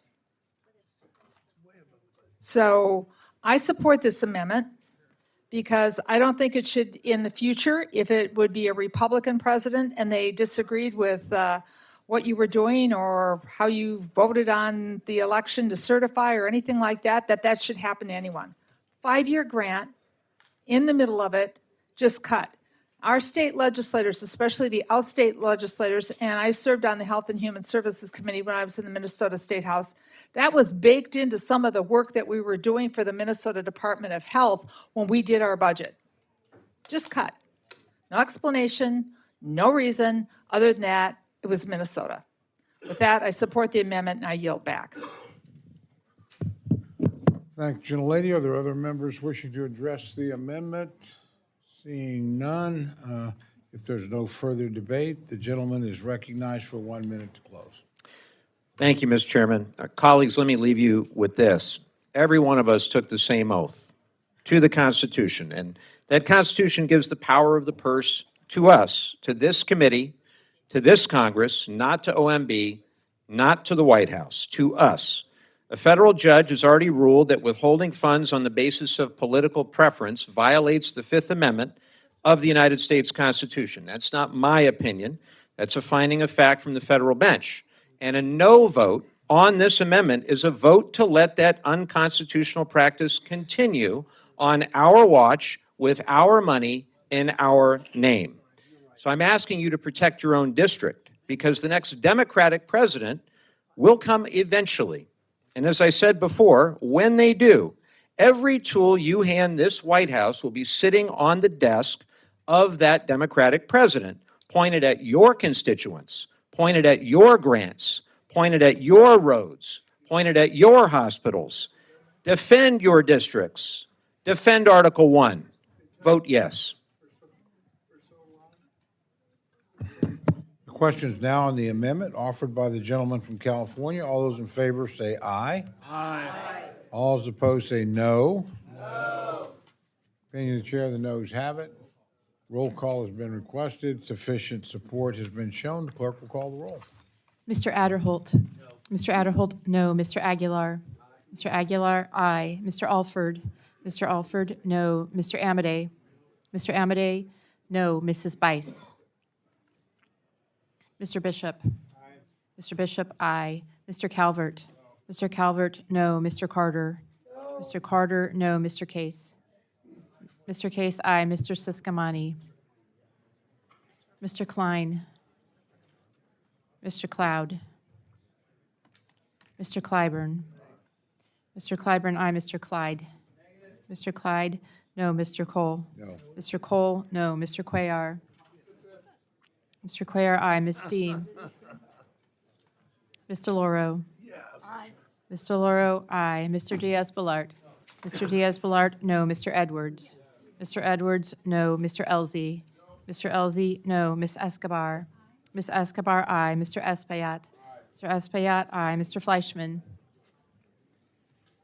Ms. Frankel. Ms. Frankel, aye. Mr. Franklin. Mr. Franklin, no. Mr. Guest. Mr. Guest, no. Mr. Harder. Aye. Mr. Harder, aye. Dr. Harris. Dr. Harris, no. Mrs. Hinson. Mr. Hoyer. Aye. Mr. Hoyer, aye. Mr. Ivy. Mr. Ivy, aye. Mr. Joyce? No. Mr. Joyce, no. Ms. Capter? Aye. Ms. Capter, aye. Mr. Lalota? Mr. Lalota, no. Ms. Lee? Ms. Lee, aye. Ms. Letlow? Mr. Levin? Mr. Levin, aye. Ms. Malloy? Ms. McCullum? Ms. McCullum, aye. Ms. Ming? Ms. Ming, aye. Mr. Molinar? Mr. Molinar, no. Mr. Moore? Mr. Moore, no. Mr. Morelli? Mr. Mervan? Mr. Mervan, aye. Mr. Newhouse? Mr. Newhouse, no. Ms. Perez? Ms. Perez, aye. Ms. Pingree? Mr. Pocan? Mr. Pocan, aye. Mr. Quigley? Mr. Quigley, aye. Mr. Reschenthaler? Mr. Reschenthaler, no. Mr. Rogers? Mr. Rogers? Mr. Rogers, no. Mr. Rutherford? Mr. Rutherford, no. Mr. Simpson? Mr. Simpson? Mr. Simpson, no. Mr. Strong? Mr. Strong, no. Mrs. Torres? Mrs. Torres, aye. Ms. Underwood? Ms. Underwood, aye. Mr. Valadeo? Mr. Valadeo, no. Ms. Wasserman Schultz? Ms. Wasserman Schultz, aye. Mrs. Watson Coleman? Mrs. Watson Coleman, aye. Mr. Womack? Mr. Womack, no. Mr. Zinke? Mr. Zinke, no. Mr. Shreve? Mr. Shreve, no. Do any members wish to record or change their vote? Gentlelady from Iowa? Mrs. Henson, no. Gentlelady from Utah? Ms. Malloy, no. Gentleman from Arizona? Mr. Siscomani, no. Gentlelady from Pennsylvania? Ms. Dean, aye. Gentleman from Tennessee? Mr. Fleischman, no. Gentlelady from Oklahoma? Mrs. Bice, no. Gentlelady from Maine? Ms. Pingree, aye. Are there others wishing to record or change their vote? Seeing none, the clerk will tally.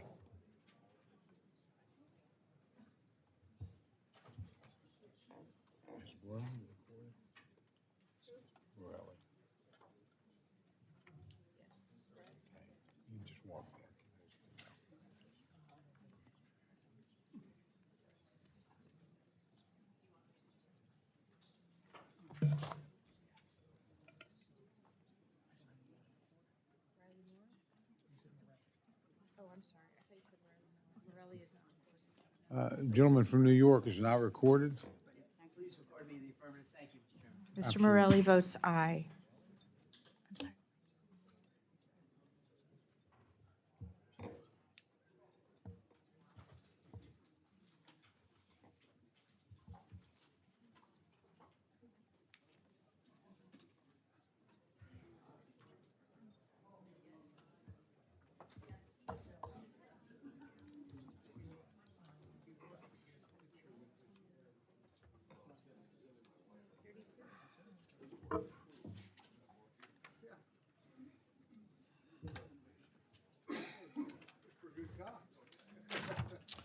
On this vote, the ayes are 28, the noes are 32. The amendment is not adopted. Gentleman from Indiana, Mr. Mervan, is recognized for an amendment. I dispense the reading of the amendment. Without objection, the reading of the amendment is dispensed with, and the member is recognized for remarks on his amendment. Northwest Indiana is the largest steel-producing hub in the country. Maintaining a strong domestic steel industry and unionized workforce is vital for strengthening our economy, protecting American jobs, and defending our national security. Despite promises to bolster the American steel industry, the current administration has accepted tens of millions of dollars worth of donated foreign steel from his expensive ballroom project. Right after the president announced this donation, the administration also adjusted tariff policy in a way that benefits the same donor by cutting certain automotive steel tariffs in half. As vice chairman of the Congressional Steel Caucus, I am fighting every day to defend American steelworkers, strengthen Buy American requirements, and prevent unfairly traded steel products from being dumped on our shores. To truly support domestic producers and steelworkers, government construction projects at iconic American buildings should only use American-made steel, iron, and manufactured materials. Accepting donations from foreign companies sends a mixed message to the American steel producers, American steel workers. It affects our economic strength, our steel capacity, and our national security. My amendment directs that all iron, steel manufactured products and construction materials used in construction projects on the White House grounds be produced in the United States. This includes materials procured through appropriated funds and received through private donations. I urge the committee to support my amendment and stand up for the domestic steel industry in America and American workers. Thank the gentleman. The gentleman from Ohio, Mr. Joyce, is recognized to respond to the amendment. Thank you, Mr. Chairman. I oppose the gentleman's amendment. I agree that we should prioritize the use of American-made iron, steel, and other materials in construction projects, which is why these products are already covered under Section 606 of this Act, which requires compliance with the Buy American Act of 1933. This amendment will be duplicative and unnecessary. For that reason, I urge my colleagues to vote no on the amendment. Thank the gentleman. The gentleman from Maryland, Mr. Hoyer, is recognized to address the amendment. Well, in a body that says things again and again and again on the same subject, duplicative is not bad, apparently. This amendment says what the President of the United States says he wants. America first. I don't know that he says America only, although he acts that way a lot. America first would mean American steel. That's what this amendment says. Now, we're going to have a second-degree amendment for which I think probably most of the other side will vote. It is what I call a clever amendment. It takes Mr. Mervin's directing them to do this to urging them to do this, otherwise known as the vote premise. Not V-O-T-E, but V-O-U-G-H-T premise. That what we do is suggest, urge, plead, prostrate ourselves.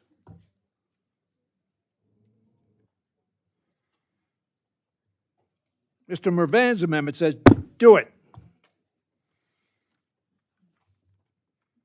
What this is, I won't say that, but it's a pretend substitute for this bill. Because it says that we urge you to do this, but you're not required to do it. And very frankly, we know that they're already talking to foreign steel makers. Maybe they have business with other people as well. And then it says at the end, to look like we're saying something, this includes any materials procured with funds made available by this act. Obviously, what the President said is we're doing it all with donated funds. Now, as I said earlier in the day, we've got a headline here in the Washington Post that Trump fought to keep the ballroom fundraising contract secret. Judge told him you can't keep it secret.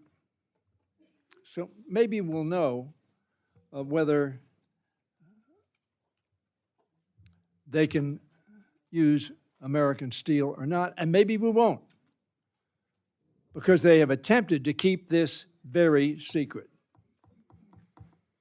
So I would suggest, A, when we vote on the amendment, which is not a friendly amendment at all, but a amendment which will allow you to go and say, well, I voted to have American steel there. No, you don't.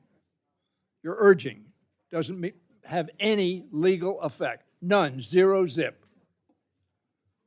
And then you say, nothing in this bill, knowing full well there is nothing in this bill to fund this. Nor did the President ask us. He didn't ask us for our by leave. I don't mean our subcommittee. I mean anybody. He just tore down a significant part of the White House and said, we're going to do something else. And then we find in a story that occurred not too long ago that they're making deals with foreign steelmakers. So it's not a question of urging. They're not doing it. And they don't want us to know they're not doing it. So watering down this as a pretense that we're mandating steel be used from America won't wash. Or as Speaker Wright used to say, that dog won't hunt. So I support the gentleman's amendment, who's standing up not for his area, he's doing that, as we all ought to, but he's standing up for the premise of America being first when we spend this money. We haven't authorized this money. We haven't played a role in getting this money, but it is gotten because the President of the United States asked for it in large sums. So, Mr. Chairman, I would urge rejection of the second-degree amendment and the adoption of the gentleman from Indiana's amendment.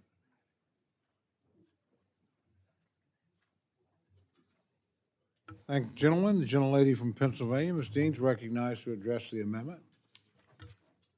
Thank you, Mr. Chairman. And I thank Mr. Mervan for bringing this amendment forward. It seems like exactly what Donald Trump wants.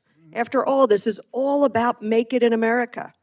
So if you are choosing to tear down a hunk of the White House because you have a better idea, wouldn't you think everything in this thing would be showcasing the greatness of American manufacturing and craftsmanship and technology and you name it?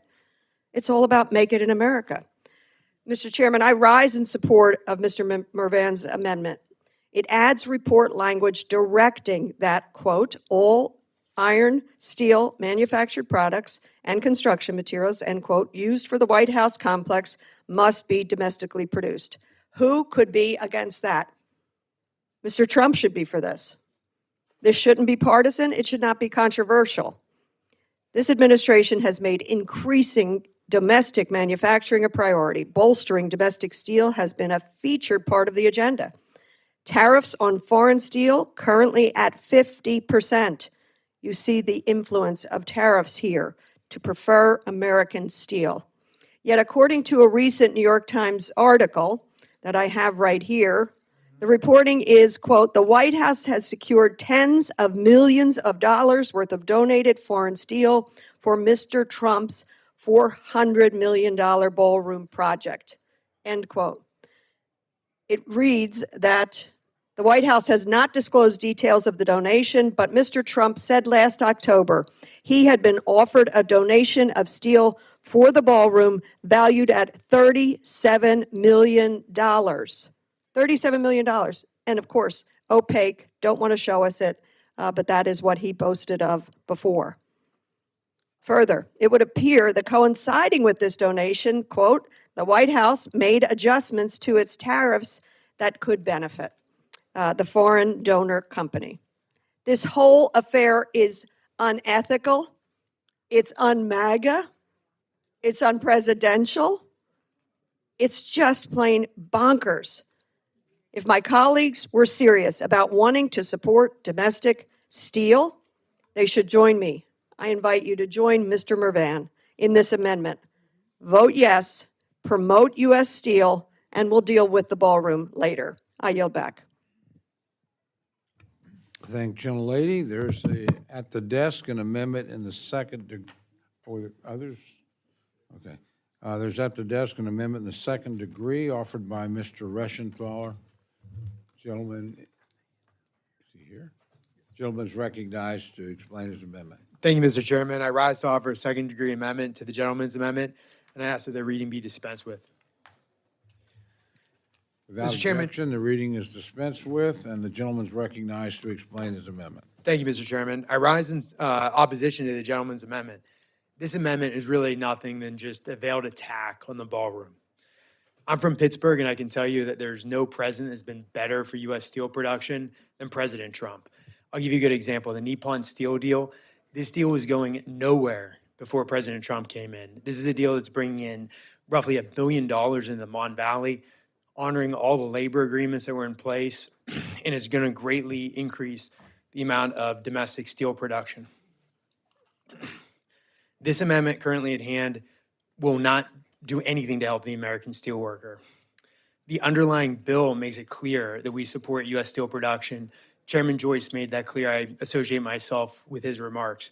So I offer this second-degree amendment to just further reiterate our support for federal funds to be used for American steel production, and I urge its adoption. Thank the gentleman. The gentleman from Ohio, Mr. Joyce, is recognized. Okay, all right. Gentleman from Maryland, Mr. Hoyer, is recognized to address the amendment in the second degree. I already addressed the amendment, of course, and I suggest to the gentleman from Pennsylvania that it's nice to urge nothing in his amendment requires the use of U.S. products in this project. Nothing. Nothing in our bill requires that.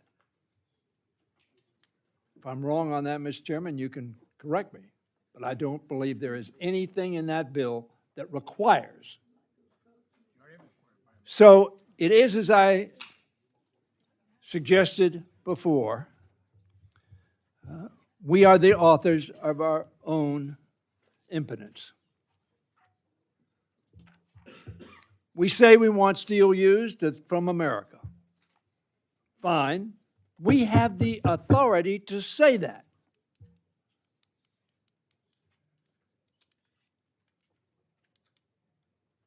Mr. Mervan has put an amendment that gives us the ability to say that. And you want to substitute it for pablum, with pablum, that doesn't do anything. And that last line in it, nothing in the, no funds in this bill would be spent on it. There are no funds in this bill because the president's gone off and told us he was going to spend $300 million. Now it's $400 million, of course. Heavens knows what it will be at the end. And maybe a future president can tell us, I don't need your money. I'm going to get billions from this country. I'm going to get billions from the other country. Maybe Russia and Saudi Arabia fall in that category. I don't need you. I can go off and fund anything I want, including tearing down part of the people's house we call the White House. Ladies and gentlemen of this committee, at some point in time, I won't be here, but at some point in time, I hope this committee stands up and says to any administration, and let me tell you, I've been on this committee. See that picture up there? Guy's name is David Obey. He was one of the toughest chairmen with whom I've served. I think, Hal, you probably can agree with that. You were a chairman, a good chairman. David Obey's tough. And by God, when the administration wanted to do something like this, they said, Mr. Obey, what do you think? Why? Because they knew he would say, this is our responsibility. I frankly think that it is a travesty that we have, in effect, asked private sector companies that are doing business with the government of the United States of America on a daily basis, hey, give us $400 million. It's a little bit like Carr muscling the communications companies. I won't go into that this time. And by the way, he hasn't come before our committee either. He's under our jurisdiction. So I urge rejection of the secondary amendment, passage of the Mervan amendment, and let us say, Mr. President, you need to spend money on American products. Thank you, gentlemen. The gentleman from Indiana, Mr. Mervan, is recognized to address the amendment in the second degree. So I'm co-chair of the Steel Caucus, come from Gary, Indiana. have committed the last 6 years to making sure that steel production is something that we take very seriously. People in my district, when they drive by something, the steel workers, the tradesmen, the iron workers, the sheet metal workers, take a great deal of pride in saying they helped build that, and they helped build that with American steel. I personally don't believe in messaging bills. I am not a theatrical type of person. I believe wholeheartedly that the steel industry is worth fighting for. It's worth fighting for and making sure that every ounce of capacity of steel that is made in America. And so when we talk about that there is existing law that protects this, why is there the contradiction that the acceptance of foreign steel for this project is accepted? So the law, that the amendment that I am trying to pass is to make sure that we produce the most American steel capacity so that families in my community, in the nation, in Gary and in Pittsburgh are working, and their families are working. So ultimately, there is a great difference between urging and directing. And to the point, I want to work with my colleague from Pittsburgh. He had mentioned the U.S.-Nippon deal. We should hold Nippon accountable for the investments that they are going to make in these steel-producing manufacturing plants, keeping their corporate headquarters in Pittsburgh. But in the beginning of 2025, and as a candidate, President Trump opposed the deal. And then in May of 2025, he absolutely embraced the deal. And we have billions of dollars of infrastructure going into plants in Gary, Indiana, and Pittsburgh that are producing American-made steel. So ultimately, what I'm trying to say is put your money where your mouth is. And if you're going to walk the walk and talk about America first, then let's use American steel in every project that we possibly can. And I yield back. Thank the gentleman. Do any other members seek recognition to speak on the second-degree amendment? The gentleman from Maryland, Mr. Harris, is recognized. Thank you very much. And I want to thank the gentleman from Indiana for bringing up a point that we should, whenever possible, be using America. I don't care whether it's food on SNAP. I don't care whether it's steel in this building. But the way I read the underlying amendment and the secondary amendment is they're not statute. It's committee report. They can do whatever they want with it. It's not statute. We are, in fact, not requiring the steel to be used. And perhaps the subcommittee chair would, I'll yield you some time if you can answer that question. My understanding is both of them are in committee report. So in fact, do we statutorily require American steel to be used with the original amendment? That is my understanding as well, as this is just part of the report. Okay, thank you very much. I yield. Will my friend yield? You can answer that question too. I'll gladly yield some of my time. You remember I mentioned just a few, maybe an hour ago, about how somebody had raised that issue in committee on an amendment I offered on report language. They said, really, they don't pay any attention to it. The gentleman may be correct, but the difference between urging and direct has meaning. And direct is saying, this committee tells you to do that. They don't have to do it. You're right. I agree with you. But by golly, if they don't do it, David Obey would cut them 10% or 25% as you voted in that amendment. And there would be I'll a recall my consequence. time. There'd be a consequence to that happening. I'll recall my time, reclaim it. Yep. The fact is, we're not providing funds for this. We're not providing public funds. So what are we going to do? Withhold private funds? You can't do that. So, and again, this is a great, we should require, whenever we're spending money from the federal government, we should require that we prioritize American products. But the fact of the matter is, we're not spending money from the federal government here. That's why the report language is the only way we could do this. Tell my friend that And I we think are it's spending money for the operations of the White House.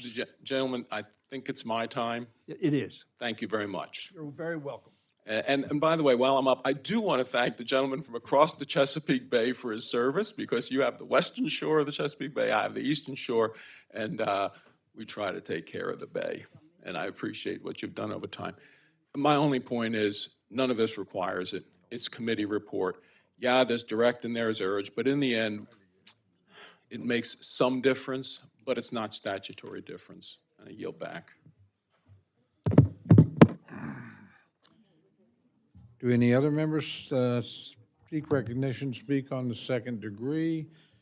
If not, the gentleman, Mr. Reschenthaler, is recognized for 1 minute to close on his second degree amendment. Thanks, Mr. Chairman. I appreciate it. And just to clarify the record, there was opposition to the Nippon deal prior to the current agreement. The reason is because Nippon was going to purchase U.S. Steel, move the headquarters to Tokyo, or to Japan, rather, and we were going to lose the opportunity to have U.S. Steel as a domestic U.S. Steel producer. The reason why myself and others support the current deal is because it's a merger between the two, and U.S. Steel is able to stay headquartered in Pittsburgh, and the steel mills are still obviously producing steel in the United States. But I just wanted to clarify that. But I urge support for my second degree amendment, and I yield back. I thank gentlemen. The question is now on the second degree amendment offered by Mr. Reschenthaler. All those in favor say aye. Aye. All those opposed say no. No. Opinion of the chair, the ayes have it. And the amendment is accepted. Okay, fine, just give me enough hands. Roll call has been requested, sufficient support has been shown. The clerk will call the roll on the Reschenthaler second degree amendment. Mr. Adderholt. Mr. Aguilar. No. Mr. Aguilar, no. Mr. Alford. Mr. Alford, aye. Mr. Amadei. Mr. Amadei, aye. Mrs. Bice. Mrs. Bice, aye. Mr. Bishop. No. Mr. Bishop, no. Mr. Calvert. Mr. Carter. Mr. Carter, aye. Mr. Case. Mr. Case, no. Mr. Siscomani. Mr. Siscomani, aye. Mr. Klein. Mr. Cloud. Mr. Clyburn. Mr. Clyburn, no. Mr. Clyde. Mr. Clyde, aye. Mr. Cole. Yes. Mr. Cole, aye. Mr. Cuellar. Mr. Cuellar, no. Ms. Dean. Ms. Dean, no. Mr. Loro. No. Mr. Loro, no. Mr. Diaz-Balart. Mr. Edwards. Mr. Edwards, aye. Mr. Elzey. Ms. Escobar. Ms. Escobar, no. Mr. Espaillat. Mr. Espaillat, no. Mr. Fleischman. Mr. Fleischman, aye. Ms. Frankel. Ms. Frankel, no. Mr. Franklin. Mr. Franklin, aye. Mr. Guest. Mr. Guest, aye. Mr. Harder. Mr. Harder, no. Dr. Harris. Dr. Harris, aye. Mrs. Hinson. Mrs. Hinson, aye. Mr. Hoyer. No. Mr. Hoyer, no. Mr. Ivy. Mr. Ivy, no. Mr. Joyce. Yes. Mr. Joyce, aye. Ms. Capter. Mr. Lalota. Mr. Lalota, aye. Ms. Lee. Ms. Lee, no. Ms. Letlow. Mr. Levin. Ms. Malloy. Ms. Malloy, aye. Ms. McCullum. Ms. Ming. Ms. Ming. Ms. Ming, no. Mr. Molinar. Mr. Molinar, aye. Mr. Moore. Mr. Moore, aye. Mr. Morelli. No. Mr. Morelli, no. Mr. Mervan. Mr. Mervan, no. Mr. Newhouse. Mr. Newhouse, aye. Ms. Perez. Ms. Perez, no. Ms. Pingree. Ms. Pingree, no. Mr. Pocan. Mr. Pocan, no. Mr. Quigley. Mr. Quigley, no. Mr. Reschenthaler. Mr. Reschenthaler, aye. Mr. Rogers. Mr. Rogers, aye. Mr. Rutherford. Mr. Rutherford, aye. Mr. Simpson. Mr. Simpson, aye. Mr. Strong. Mr. Strong, aye. Mrs. Torres. Mrs. Torres, no. Ms. Underwood. Ms. Underwood, no. Mr. Valadeo. Mr. Valadeo, aye. Ms. Wasserman Schultz. Mrs. Watson Coleman. Mrs. Watson Coleman, no. Mr. Womack. Mr. Womack, aye. Mr. Zinke. Mr. Zinke, aye. Mr. Shreve. Mr. Shreve, aye. Are there any members wishing to record their vote or change their vote? Gentleman from Florida? Mr. Diaz-Balart, aye. Gentleman from California? Mr. Calvert, aye. Gentleman from Mississippi? Already voted? You just seem to be standing a lot. So, gentlelady from Florida? I do not believe the gentlelady is recorded. Ms. Washington Gentlelady- Schultz votes no. Gentlelady from Minnesota? Ms. McCollum, no. Gentleman from California? Mr. Levin votes no. Gentleman from Alabama? Mr. Adderholt, aye. Are there any other members seeking to vote or change their vote? Seeing none, the clerks will tally.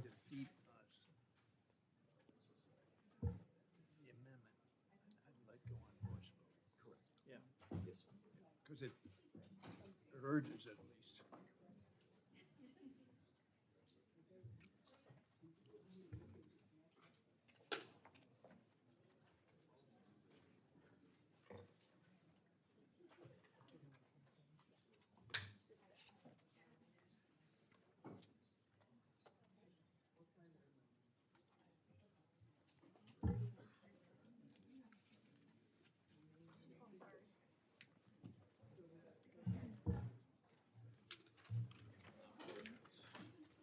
On this vote, the ayes are 31, the noes are 27. The amendment in the second degree is adopted.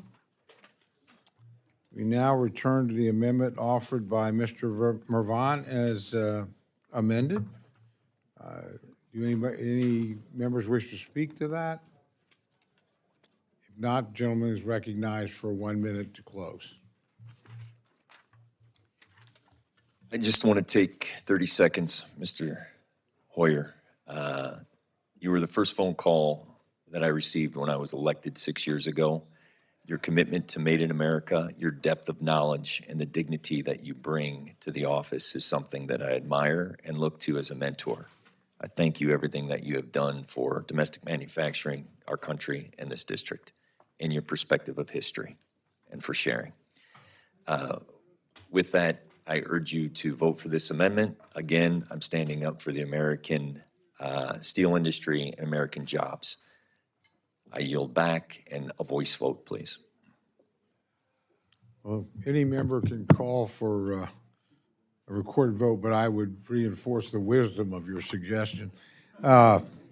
Questions now on the amendment offered by Mr. Mervan. All those in favor say aye. Aye. All those opposed say no. In the opinion of the chair, the ayes have it, and the amendment is adopted.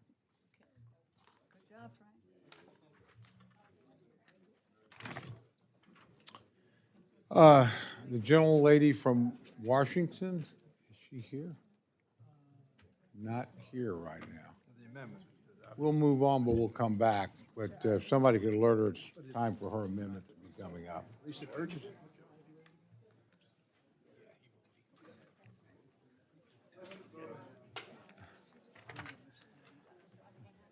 Gentleman from Maryland, Mr. Ivy, is recognized for the purpose of an amendment. Thank you, Mr. Chairman. I ask to dispense with the reading of the amendment. I thank the gentleman. The reading of the amendment is dispensed with without objection. The gentleman is recognized for remarks on his amendment. Thank you, Mr. Chairman. This amendment would restore collective bargaining rights for unionized federal employees affected by the March 27 executive order entitled Exclusions from Federal Labor Management Relations Program.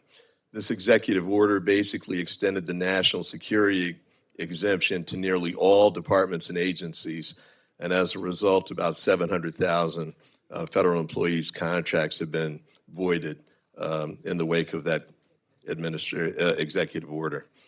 This is an amendment that parallels the language of H.R. 2550, which was offered by Mr. Golden. I think lead co-sponsors were Joyce Lalota and Valdeo from this committee, and it passed the House 231 to 195. It's in the Senate, but it hasn't moved. So we're asking to move this language just to make sure this moves forward and to restore these voting rights for for these federal government employees. I represent a district, and Mr. Hoyer shares another big part of it, where we have tens of thousands of federal government employees, many of whom were impacted, well, all of whom were impacted by that executive order. And these people are hardworking, patriotic Americans who dedicated their lives to serving the United States of America. Many of them are veterans who decided to continue their public service and patriotic activity by becoming federal government employees after they had left military service. And I think it's important to make sure we treat all of these federal government employees fairly. One of the big attractions that brings people to the federal government, yes, patriotism, to some extent, job security, but making sure for them that they have some sort of stability with respect to what kind of work environment they're going into. And that's been totally upset by things that have happened in the past year or so. And go back to this again. I've really been focused on the impact on science and technology in the United States, much of which is pushed forward by federal government employees at NASA and other agencies. And I know Congressman Strong has a strong interest in this as well because of the assets in his district. But one of the issues that came out the other day in the Washington Post, it was an article entitled "American Science is Rapidly Shrinking." And there was another one that was brought to my attention by one of my former colleagues from the Homeland Security Committee, a Republican, and it's entitled "What the Chinese Robot That Ran Half a Marathon Says About America." Now, I had to pick the marathon one because of our marathon champion over there from the other day. I'm still marveling at the fact that you could run a marathon in 3 hours, show up the next day in heels, no less, and I commend you again for that effort. But seriously on this point, let me read just a part of this. And I know it's the Washington Post, and everybody, we used to assume it was a liberal outlet, but it's more like the Wall Street Journal these days. But in any event, Chinese firms held roughly 2/3 of the world's effective robotics patents, more than 190,000 of them as of 2024. The Special Competitive Studies Project, an initiative set up by former Google CEO Eric Schmidt, sees the United States holding only a narrow edge in frontier innovation while lagging on industrial capacity and talent pipeline. The talent pipeline is being very much affected by what we're doing with respect to hiring and the treatment of our federal government employees, and it's certainly undermining our efforts to build and maintain recruitment and retention is being seriously hurt. Now, I'll finish with this. If China's running robots aren't scary enough, consider what's happening in the Russia-Ukraine war. Last week, Ukrainian President Zelensky announced for the first capture of a Russian-held position exclusively by unmanned platforms. We're falling behind on all of these fronts, and the military applications are critical. So I ask that we move forward with this language. It's bipartisan. It's been accepted by the House. We want to make sure that whatever the outcome of this on the Senate side, that we still have a chance to get this done so we can preserve the protections that we put in place to bring and retain top talent to the federal government workforce. So I urge support of this amendment, and with that, I yield back. Thank you, gentlemen. The gentleman from Ohio, Mr. Joyce, is recognized to address the amendment. Yes, thank you, Mr. Chairman. I oppose this amendment. Labor relations, collective bargaining work should be done by the Education and Workforce Committee and the Oversight Committee. Moreover, this issue is being litigated. We should let the courts do their work. For those reasons, I oppose this amendment. Thank you, gentlemen. The gentleman from Maryland, Mr. Hoyer, is recognized to address the amendment. I appreciate the chairman's remarks, but we do this all the time. None of the funds, which is not authorizing on a bill, it's simply saying,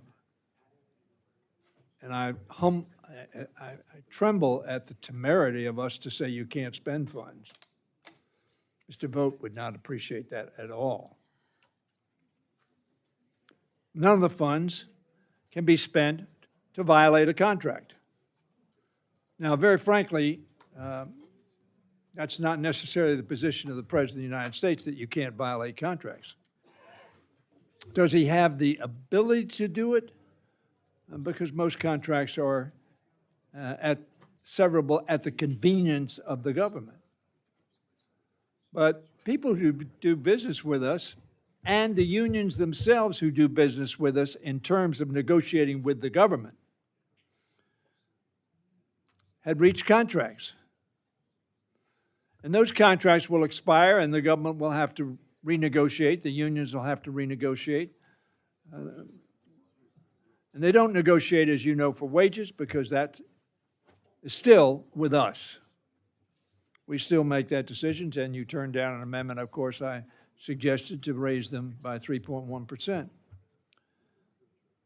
But this amendment simply says that we're not going to spend money to abrogate contracts that were entered into voluntarily by the government, voluntarily by the unions, that set the parameters of work and relationships between employer and employee for a specified period of time. But those contracts will expire. But that wasn't good enough for the president, so he simply abrogated them. And so people who presumably relied on the contract in some way or another to either come to work, stay at work, and not leave work. And the president simply said those contracts are no longer any good as of March 26, 2025. We don't say that they have to enter into a particular contract in the future, either the unions or the employer, in this place, the government. All we say is these contracts should remain in effect. If the gentleman will yield to me, you indicated this passed the House, and who supported that?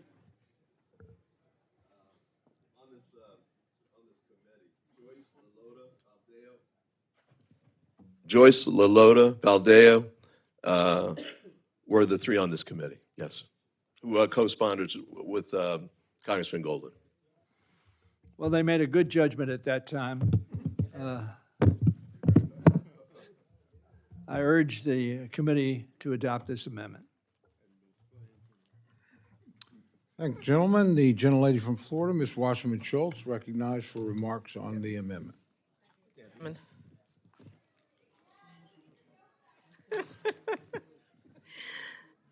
Thank you to both of the chairmen. I rise in strong support of this amendment to protect the collective bargaining rights of more than 500,000 American civil servants. When the United States government signs a contract, it ought to respect the terms. It's that simple. Anything less is a clear affront to the rule of law that undercuts our national credibility.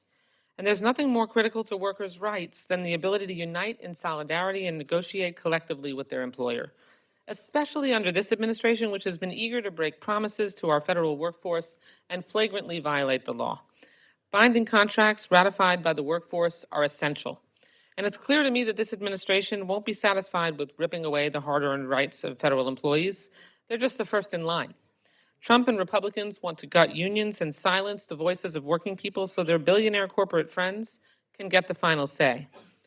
If we allow this administration to arbitrarily vacate their obligations to civil servants who dedicated their lives to our country, undermining their retirement, health care, child care, and more, it will harm all workers, union or non-union. Most importantly, it will mean higher costs and declining quality of government services for all Americans. Anybody who has interfaced with a federal agency this year has encountered more delays and denials than ever. My constituents are furious, and I'm sure many of yours are too. That's the direct result of Project 2025 efforts to leave federal workers, quote, traumatically affected, unquote, according to OMB Director Russ Vought. And the civil servants who have been pushed out or forced into retirement will not be replaced in their roles. You think people will line up to work at federal agencies once Trump takes away all the benefits? After the way hardworking career employees have been treated by unqualified and disqualified political appointees? There's apparently plenty of money to spend on signing bonuses for unvetted ICE hires, but not enough to fulfill our promises to people who have dedicated their careers to serving the public at other agencies. Americans can't afford the consequences of the Republican purge of public servants. That's why I proudly support this amendment, commend the gentleman for offering it, and yield back. Oh,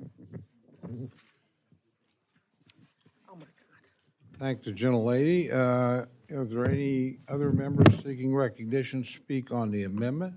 If there's no further debate, the gentleman is recognized for 1 minute to close on his amendment. Thank you again, Mr. Chairman. I want to emphasize this is not a partisan provision. The House floor vote was 231 to 195, so there was a good deal of Republican support with respect to this legislation. And I'll close with this as Congressman Golden's floor remarks, just briefly. This majority includes Democrats and Republicans who recognize that collective bargaining is not a partisan issue. It's about fairness, dignity on the job, and a voice in the workplace. I think that's very well put.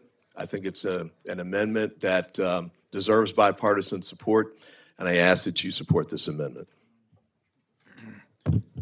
Thank the gentleman. The question is now on the amendment offered by the gentleman from Maryland. All those in favor say aye. Aye. All those opposed say no. No. Opinion of the chair, the noes have it. Recorded vote has been requested. Sufficient support has been demonstrated. The clerk will call the roll. Mr. Adderholt. Mr. Adderholt, no. Mr. Aguilar. Mr. Aguilar, aye. Mr. Alford. Mr. Amedee. Mr. Amedee, no. Mrs. Bice. Mrs. Bice, no. Mr. Bishop. Mr. Bishop, aye. Mr. Calvert. Mr. Calvert, no. Mr. Carter. Mr. Carter, no. Mr. Case. Mr. Case, aye. Mr. Siscomani. Mr. Siscomani, no. Mr. Klein. Mr. Klein, no. Mr. Cloud. Mr. Clyburn. Aye. Mr. Clyburn, aye. Mr. Clyde. Mr. Clyde, no. Mr. Cole. No. Mr. Cole, no. Mr. Cuellar. Mr. Cuellar, aye. Ms. Dean. Ms. DeLauro. Ms. DeLauro, aye. Mr. Diaz-Balart. Mr. Diaz-Balart, no. Mr. Edwards. Mr. Edwards, no. Mr. Elzey. Ms. Escobar. Ms. Escobar, aye. Mr. Espaillat. Mr. Espaillat, aye. Mr. Fleischman. Mr. Fleischman, no. Ms. Frankel. Ms. Frankel, aye. Mr. Franklin. Mr. Franklin, no. Mr. Guest. Mr. Guest, no. Mr. Harder. Mr. Harder. Mr. Harder, aye. Dr. Harris. Dr. Harris, no. Mrs. Hinson. Mrs. Hinson, no. Mr. Hoyer. Aye. Mr. Hoyer, aye. Mr. Ivy. Mr. Ivy, aye. Mr. Joyce. Mr. Joyce, no. Ms. Capter. Ms. Capter, aye. Mr. Lalota. Mr. Lalota, aye. Ms. Lee. Ms. Lee, aye. Ms. Letlow. Ms. Lee votes no. No. You wanted to be aye.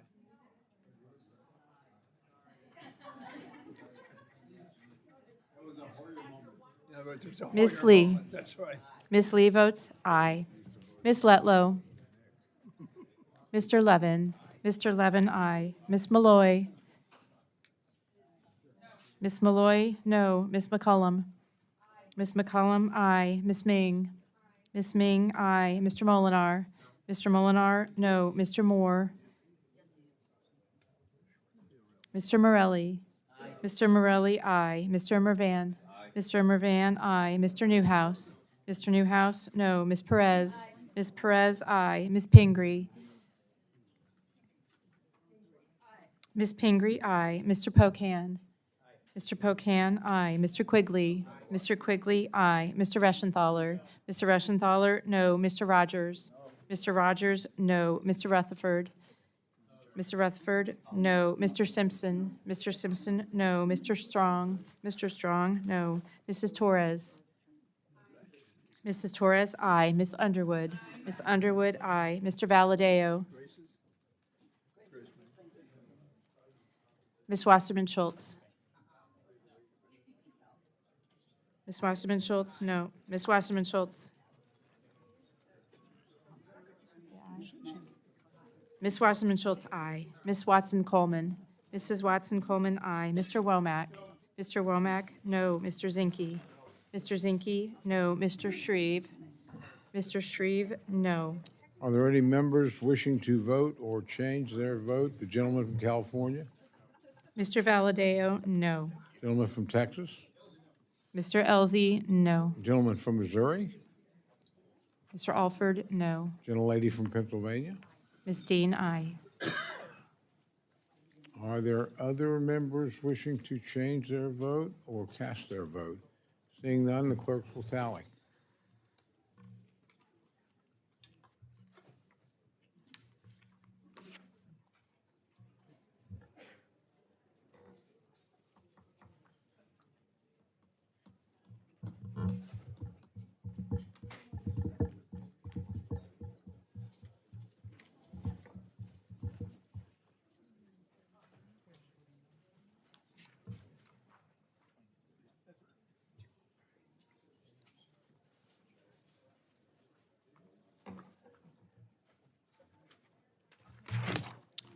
On this vote, the ayes are 29, the noes are 31. The amendment is not adopted. Gentlelady from Washington, Ms. Perez, is recognized for the purpose of an amendment. Thank you, Mr. Chairman. I have an amendment at the desk, and I ask the reading be dispensed with. Without objection, the reading of the amendment is dispensed with, and the gentlelady is recognized for remarks on her amendment. Thank you, Mr. Chair. One of the things that I talked about last year, but I think is worth repeating, is that of the couples in the lowest tax bracket in this country, only 23% of whom file their taxes for free. That means the vast majority of them are paying tax preparation services. The lowest income people in our country are paying for a service that they're required to fulfill. Working people often don't have the time to navigate burdensome filing processes and the money to pay somebody else to do it for them. And I will tell you, this is terrifying. My husband and I have spent a lot of time looking at these forms and asking ourselves, what the hell are they asking us here? And I know that that is a very common experience in America today. The underlying problem, the underlying bill prohibits the IRS from developing or providing taxpayers with a free public electronic return filing service option without approval from Congress. The problem with that clause in the underlying bill we're voting on is that the IRS has already developed a free filing service option, and people really like it. This was really popular in the states where it was rolled out. Mine was one of them. Many of you here also, in 2025, it was rolled out. And according to the GAO, taxpayers who use this direct file service reported that it was an easier tax preparation method and than which they had previously used. And 90% of respondents said that it increased their trust in the IRS. Let me tell you and remind you all that trust in Congress right now is at 10%. It's at 10%. And this is one of the bills, this service is one that improved trust in the IRS. You know how hard that is to do? This was a resoundingly popular and effective service that we've already paid for, that we could, in this body, choose to provide again and save money for working Americans who are trying to fulfill their patriotic duty to file their taxes. In 2025, the direct file program saved $11.6 million for families in tax prep fees, not accounting for the time they saved or for the refunds they got or the increase in refunds they got because their returns were properly filed. This was a good thing.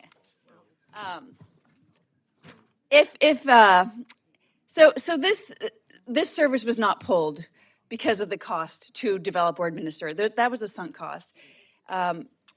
This wasn't this clause in the underlying bill was not about making services easier for our constituents. But I will leave you with one question and this little factoid. Just yesterday, quarterly lobbying disclosures indicated that Intuit, publisher of the popular, quote unquote, popular tax preparation software TurboTax, spent nearly $1 million last year in lobbying fees for this body. Just a little factoid. Filing your taxes is not optional. It's an American duty, and you shouldn't have to pay tax preparers to fulfill it. We shouldn't backtrack one of the most popular services that we've developed in this body in recent memory, and I urge my colleagues to support the amendment. Thank the gentlelady. The gentleman from Ohio, Mr. Joyce, is recognized to address the amendment. Thank you, Mr. Chairman. I oppose this amendment. Congress did not give IRS approval to move forward with the costly and unnecessary direct file program. I'm uncomfortable, and my colleagues should be too, given the IRS sweeping control and authority to not only be the tax collector, but prepare and enforcer all at once. Estimates have shown the direct file program was more than 15 times more expensive than originally projected. These resources could have been spent more wisely to improve existing taxpayer services and improve core technology services.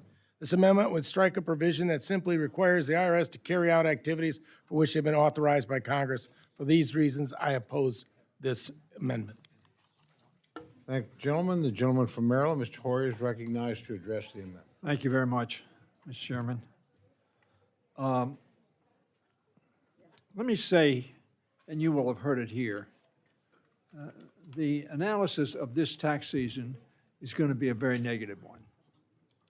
We have totally untrained people who have been moved, large numbers of people who have been moved, because the IRS personnel were reduced so drastically, 20%, in a short period of time with Mr. Musk's chainsaw. And I'm just saying, you're going to hear it, and it's going to be probably in 3-4 months where the analysis comes up, we're going to see that this tax season was not affected very efficiently on behalf of the American people. Number two, you're going to see that the services have been substantially undermined, that the call times and wait times, I should say, going to be a lot longer, a lot less calls answered, and service undermined. When you say, Mr. Chairman, that IRS didn't ask us, somewhat ironic. This administration doesn't ask us about anything. The fact of the matter, they didn't ask us, and I won't go through the litany of things they have done on their own, but the direct file system essentially was a system that was to help those least able. Now, you've all called, said, I want some information. Well, hit 2, and then 2 tells you to hit 5, and then 5 tells you to hit 9. And these are folks, I don't do my own taxes. Now, I have a very simple tax. I've got 3 things on my places of income. That's it. I have no stocks or bonds. I have no investments that I'm making money from, et cetera, et cetera. So I have a very, but I have an accountant do it because I want to make sure it's right.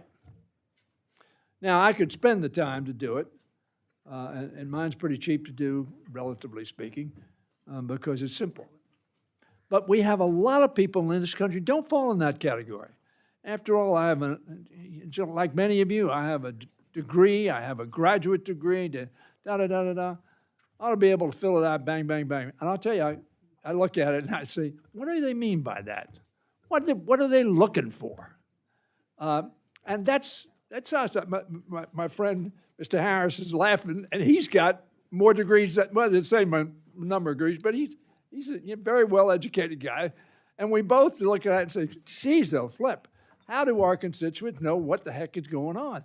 So what IRS did said, we're going to make sure you know what's going on because we're going to help you. And they didn't rush into it. They said we're going to have, I think it was 10, but it may have been more, 10 states. Try it out. See whether it works. So it wasn't headlong. 94% of the people came back and said, thank God somebody's assuring me that when I file my taxes, it's right. And you guys are all afraid about these guys and guns coming to their doors and saying, pay your taxes or else we're going to shoot you, apparently, because of the gun thing. But the fact is that this is a system that says to people, you want to voluntarily pay your taxes, we're going to help you. Now, very few people think that when we tell them we're from the federal government, we're here to help you, that we mean it. In this case, they found out we meant it. One of the first things the administration did was to eliminate it. And there was a lot of lobbying about that. Now, I pay for mine. And very frankly, I have the resources to pay for it. A lot of people don't have those. And then they say, well, we'll do it free for you. Aha. Bait and switch. I don't accuse everybody of doing that. That's not the case, but there is a significant part of that. So we're going to lose this just like we've lost all the rest. But direct file was a way to say to Americans, you may be only paying $500, $1,000, $1,500 in the taxes, but we're going to help you do it so you're not worried that you're making a mistake. That's what they did. It was a success. We should not jettison. Please support this amendment. I thank the gentleman. The gentlelady from Connecticut, Ms. Delores, is recognized to address the amendment. Thank you, Mr. Chairman, and I just want to compliment the gentlelady for this bill. I think we had a discussion about this in the last go-round. I support this amendment and the direct file program. By the way, can I just step back for a second? I just want to say hello to Free DC. Thank you for being here, guys. You're great. So, Americans collectively spend more than 7 billion hours, $133 billion preparing taxes every year. The IRS reports that the average taxpayer spends about 13 hours and $270 to prepare their taxes. Nearly every other advanced economy in the world has a free filing option. We are the outlier in the worst way. During the last administration, Democrats created the direct file program, rolled out the pilot to 12 states, helping more than 140,000 Americans file their taxes. In total, they claimed more than $90 million in refunds, all while saving roughly $5.6 million in tax filing fees. Connecticut was supposed to join the 2025 tax filing season, but then the Trump administration chose to stop the program, bowing to the multi-billion-dollar tax prep industry and their army of lobbyists. Let's talk TurboTax, as our colleague did, H&R Block. They make a ton of money in this effort. And you know what? If anybody has not, maybe the president thinks it's a hoax our affordability is an issue. Talk to the American people. Don't talk to billionaires and the millionaires. Affordability is a big issue today. People live paycheck to paycheck. Why is it that we don't want to help families? How can we help them put money back in their pocket? That's what this is about. With regard to Connecticut, had direct file been an option, Connecticut taxpayers would have saved $87 million in filing fees. Why don't we want to help taxpayers? But heaven help us if we cannot help middle class, working class families with the filing costs.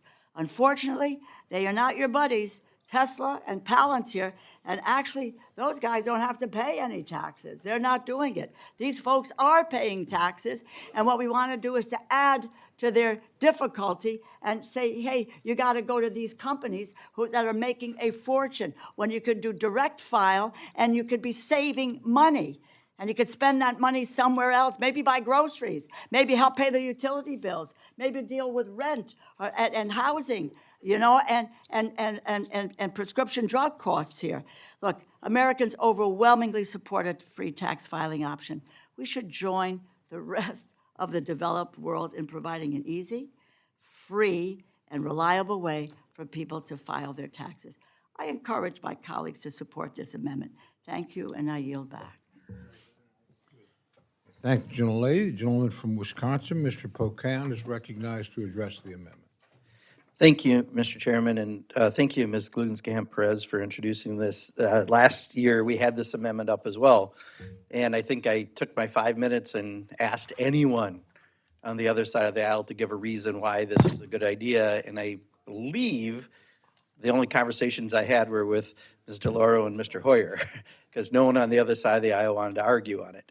I did hear what our subcommittee chairman said, and that sounds like something I might read in the Intuit, annual report as a reason. But the reality is, we've already paid that money out for the thing. So if it costs a little more, okay, but we've paid that money, and now we're shelving the project. Are we trying to make the IRS the Pentagon? I know they do that quite often, and they've failed 8 audits, but we've got a program that works, that saves people millions and millions of dollars, the average person hours of their time. And, I did a little research since last year, and it's not just that this was popular. I think, as it's already been said, 94% of the people who use it said it's excellent or above average. 70% of people said they would use it if they were eligible and it wasn't rolled out across the country. That's a big number of people that would use this. But the only thing that seems to make sense is I look at Intuit and H&R Block, and I look at how much they spent on lobbying in the last 2 decades. Intuit, $43.3 million. H&R Block, $42 million. In 1 year, Intuit made $12.7 billion. If you take that 20 years of lobbying and put that cost into 1 year's profit, the $12.7 billion, that's what's called 17 thousandths. To make it understandable, that means it cost them 17 cents for every $1,000 they made. That is called a pretty frickin' good investment. 17 cents per thousand. That's the only thing that makes sense. So if anyone has a different reason other than folks that make a lot of money off the people that we're asking to pay their taxes, I would love to hear it. Once again, I will be glad to yield time to anyone who wants to explain why we've already spent the money on this program, why we are now shelving it and not allowing the American people to use it. It's popular, it saves money, it saves people time. So I will open it up for anyone who would like. I would be glad to yield time.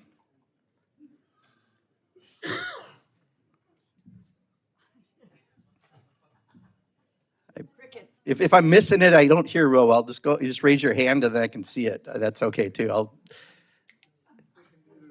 Anyone? If we really just think about it, if we honestly don't have a reason, why wouldn't we do this? Right? And I don't want to think it's because Intuit spent $43.3 million on lobbying or the H&R Block spent $42 million, but I can't think of any other answer. Why we wouldn't allow the American people to do this. One of the things I love about Marie and sitting on a committee with her is she's common sense, pragmatic, talks about people who bluntly are like us, who are not the richest people in the world, who came here, and what we need. And the people I know, it's a lot of work. No one enjoys filling out our tax forms. They're complicated.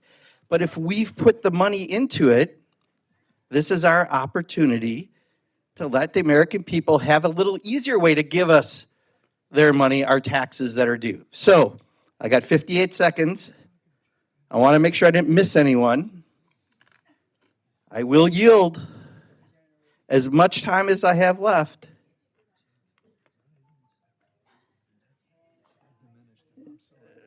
No one? All right. Well, I just hope that we keep this in mind as we take this vote, because this is one where we're throwing away the millions and millions of dollars that we put into putting this together to not help our constituents.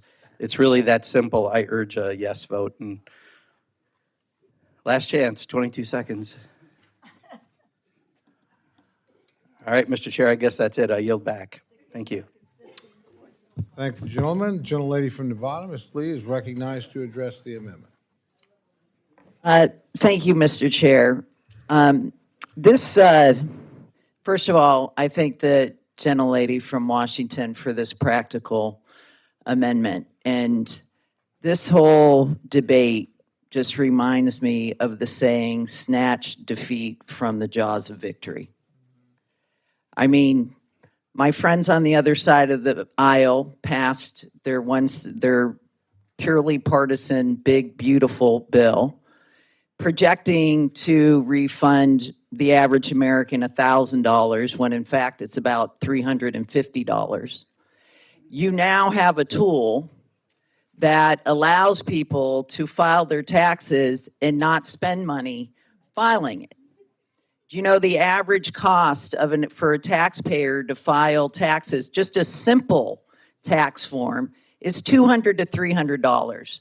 So that refund that you gave the American public is gone. You just handed it away to tax preparers. And when you're sitting there thinking about Americans who are being crushed with housing costs, crushed with increased gas prices, crushed with not being able to afford childcare, and you passed a bill to give them a tax refund. And now you're saying we're going to take it back because we don't want to basically make life simple for your average Joe American who is filing their tax forms. And my friend from Ohio, the chairman, I love you to death. But when you basically said one of your reasons for opposing this is that we spent too much developing it. It breaks, it seems so nonsensical that we've already spent the money. We have the tool to make life more affordable for Americans, and we're just blowing it. And like I said, congratulations. You're on your ability to snatch defeat from the jaws of victory. And with that, I yield.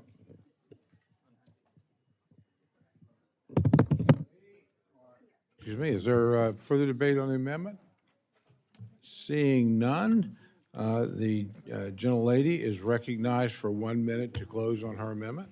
I don't think it's, I'm not here to assume malfeasance or bad action on any side, but I think it is very, very easy, deceptively easy to find yourself in sort of a social silo where you're not hanging out with people who are struggling to file their taxes themselves, who are cussing the federal government, trying to navigate these systems.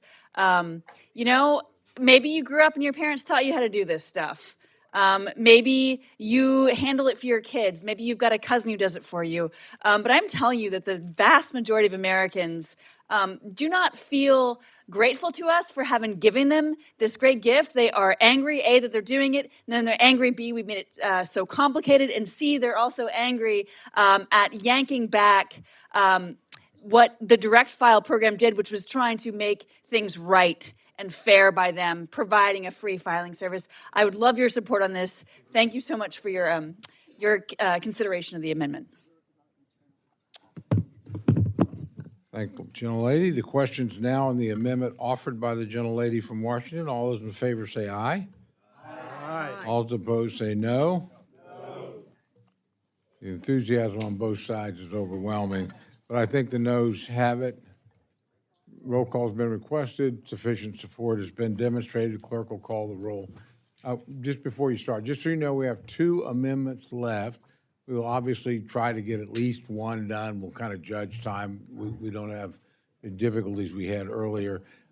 We will have to come back regardless to approve the 6 bills that we have allocations for. So just be aware of that. So once we do break, whether we've got one amendment, you will have to come back. Come on back as quickly as you can. We'll get done as quickly as we can.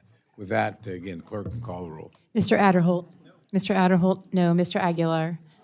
Mr. Aguilar, aye. Mr. Alford? Mr. Alford, no. Mr. Amadei? Mr. Amadei, no. Mrs. Bice? Mrs. Bice, no. Mr. Bishop? Yes. Mr. Bishop, aye. Mr. Calvert? Mr. Calvert, no. Mr. Carter? Mr. Carter, no. Mr. Case? Mr. Case, aye. Mr. Siscomani? Mr. Siscomani, no. Mr. Klein? Mr. Cloud? Mr. Cloud, no. Mr. Clyburn? Mr. Clyburn, aye. Mr. Clyde? Mr. Clyde, no. Mr. Cole? Mr. Cole, no. Mr. Cuellar? Mr. Cuellar, aye. Ms. Dean? Ms. Dean, aye. Ms. DeLauro? Aye. Ms. DeLauro, aye. Mr. Diaz-Balart? Mr. Diaz-Balart, no. Mr. Edwards? Mr. Edwards, no. Mr. Elzey? Ms. Escobar? Ms. Escobar, aye. Mr. Espaillat? Mr. Espaillat, aye. Mr. Fleischman? Mr. Fleischman, no. Ms. Frankel? Ms. Frankel, aye. Mr. Franklin? Mr. Franklin, no. Mr. Guest?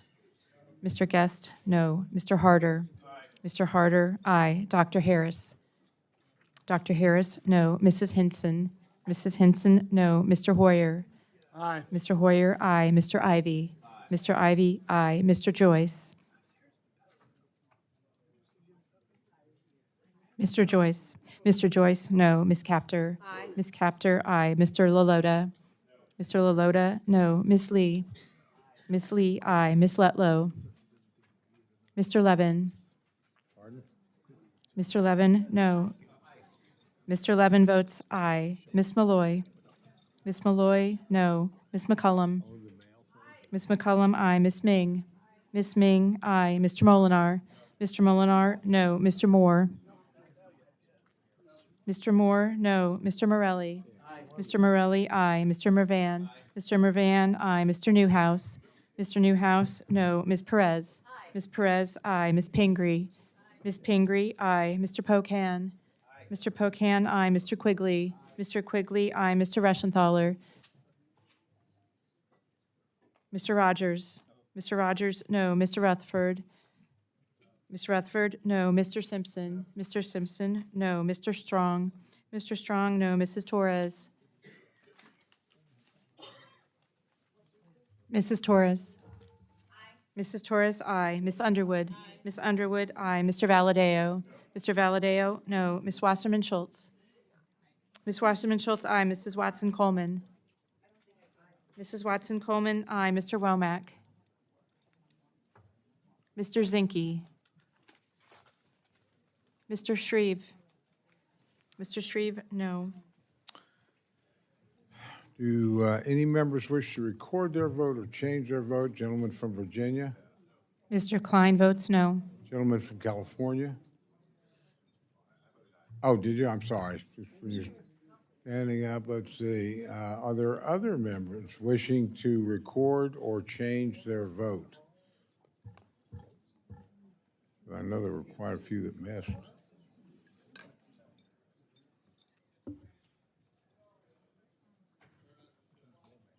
Oh, yeah, here we go. How's the gentleman recorded, Mr. Womack? Mr. Gentleman Womack, votes no. Gentleman from Texas? Mr. LZ, no. Are there other members wishing to change or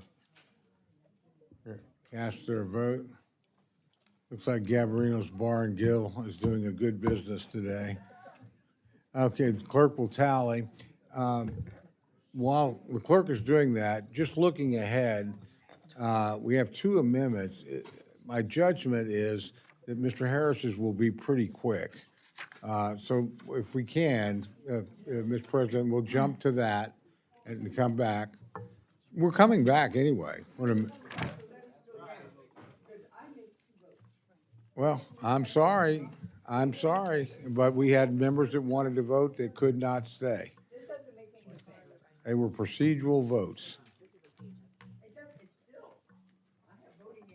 That is fine.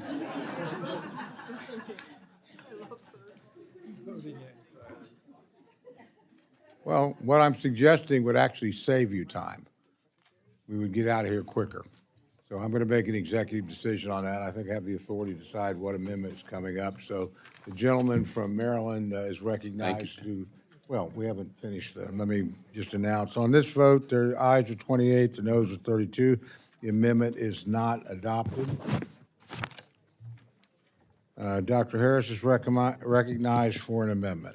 Thank you very much, Mr. Chairman. I have an amendment at the desk, and I move that the amendment be considered read by Without unanimous objection, the amendment, reading of the amendment is dispensed with.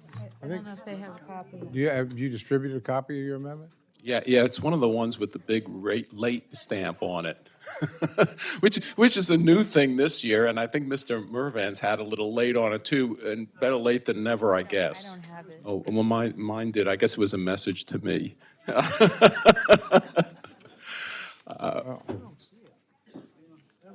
also do not have it. Now I have it. Thank you very much. It is pretty brief. So if that's all right, we'll allow the gentleman to explain his amendment. Thank you. Very briefly, we discussed this a little bit yesterday, that because of the regulatory conditions for local small banks, they are set to a $3 billion capitalization, including their holding company. That's, again, the community banks are suffering. They just can't afford the regulations for the big banks, the too big to fail banks. This raises the limit. Yesterday it was 15. I brought it in at 12 today, $12 billion. I think that's reasonable. I think that protects a lot of our local banks from the complaints. Probably all of you have heard that these local banks perform very important functions in our local communities. I don't want them to get taken over because of the regulatory burden of being considered, treated like a large bank. So I would ask the body to approve the amendment and yield back. Thank the gentleman. The gentleman from Ohio, Mr. Joyce, is recognized to address the amendment. Thank you. I appreciate the amendment from the gentleman from Maryland and support its goals. I appreciate the amendment from the gentleman from Maryland and support its goals. As I said yesterday, we need to ensure that we are not creating a barbell banking system, but rather one that meets the needs of all banks, big, regional, and small. I appreciate the work Dr. Hess has done to consult with the authorizers on this amendment, and I'm happy to support it. Gentleman from Maryland, Mr. Hoyer, is recognized to address the amendment.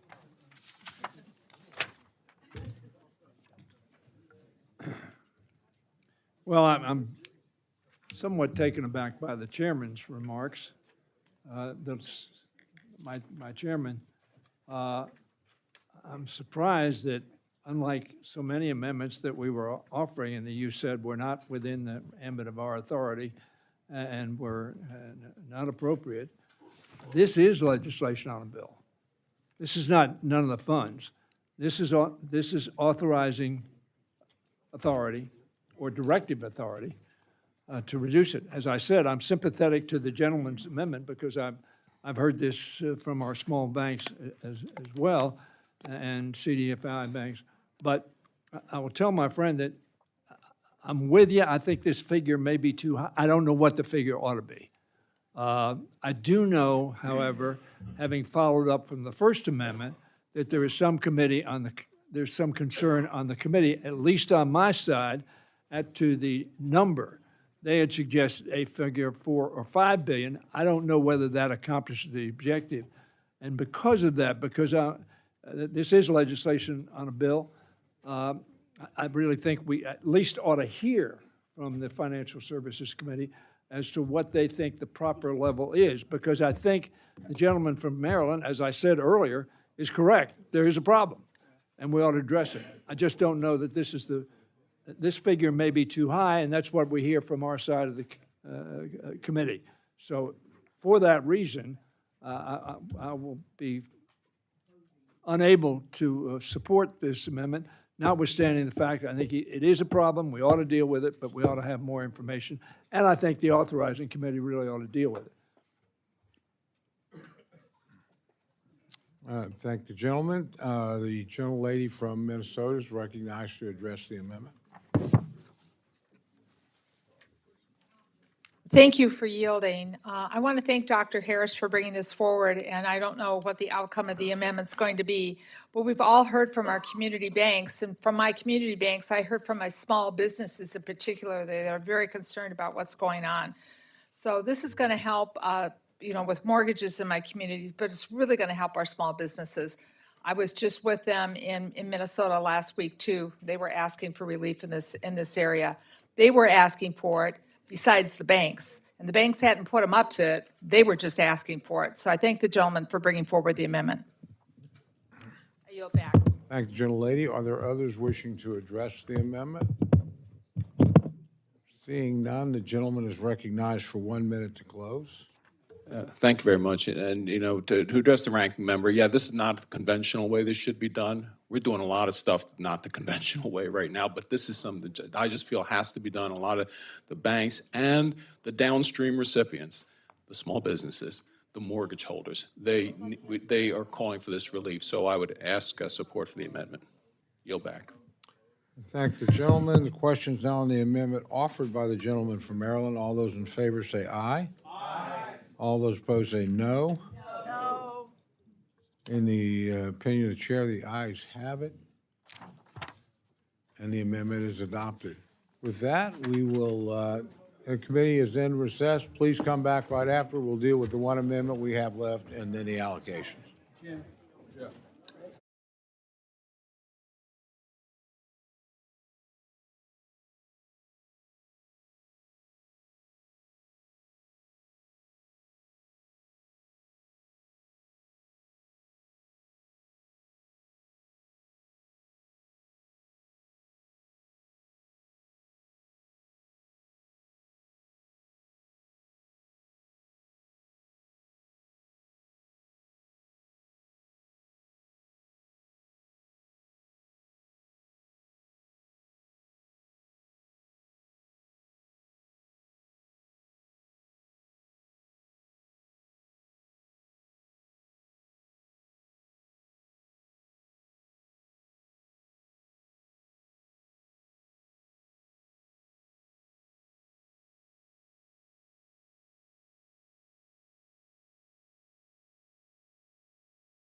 Committee will reconvene.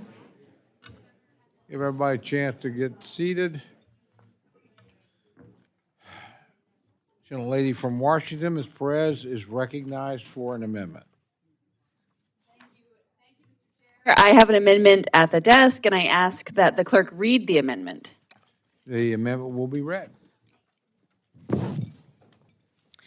An amendment offered by Ms. Perez in the appropriate place in the bill insert. None of the funds made available by this act may be used to implement, administer, or enforce any action by a federal agency that would restrict access to mail-in voting for eligible citizen voters in federal elections.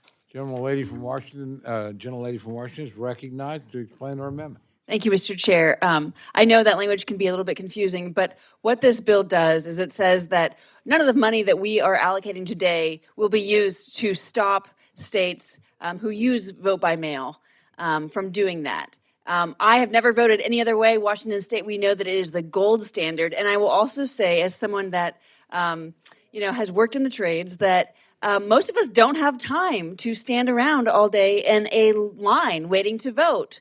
If you're trying to pour concrete, if you're working on any kind of timeline, if you're trying to pay a mortgage, it's really not conducive to democracy and a representative body being delivered here.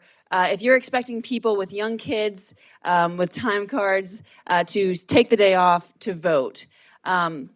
This amendment simply ensures that funding in this bill can't be used to implement, administer, or enforce any action by a federal agency that would restrict access to mail-in voting for eligible citizens in federal elections. As my colleague, Mr. Newhouse, knows, Washington State has been using this for decades. Because you're so much older than me, Dan, I think you can testify to that better than I can. Mail-in voting ensures that all Americans, whether working shift jobs, raising young kids, or living in rural areas, have their ballots counted.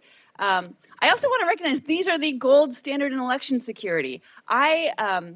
Look, paper ballots, on American-made, Washington State-grown paper, where we grow trees for a living, are the gold standard in election security. You cannot, beam in with a satellite and mess with some numbers. And people know that. Bad actors know that. And actually, as a point of proof, I had 2 ballot boxes firebombed in the last election to try and destroy ballots. Spoiler alert, it didn't really work. We were able to recover them. But that shows you the lengths that you have to go and the scale that it's just not feasible to influence elections on a wide scale. Is it perfect? No. But no voting system is, and this gets pretty dang close, and we should not be impeding the rights and the access of younger families, of people working in the trades, rural Americans from exercising their right to vote and doing so with paper ballots. So thank you for your consideration of this bill, and with that, I will yield back. Thank the gentlelady, and just to my friend, Mr. Newhouse, now you know how they treat you when they know you're leaving. I recognize the gentleman from Ohio, Mr. Joyce, to respond to the amendment. Thank you, Mr. Chairman. I appreciate my colleague's amendment. However, we are still obtaining information from the administration on the EO and its implementation. The USPS is largely funded out of the Postal Service Fund, a revolving fund, and the EO does not make clear how this will be supported, nor have they been asked to fund this EO or its directives. The FSGG appropriation primarily focuses on mail for the blind and overseas voting. We do not fund USPS operations. The appropriation is meant to give the USPS relief for specific mandated services that are provided for free. Given the unique structure and organization of the USPS, implementation of the EO is really an issue that would be best discussed in authorizing committee setting. For these reasons, I oppose the amendment. Thank you, gentlemen. The gentleman from Maryland, Mr. Hoyer, is recognized to address the amendment. Here we go. Well, for those of you who like to follow the president, he voted by mail ballot.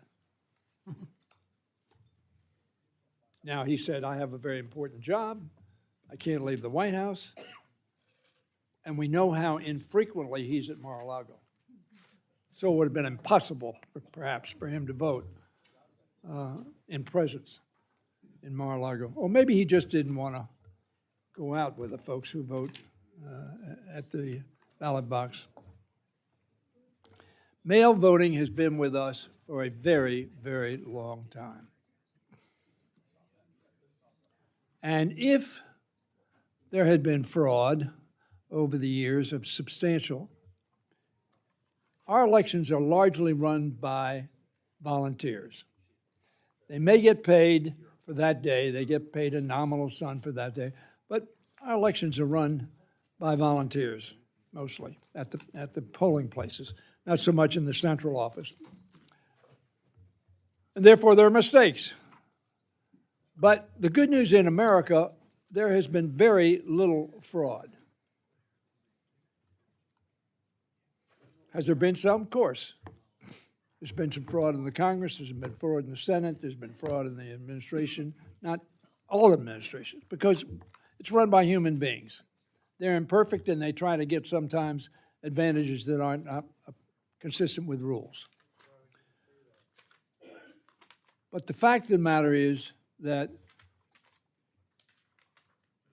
numerous lawyers, accountants, election experts have looked at this system and think it is not one that has consequential misdeeds perpetrated in the course of an election. Those are the facts. And those were the facts when the president alleged the election had been stolen and had some 60 cases heard in multiple jurisdictions, some by Trump-appointed lawyers, some by Biden or Obama, or maybe even Clinton lawyers, judges. And what we want to do is have more people voting, not less. And mail balloting, as the president so amply demonstrated, is a way that if you have reasons that it's difficult for you to get to the polls, that you're out of town, or you simply don't want to be in the crush of a line that you have to wait in a half an hour, maybe because you just have trouble standing. Mail balloting has been a part of our election system for a long time, and some states use only mail balloting. Is Oregon only? Yes, Oregon. And Washington. Washington only, Dan? Yeah. Yes. They only use that because it facilitates the ease with which people can get to the ballot box through the mail. Now, the president utilized that. He was for it. In one of the elections, you guys on your side of the aisle thought maybe this was okay. One of the reasons for that was you found out in ballots, we were ahead of the game. And in my district, certainly 4 years ago, it's I guess 6 years ago now, there were more Republicans at the polls than there were Democrats. And the Democrats voted by mail a lot. This will preclude people from having easy access to exercising their franchise. And I think the president, I'm surprised, he's in Mar-a-Lago a lot. I'm surprised he didn't vote in person if he wants to take the position that voting by mail should not occur. Talk is cheap. If you really think that's a bad system, then you ought not to use it yourself. And what the gentlelady is saying is, we don't want any money spent in this bill. And I was the author, by the way, of the Election Assistance Commission. Bob Ney and I from Ohio, Bob Ney from Ohio, from the administration, House Administration Committee. When I was the ranking member, he was the chairman.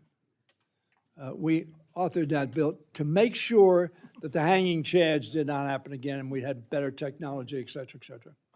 So I would urge the adoption of this amendment in the conviction that we want to enable voters to have the easiest access to the ballot that they can have and express their opinions. That's what democracy is about.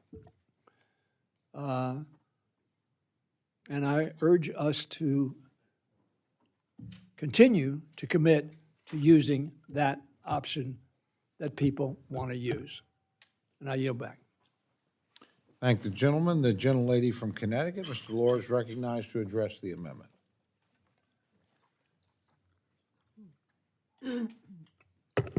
Thank you, Mr. Chairman, and again, let me thank the gentlelady for introducing this amendment. I want to start by noting first and foremost, President Trump, who has crusaded against mail-in voting for years, calling it mail-in cheating, quote, also votes by mail. He said that he can do it, quote, because I am the president, quote, and, quote, I have a lot of different things to do, end quote. Height of hypocrisy that a man who voted by mail himself is now trying to limit that right for everyone else. His reasoning is transparent to anyone with eyes. He claims with no evidence that it is because of rampant fraud, and there is none. Now, I would ask my colleagues in California, in Nevada, Utah, and Washington State, if they view their own election as mail-in cheating, seeing as they were elected in states that allow where all elections to be conducted entirely by mail. In California, there are 7 Republicans, 2 are on this committee. Colorado, 4 Republicans. Hawaii, no Republicans. Nevada, 1 Republican, 1 on our committee. Oregon, 1 Republican. Utah, 4 Republicans, the entire delegation, 1 on our committee. Vermont, no Republicans. And Washington, 2 Republicans, and 1 on this committee here. So the truth is that President Trump wants to limit access to the ballot box, to keep himself and Republicans in power. That is anti-democratic and against the values that this nation was built on, values that have sustained our democracy for 250 years.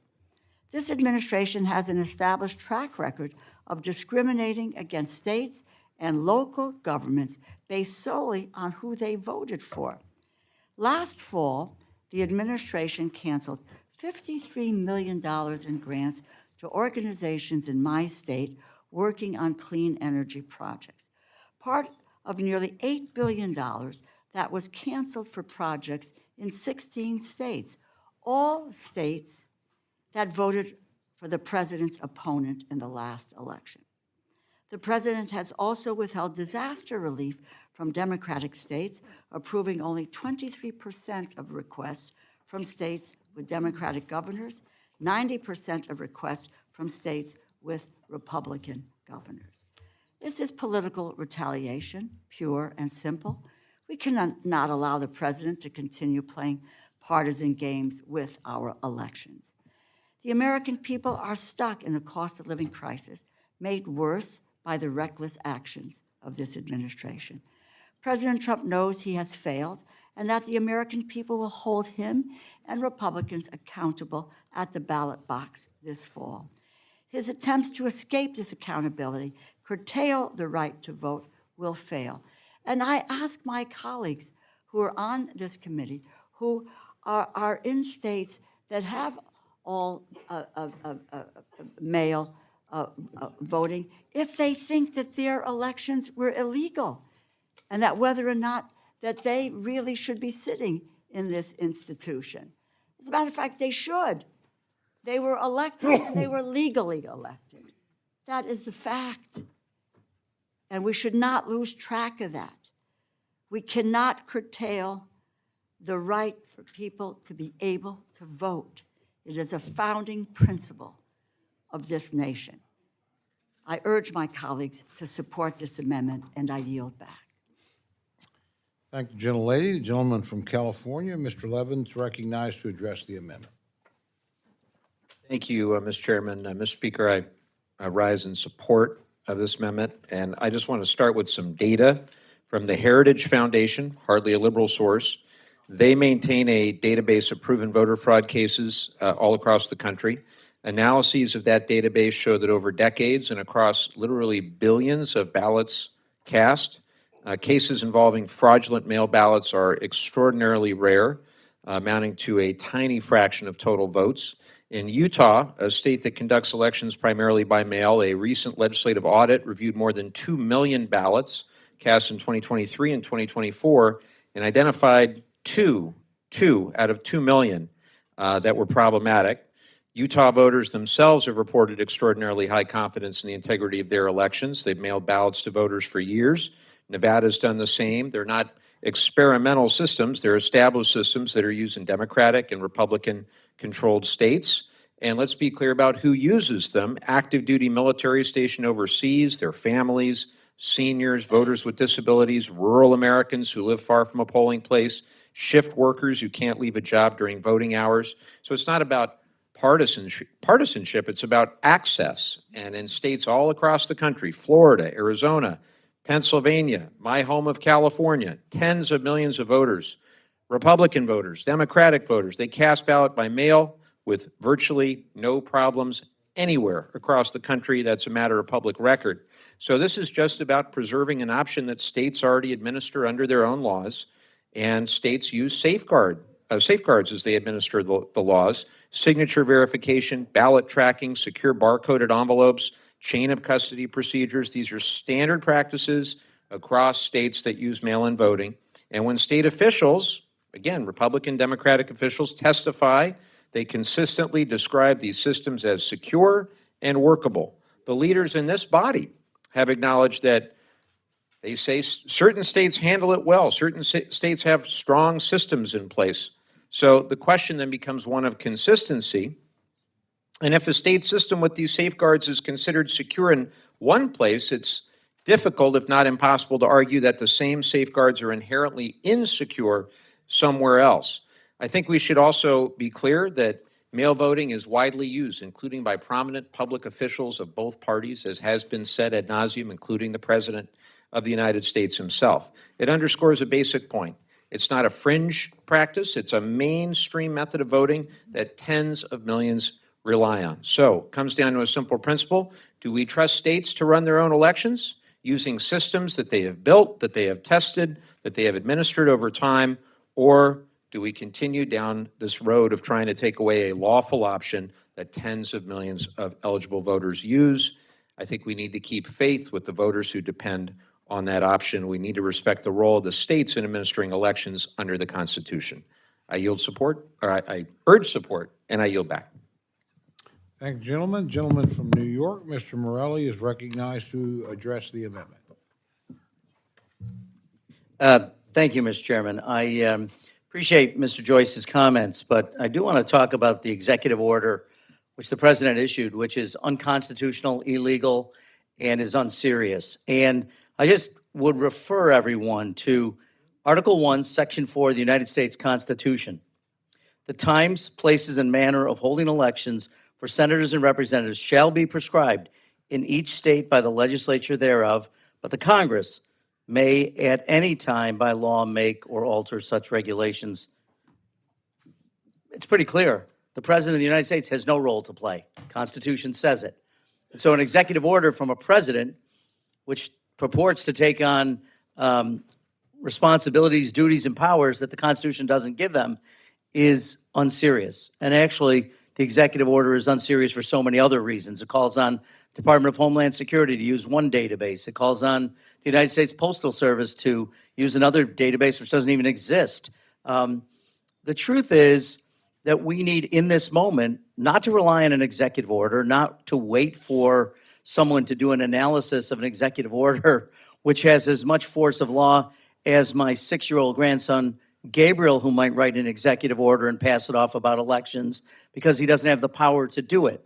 The truth is, President Trump has demonized mail-in voting for reasons that are entirely unclear. In fact, as people have said, he chose to utilize that himself, even though he was in Florida during early voting for much of the time early voting was going on.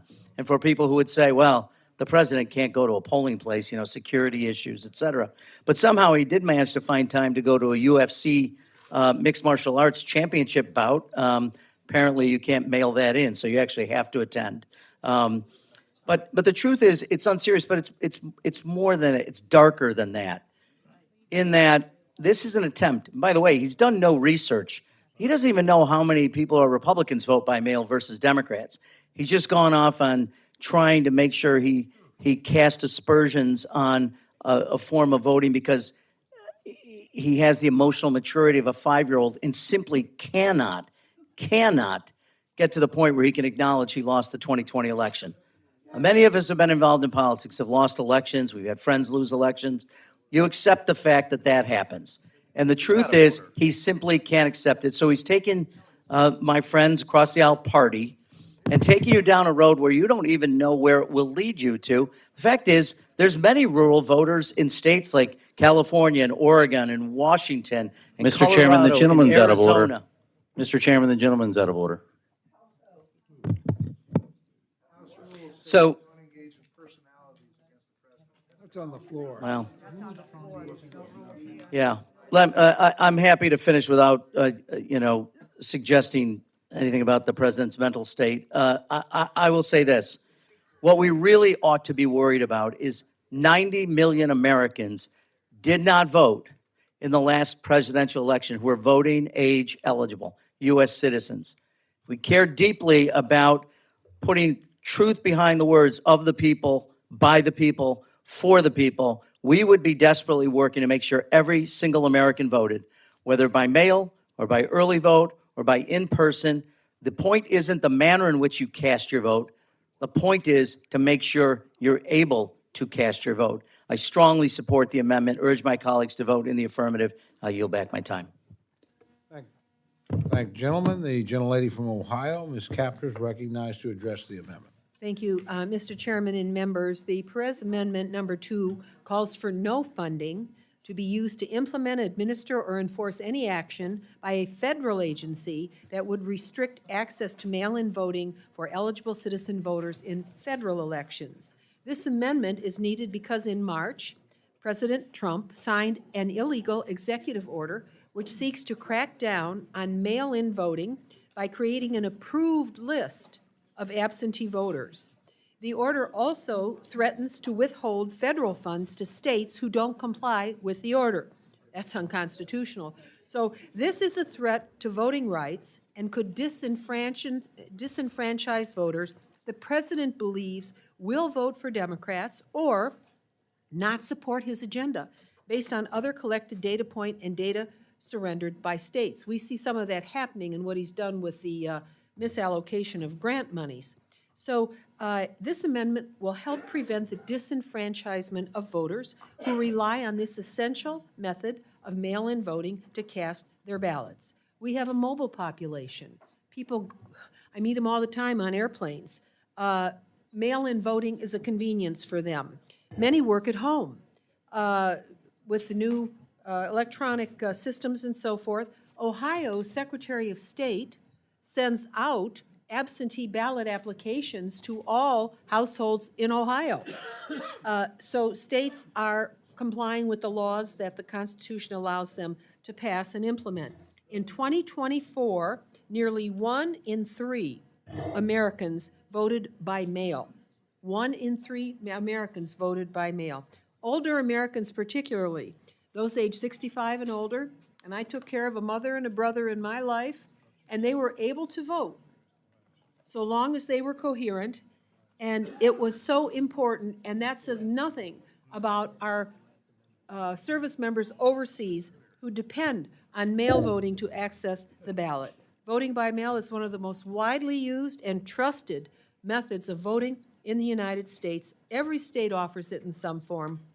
It's secure, reliable, and proven way for our citizens to make their voices heard. So we shouldn't break what's working. Thank you, and I yield back. Support the Perez Amendment. Thank you, gentlelady. The gentleman from South Carolina, Mr. Clyburn, is recognized to address the amendment.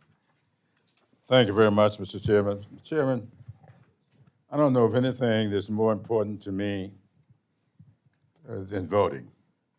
I grew up in South Carolina. My parents go back all the way to the slave ship that brought them, my family, into this country. I've lived with the history of voting in South Carolina. Remember when the state had the Democratic primary as a white-only club. Can you imagine? A white-only club. And that was up until I was 9 years old.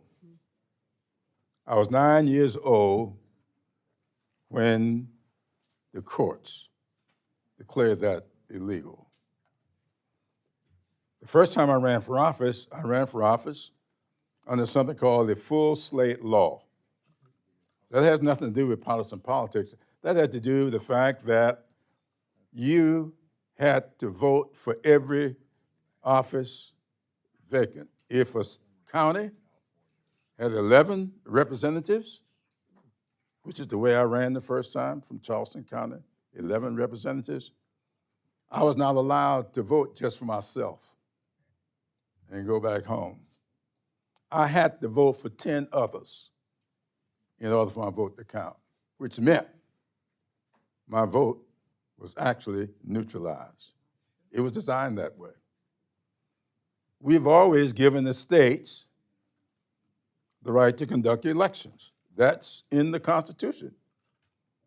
So why are we doing something up here that would impose a federal standard on the states who have decided over time that it's time for us to be fair?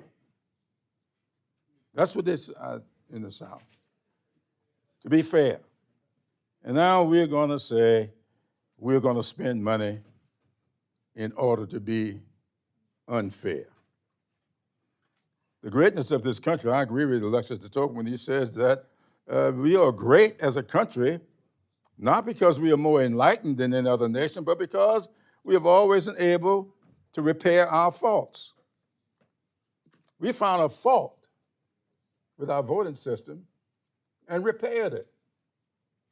And here we are today saying we're going to use federal money to prevent a state that decides that the fair thing to do is to make sure that everybody get not just the right to vote, but to be able to vote. Someone asked me the other day, what kind of representation do you give your people? I said, AAA. AAA representation.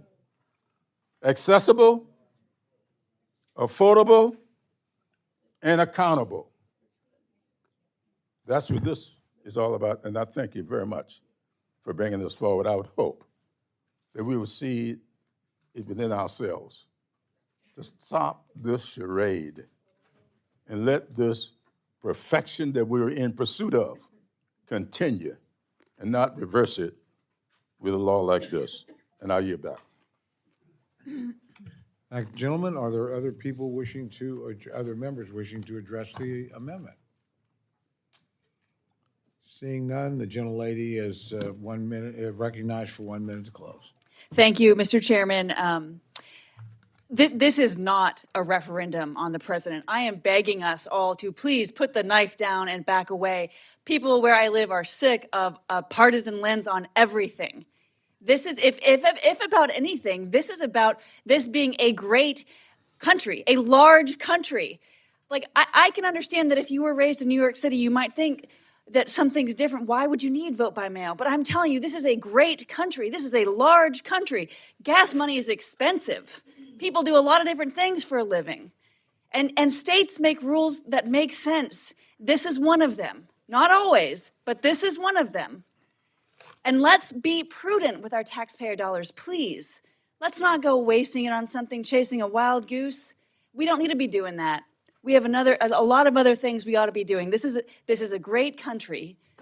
This is a great place, and it is built and made more great by good representation, by ensuring that if you have got young kids, if you are working a job, if you are living rurally, if you don't have gas money, you're voting. You're still informing the leadership of this country. And with that, I'm begging you to consider supporting this. With that, I yield back. Thank you, gentlelady. The question is now on the amendment offered by the gentlelady from Washington. All those in favor say aye. Aye. All those opposed say no. No. The opinion of the chair, the noes have it, but a vote has been requested, sufficient support having been demonstrated. Clerk will call the roll. Mr. Adderholt. Mr. Adderholt, no. Mr. Aguilar. Mr. Aguilar, aye. Mr. Alford. Mr. Alford, no. Mr. Amadei. Mrs. Bice. Mrs. Bice, no. Mr. Bishop.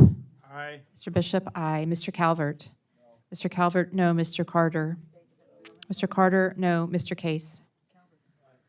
Mr. Case, aye. Mr. Siscomani. Mr. Klein. Mr. Cloud.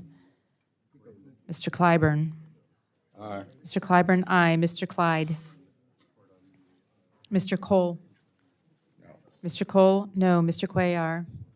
Mr. Cuellar, aye. Ms. Dean. Ms. Dean, aye. Ms. DeLauro.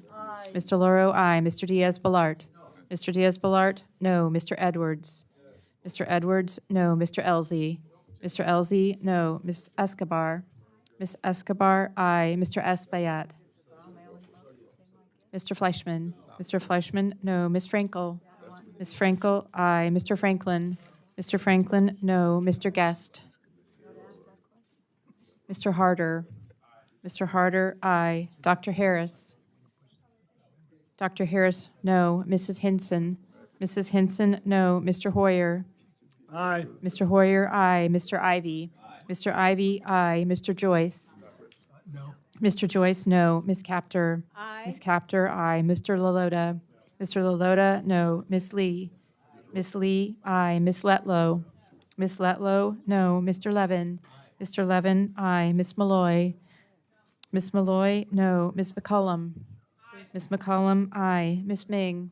Ms. Ming, aye. Mr. Molinar. Mr. Molinar, no. Mr. Moore. Mr. Moore, no. Mr. Morelli. Mr. Morelli, aye. Mr. Mervan. Mr. Mervan, aye. Mr. Newhouse. Mr. Newhouse, aye. Ms. Perez. Ms. Perez, aye. Ms. Pingree. Ms. Pingree, aye. Mr. Pocan. Mr. Pocan, aye. Mr. Quigley. Mr. Quigley, aye. Mr. Rushenthaler. Mr. Rushenthaler, no. Mr. Rogers. Mr. Rogers, no. Mr. Rutherford. Mr. Rutherford, no. Mr. Simpson. Mr. Simpson, no. Mr. Strong. Mr. Strong, no. Mrs. Torres. Mrs. Torres, aye. Ms. Underwood. Ms. Underwood, aye. Mr. Valadeo. Mr. Valadeo, no. Ms. Wasserman Schultz. Ms. Wasserman Schultz, aye. Mrs. Watson Coleman. Mrs. Watson Coleman, aye. Mr. Womack. Mr. Womack, no. Mr. Zinke. Mr. Zinke, no. Mr. Shreve. Mr. Shreve, no. Are there any members wishing to cast their vote or change their vote? Gentleman from Georgia. Mr. Clyde votes no.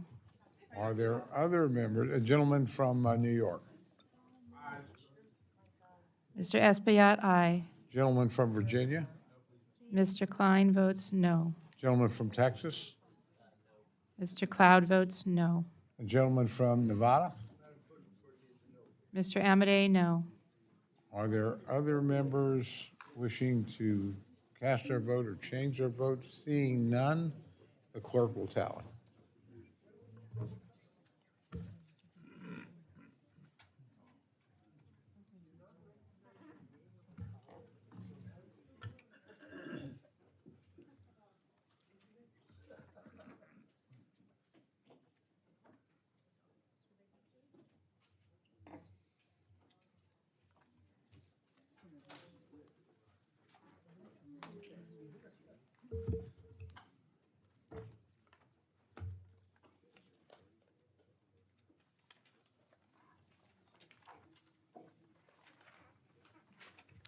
On this vote, the ayes are 29, the noes are 32. The amendment is not adopted.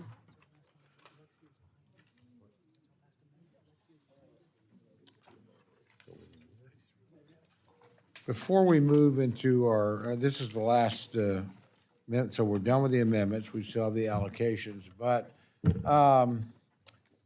my Democratic friends might not know, my Republican friends will know that we have a fantastic communications director on our side of the aisle. I stole her from Mr. Womack years ago.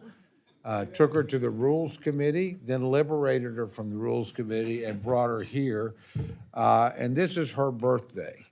I asked no Democrat to participate in the Boehner birthday song if you choose, but we wanted to have a chance to bring her in here in a surprise and actually give her the Boehner birthday song. I'm not going to tell you how old she is, but she's somewhere exactly between 30 and 40, so you guess.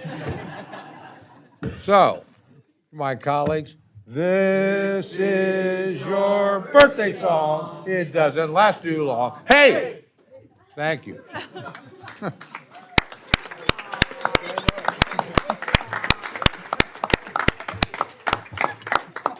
My friend from Maryland, Mr. Hoyer, is this the appropriate time to recognize you for what you were concerned with? Oh, you want it in terms of the, I thought he wanted to do it after. Is this? you want me to do it now? Oh, no, we'll do it whenever you want to do it. I'm going to do it. You want to do it now? You want to wait? Well, I'll do it now.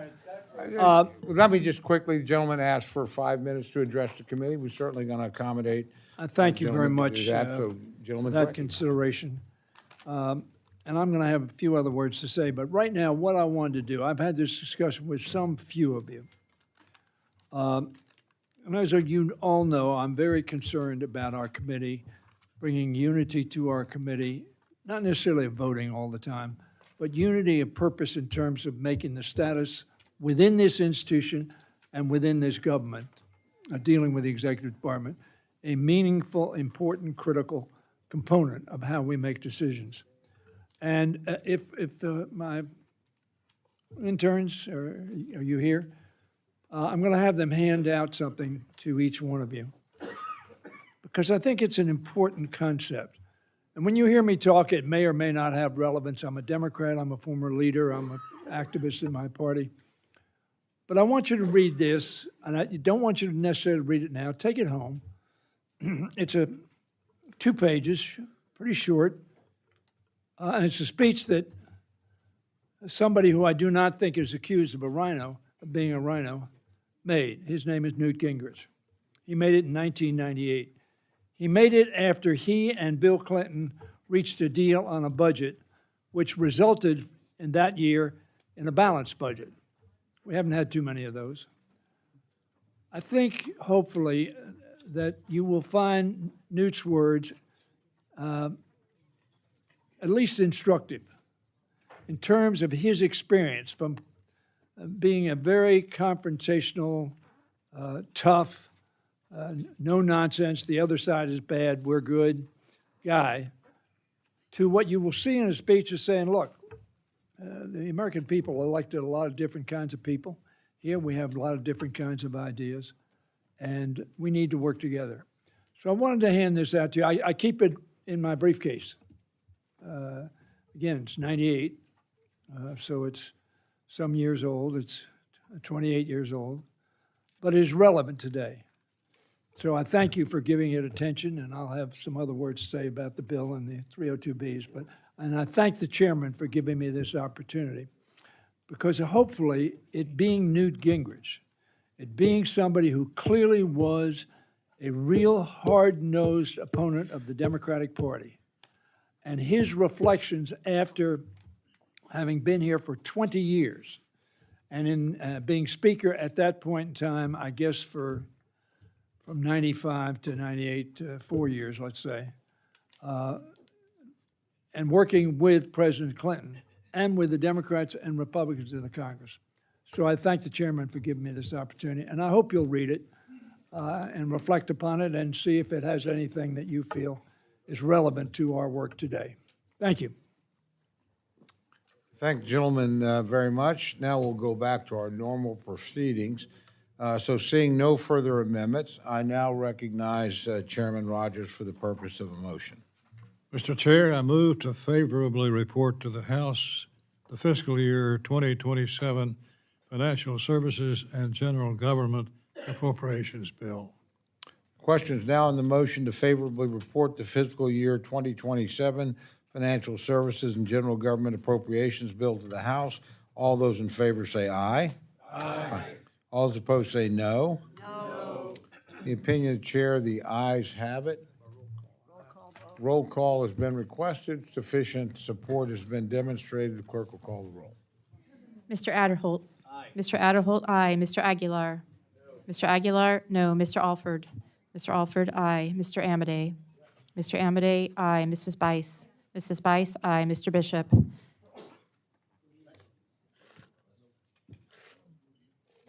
Mr. Bishop, no. Mr. Calvert. Mr. Calvert, aye. Mr. Carter. Mr. Carter, aye. Mr. Case. Mr. Case, no. Mr. Siscomani. Mr. Klein. Mr. Klein, aye. Mr. Cloud. Mr. Cloud, aye. Mr. Clyburn. Mr. Clyburn, no. Mr. Clyde. Mr. Clyde, aye. Mr. Cole. Aye. Mr. Cole, aye. Mr. Cuellar. Mr. Cuellar, no. Ms. Dean.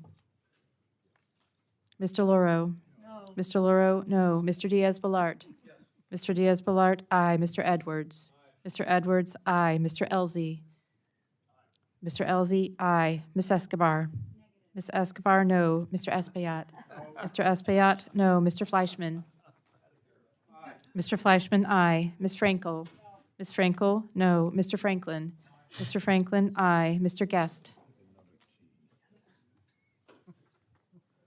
Mr. Harder. Mr. Harder, no. Dr. Harris. Dr. Harris, aye. Mrs. Henson. Mrs. Henson, aye. Mr. Hoyer. No. Mr. Hoyer, no. Mr. Ivy. Mr. Ivy. Mr. Ivy, no. Mr. Joyce. Aye. Mr. Joyce, aye. Ms. Capter. No, thank you. Ms. Capter, no. Mr. Lalota. Mr. Lalota, aye. Ms. Lee. Ms. Lee, no. Ms. Letlow. Ms. Letlow, aye. Mr. Levin. Mr. Levin, no. Ms. Malloy. Ms. Malloy, aye. Ms. McCullum. Ms. McCullum, no. Ms. Ming. Ms. Ming, no. Mr. Molinar. Mr. Molinar, aye. Mr. Moore. Mr. Moore, aye. Mr. Morelli. Mr. Morelli, no. Mr. Mervan.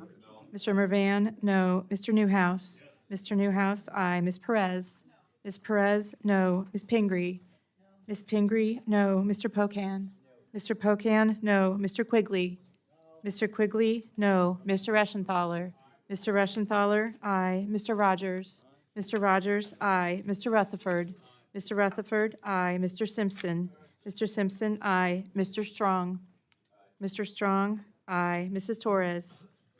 Mrs. Torres, no. Miss Underwood.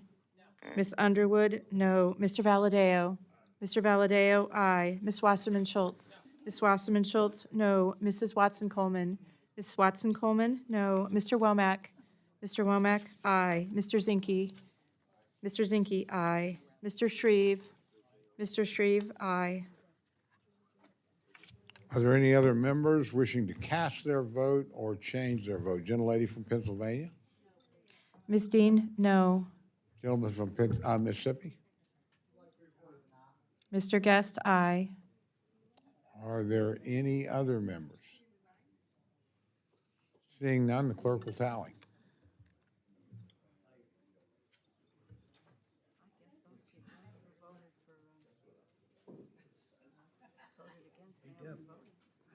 Debbie.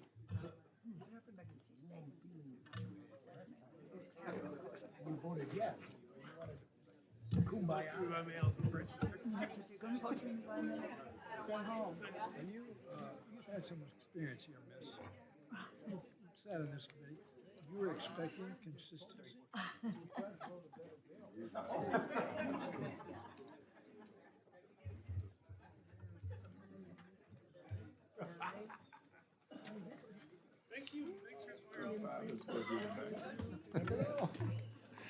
On this vote, the ayes are 34, the noes are 28. The motion is agreed to. We'll next move to the technical changes. Well, first, I ask unanimous consent the staff be permitted to make technical and conforming changes to the bill and the report just approved. Seeing no objection, so ordered. 3 days. 3 days without objection, so ordered. Okay.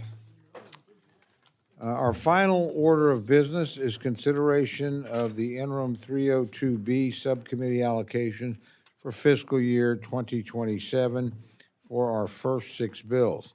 These interim allocations will allow us to begin our work. As we move forward, the committee is prepared to do the hard work, line by line, and uphold the fiscal discipline and effective governance. Our FY27 process will target resources where they are needed most, reinforce the safety and security of the American people, and invest in high-impact missions. We will take every step to ensure strong stewardship of taxpayer dollars. Charting a responsible fiscal path requires discipline and discretionary spending, while also acknowledging that mandatory spending is the primary driver of our long-term debt. Both are part of the conversations Republicans are having across committees of jurisdiction because of securing America's future prosperity is a goal we all share. So as we turn to our responsibility on the discretionary side of the ledger, today these allocations not only demonstrate responsible governance, but they also represent our core commitments to advancing the American First agenda, to strengthen our national defense, supporting the safety and security of the American people, fully funding health care for our nation's veterans, and ensure that the government remains focused on its core mission. I look forward to a robust debate today, and I urge all members to support the 302B allocations. That's my prepared statement. Let me add a couple of other things real quickly. These 6 bills are only about 20% of discretionary spending. So this is not much different than last year, where we started with the small stuff that honestly we can adjust. And remember, these things are not final products that we're going to do in the House, but the Senate's going to do something else, and at some point down the road, we'll negotiate. I like to release all of these. We will release the rest of them. Our intention is to be able to do it immediately after the May recess, so we'll get them a lot quicker to you so you can look at the totality. I've had broad discussions with my friend, the ranking member, so she has kind of a general idea, but we want, obviously, the whole committee to see everything as quickly as we can. The military part of the situation is difficult to project right now, so that's why we're giving ourselves a little bit more time to see what happens and what additional information comes available. I will tell you, my goal is pretty much what it was last time. I want to get all these bills out of committee as quickly as we can, but I don't look at any of them as final products. The reality is we're going to be in a negotiating posture at some point, both with the folks in this room and certainly our counterparts in the United States Senate, and with the President of the United States, who has to sign these bills as they pass both houses, and frankly has the ability to sustain any veto. So everybody's got a role here. My hope would be at the end of this process, whenever it is, could be the end of the fiscal year, could be the end of the calendar year, that we arrive at what we did last time. That is something that is bicameral, bipartisan, and that will have members of both sides of the aisle feel comfortable voting for. What the proportions will be, who knows? But this is the beginning of the process. The one thing I will guarantee you is if we sit around and wait on everybody else to do what they're supposed to do, we will be sitting here 5 months from now. I'm not going to let that happen. We're going to move product, and that will help force action, I think, in the other places that we need it. As I said earlier, and I'll just go through this, look, this is pretty simple stuff. We should have a budget committee resolution that passes the floor of the House. If that ever happens, I'll mark to that. It just hadn't happened in 5 Congresses, no matter who is in control. And I've told our friends, and they have worked very well with Chairman Arrington, and I know he's doing his best. I said, don't give me something that just passes out of committee. If it can't get across the floor of the House, then I can't possibly write 12 bills to that number, that top line number, which is the most important thing for us as this committee. The second thing would be, I would tell you, if the president and the leaders of both parties and both chambers came to an agreement, I'd mark to that number because we can pass that number. And frankly, if that didn't happen last time, may not happen this time, but if that were to happen, that would be the mark. If, since Republicans control for the time being both chambers, if there were an agreement between the speaker and the majority leader. I would mark to that number. We don't have any of those three things right now. But we were able to work together last time, moving things through and eventually get to top lines that I thought were reasonable and that the majority of both houses thought were reasonable and that the president was willing to sign in all but one case. And honestly, the disputes we have on the Department of Homeland Security are not appropriations disputes. We aren't disagreeing about the amount of money being spent or what have you. They are policy disputes. Frankly, they are things I think for the most part ought to be settled outside this committee elsewhere. But that's neither here nor there. We'll continue to struggle with that because I would hope we can find common ground on that and come to an agreement. But we are going to move this process forward. And as I think I reported to you last time, I do talk pretty extensively with our Senate counterparts. I know the ranking member does as well, and we talk together quite a bit. You know, the Senate's request was pretty simple. I said, what can we do to help you guys? Not that we don't have our own problems. And they said, just move bills. That'll create pressure for us to move bills. And they will move it in their process and their way.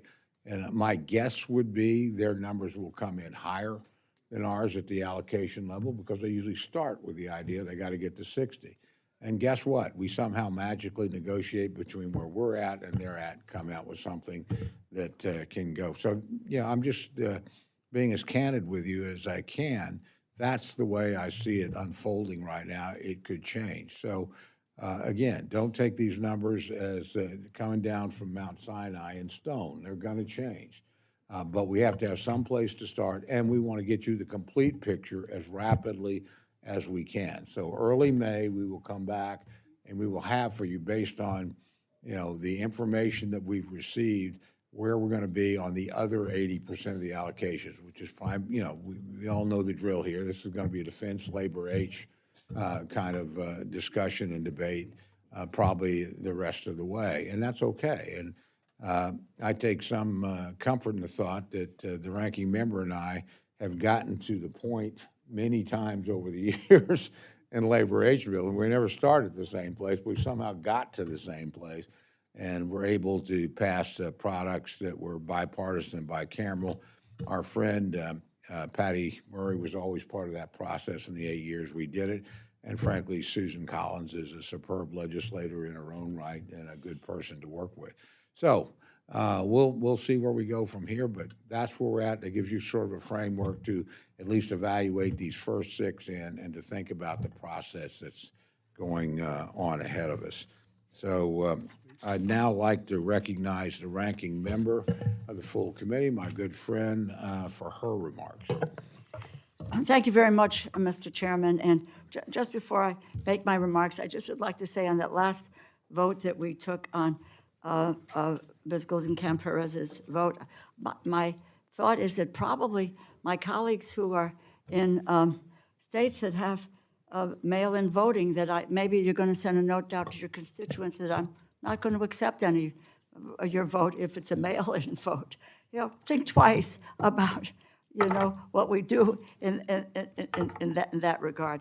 But I want to start by saying I agree with my really very good friend, Tom Cole, that we should get all 12 bills through the committee. Particularly pleased at what happened in the last go-round. 11 out of 12, and we're still deliberating on Homeland, but 11 out of 12 bills. I was stopped by one member of the, actually the other side of the aisle, and who said to me, we were discussing something, he said to me, don't you know how to compromise? Well, we wouldn't have had 11 out of 12 bills if neither of us knew, you know, that we didn't know how to compromise. And the value of that, of what we did the last go-round, and I think it's instructive as to where we go in the future here, is that I take my position, and I know that Tom Cole takes his position on the Appropriations Committee, and I believe that people who want to sit on the Appropriations Committee understand its its centrality to the federal government. For my part, I believe it is the soul of that. I get in trouble with my friends on Ways and Means, but this is where it's a nerve center. Without it, the government does not function. And so I am committed day in and day out to make sure that the strength of this committee, its centrality to our government, is maintained. And am willing and will continue to fight for that every single day. And will not have others who think that this power of the purse belongs elsewhere, that we are not going to allow that to happen. And I believe that's where Tom Cole and I come down in these efforts, which is why we were clear about what we were doing in the last go-round. And that in the absence of passing appropriations bills, that we could have all had a wonderful sabbatical. Do what you want to do, because the relevance of this committee will have been squandered. None of this in this room want to squander the relevance of the Appropriations Committee. And so we'll work hard to get that done. I might say, though, that with regard, and I want to get the bills done by July 4th. We can do that. We can do that. We're moving, and we'll get it done. And that's everybody working together as we have. But in order to do our job, and for me to deal with my job, I believe that we do need to see all 12 allocations. I think it's important that that happen. And again, I thank the chairman, but recently the president said that he instructed the White House Budget Director, Russ Vought, to quote, I'm quoting, I don't make this up. God help me, you couldn't make it up. Don't send any money for daycare, end quote. The president went on to say, and I quote, "We are fighting wars. We cannot take care of daycare," end quote, before adding, and again a quote, "It is not possible for us to take care of daycare, Medicaid, Medicare," end quote. Programs which he later referred to as, quote, "little scams." In case anyone may have forgotten, the president previously said during an interview on Fox News that, quote, "Medicare, Medicaid, none of that stuff is going to be touched," end quote. That was before his one big beautiful bill cut more than $900 billion to Medicaid. I understand the unprecedented political moment we are in, but we cannot lose sight of the simple truth that the President of the United States wants to spend more taxpayer dollars on open-ended, costly foreign wars while making drastic cuts to domestic programs that provide food, education, and medicine to the American people. The President said the quiet part out loud. The policy priorities he articulated in those comments are laid down in the funding allocations we are considering today. The agriculture allocation cuts non-defense spending by $1.1 billion. In Commerce, Justice, Science, they cut $1.9 billion from non-defense funding, while increasing defense spending under that subcommittee by $600 million. Financial Services, a $600 million cut to non-defense funding. State and Foreign Operations, a $2.7 billion cut. We have only received 6 of the 12 allocations. That is the problem in and of itself. But across the 6 allocations we have so far, the cut non-defense spending, the cut is $2 billion, and increase defense spending by $100 million. in the agencies that deal with that. And that is before we even get to the Pentagon budget, $1.5 trillion, which public reporting and the president's own comments make clear that this is an astronomical increase. I do not believe that child care, Medicare, and Medicaid are, quote, little scams. And I do not believe we must spend so much money on foreign wars that we have to cut public services for Americans here at home to pay for them. So I will encourage my colleagues to reject the proposed allocations. I also want to express my strong opposition to considering allocations for only 6 bills, which represent less than a quarter of total discretionary funding. And I take, the goodwill of the chair of saying we'll know something in early May. But the purpose of our committee is to have one body that examines all potential trade-offs. We cannot make those determinations if we do not know the allocations for all 12 bills. For example, we do not know the total allocation yet for the labor HHS bill. Last year, the Republican majority proposed to cut the labor HHS bill by $24 billion.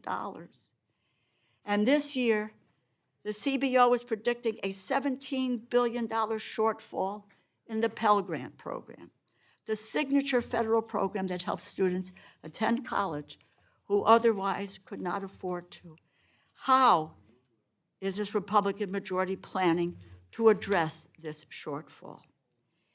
If we do not have a total top line, how do we propose an amount to allocate for any one bill? We cannot make informed choices, informed decisions, if we only have half of the information necessary to vote on subcommittee allocations.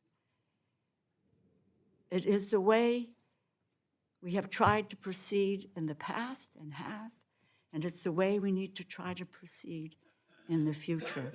We cannot pit one subcommittee against another.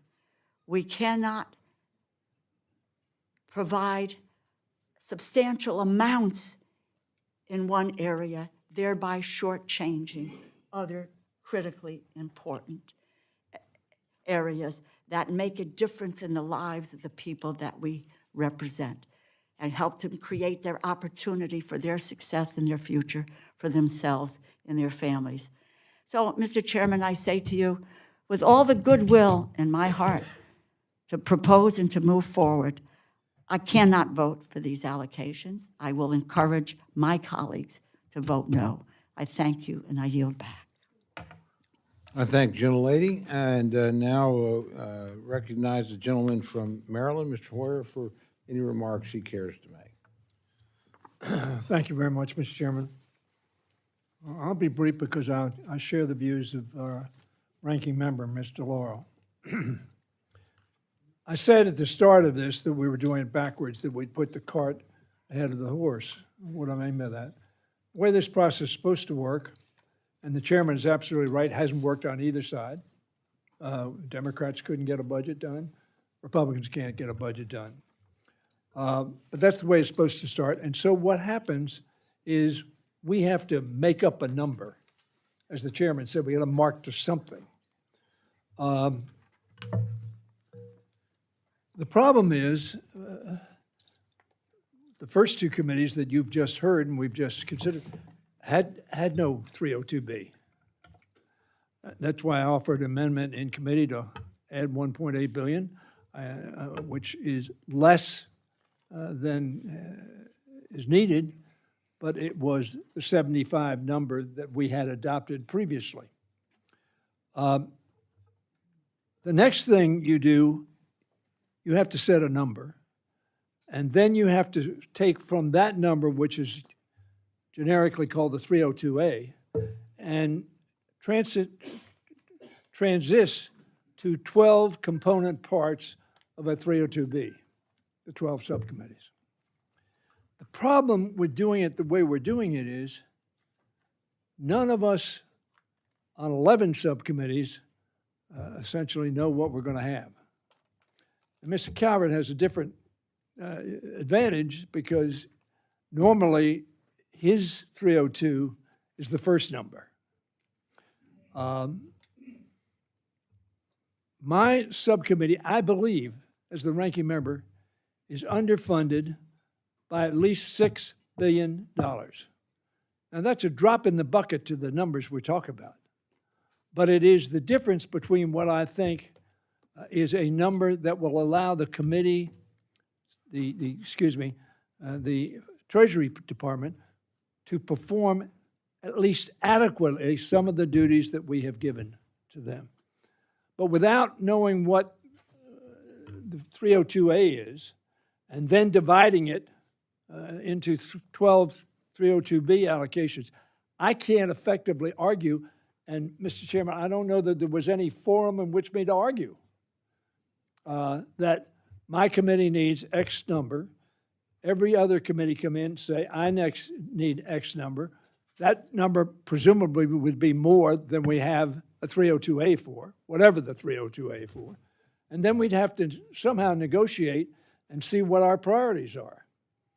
But the way we're doing it, first of all, again, we put the cart before the horse. We didn't have a 302B. We had a number that was given to us, or given to Mr. Joyce. And so we marked to that number. I was for going beyond that number, as you know, $1.8 billion above it, which would have been less in terms of a baseline than we've had. Now, you can disparage the baseline, but very frankly, on defense, Mr. Calvert has to deal with it all the time because the budget of 2026, you cannot purchase the same things that you need at the 2026 budget. Why? Because the cost went up. That's what baseline's all about. Baseline simply says you have a budget and you can purchase 25 goods at 26 prices, which are a cost of living adjustment above that. That's inflation. We all understand that. But we can't do it the way we're doing it because we don't know what the allocations are going to be and what the trade-offs are between defense and labor health. They're the two biggest bills, and all the rest of us. So, Mr. Chairman, I want to thank you for your very thoughtful recitation of the problem that confronts us. And it is very difficult. As majority leader, I had to decide what we were going to put on the floor as a number. And so we deemed it, as you pointed out, because we couldn't get the budget through. So we had to have a number. But that number was voted upon in the House. We don't have that yet either, on either side. But I would urge us to try to come to grips with and explain to the leadership of the House that we have to have some semblance of order in terms of knowing what the Appropriations Committee has to mark to, whatever it is. And then have some debate and discussion within the committee as to how to allocate that. Hard choices have to be made. And so that would be the observation I would make. And if you would allow me to do it, because I didn't do it at the end, I want to thank Kim Betts, Mike Patterson, Alex Dios, and James Galkowski of the Republican side for their work. They're a pleasure to work with.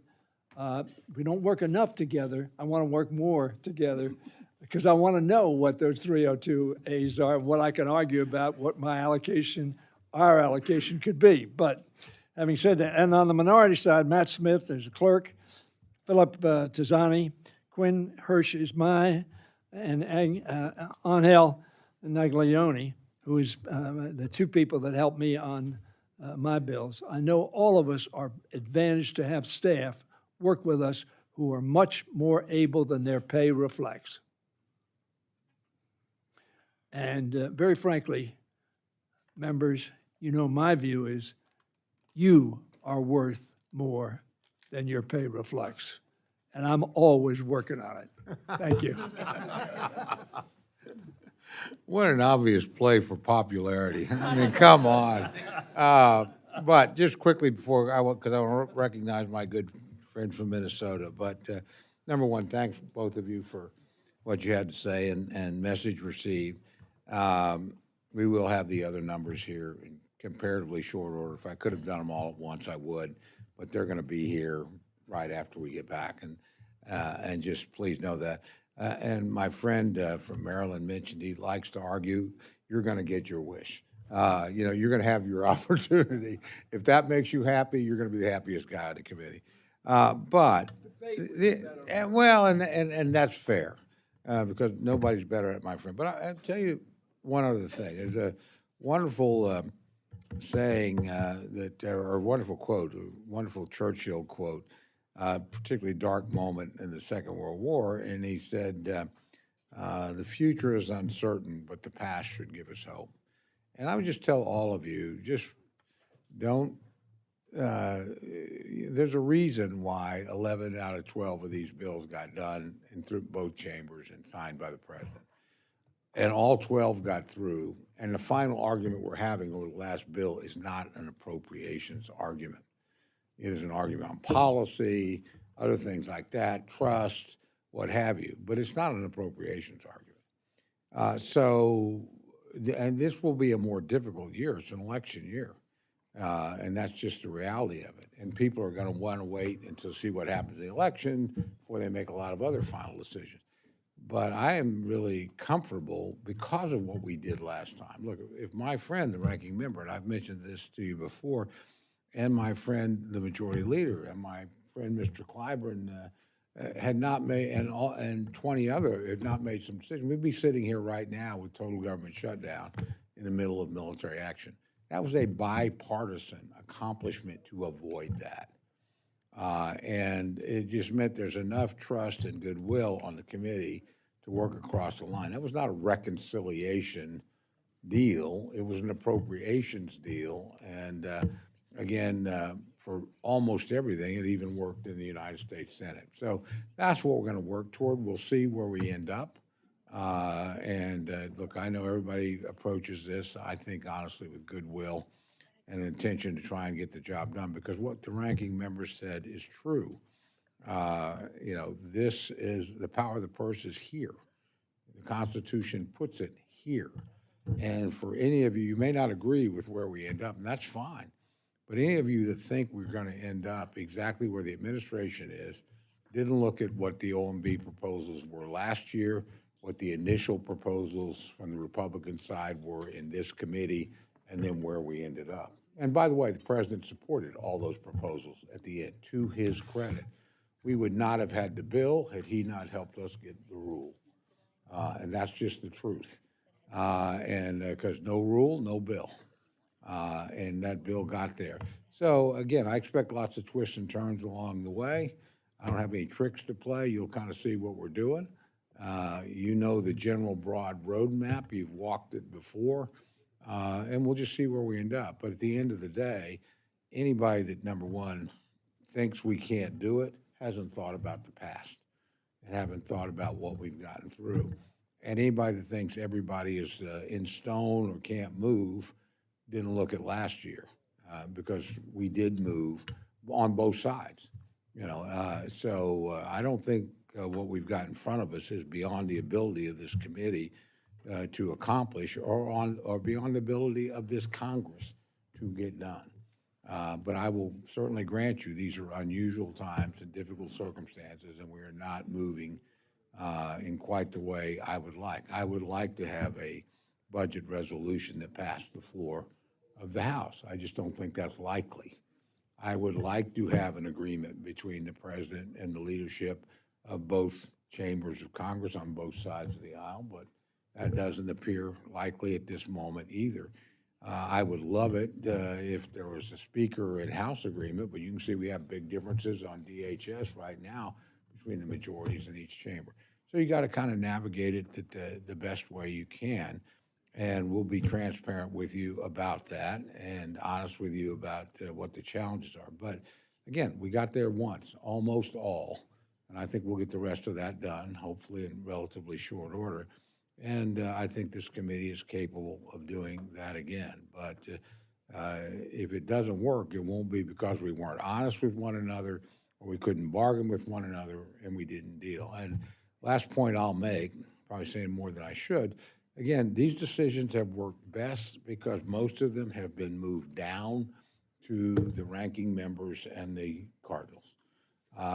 In each of these 12 subcommittees, we had very few things come up because on both sides of the aisle, we trusted our people in the committees to come to a deal. You guys know one another. You know the issues better than anybody else in your jurisdiction, and your staff knows it better than anybody else. And every step it moves up that chain, even to us at the four corners, it's less informed and more political. And if it gets out of here to the leadership level on both sides, it's all political and not very well informed. Not because they don't have great staff, but our staff works appropriations. They know it better. I guarantee you, no speaker staff, no minority leader staff is anywhere as good on these issues. And so if we can keep the key bargains down at that level, you saw a pretty good example of it yesterday when Judge Carter and Ms. Wasserman Schultz came to an agreement. I mean, it was kind of a miracle. I wasn't expecting it that soon. I kind of thought they'd eventually get there. But, that's the goal, is to try and get to something that's workable on each side that can pass. And again, I know the Senate well enough that if they ever get to 60 over there, I lose 30 on my side. So it's not like, we're not going to end up in the same places. If this succeeds, there's going to be, as there was, a lot of legitimate give and take. So again, more than you want to hear, my friend from Minnesota asked for recognition. So gentlelady is recognized for any comments she cares to make. Thank you, Mr. Chairman. Once again, we're stuck in this pattern. And it's been a problem, as you said, for the 4 appropriation cycles. And I appreciate your comments. I know this is not how you want to have things go. It moves much smoother, and believe it or not, I was here at a point when I got elected to Congress where we did have the allocations and we did know what was moving forward. And the Appropriations Committee passed a lot of bills bipartisanly off the floor because of the way that it started out from the beginning. Not your fault, Mr. Chair. Totally get it. The ranking member said it best, though. However, some of us still have to stand up and speak on behalf of our constituents in a process we want you to be able to get back to. So 6 bills, that's what we're being asked to consider, and we know we're going to fund the rest of them, right? But I'm just going to talk about the defense bill for a minute. Now, I'm not worried about our allocation. I'm not. And people in my district are worried that it's too big. And we have work to do in passing audits and doing better oversight and everything in defense. They're absolutely correct. And I'd like to get back to working and focusing on that. Now, I think the request is going to be very close to the president's. But here's my concern. That's before we even get to a supplement, which the chairman and I, when we were at the Pentagon last week, said, hey, what's the buzz? What's happening with the number? We didn't hear anything. And then we also hear that there might be another reconciliation bill floating around. So that could even be more money for defense. And we are at war, Mr. Chair, and that's something that we take very seriously. But this is a war that Congress had no input in, and we haven't been able to see a plan or really know how this war is going to affect the bottom line of our national security, and not just the money in our national security, but our national security and standing in the world. But I believe when we shortchange domestic policies, it is my strong belief that we also start shortchanging our national security in the end. And that goes to the Education, Health, and Labor Bill, which I know you and the ranking member will do your best to get the most dollars going in the right direction. But I want to let you know why I feel so strongly about this. And those of you who serve on the Defense Committee, you hear me start most of the committee meetings talking about this. We've got engineering, we have math, we have science, we have cyber, we have computer programmings, and they're all cut in the president's budget. And every single one of those jobs and the schooling that's necessary for them, whether it's an apprenticeship program, whether it's more money into, and we say STEAM in Minnesota because we include the arts in the STEM, that all has to do with our next generation of leaders coming up. The apprenticeship programs for the building trades, for the people who are doing the welding on our submarines, for the people who are coming up and designing what the future is going to be like as we're watching warfare change.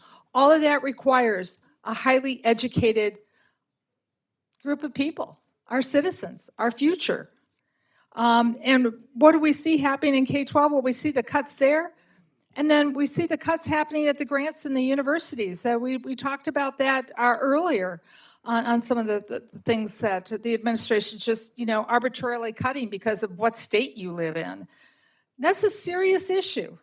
Workforce is a serious issue for the Defense Committee right now. We talk about it all the time. And without workforce, it even costs more.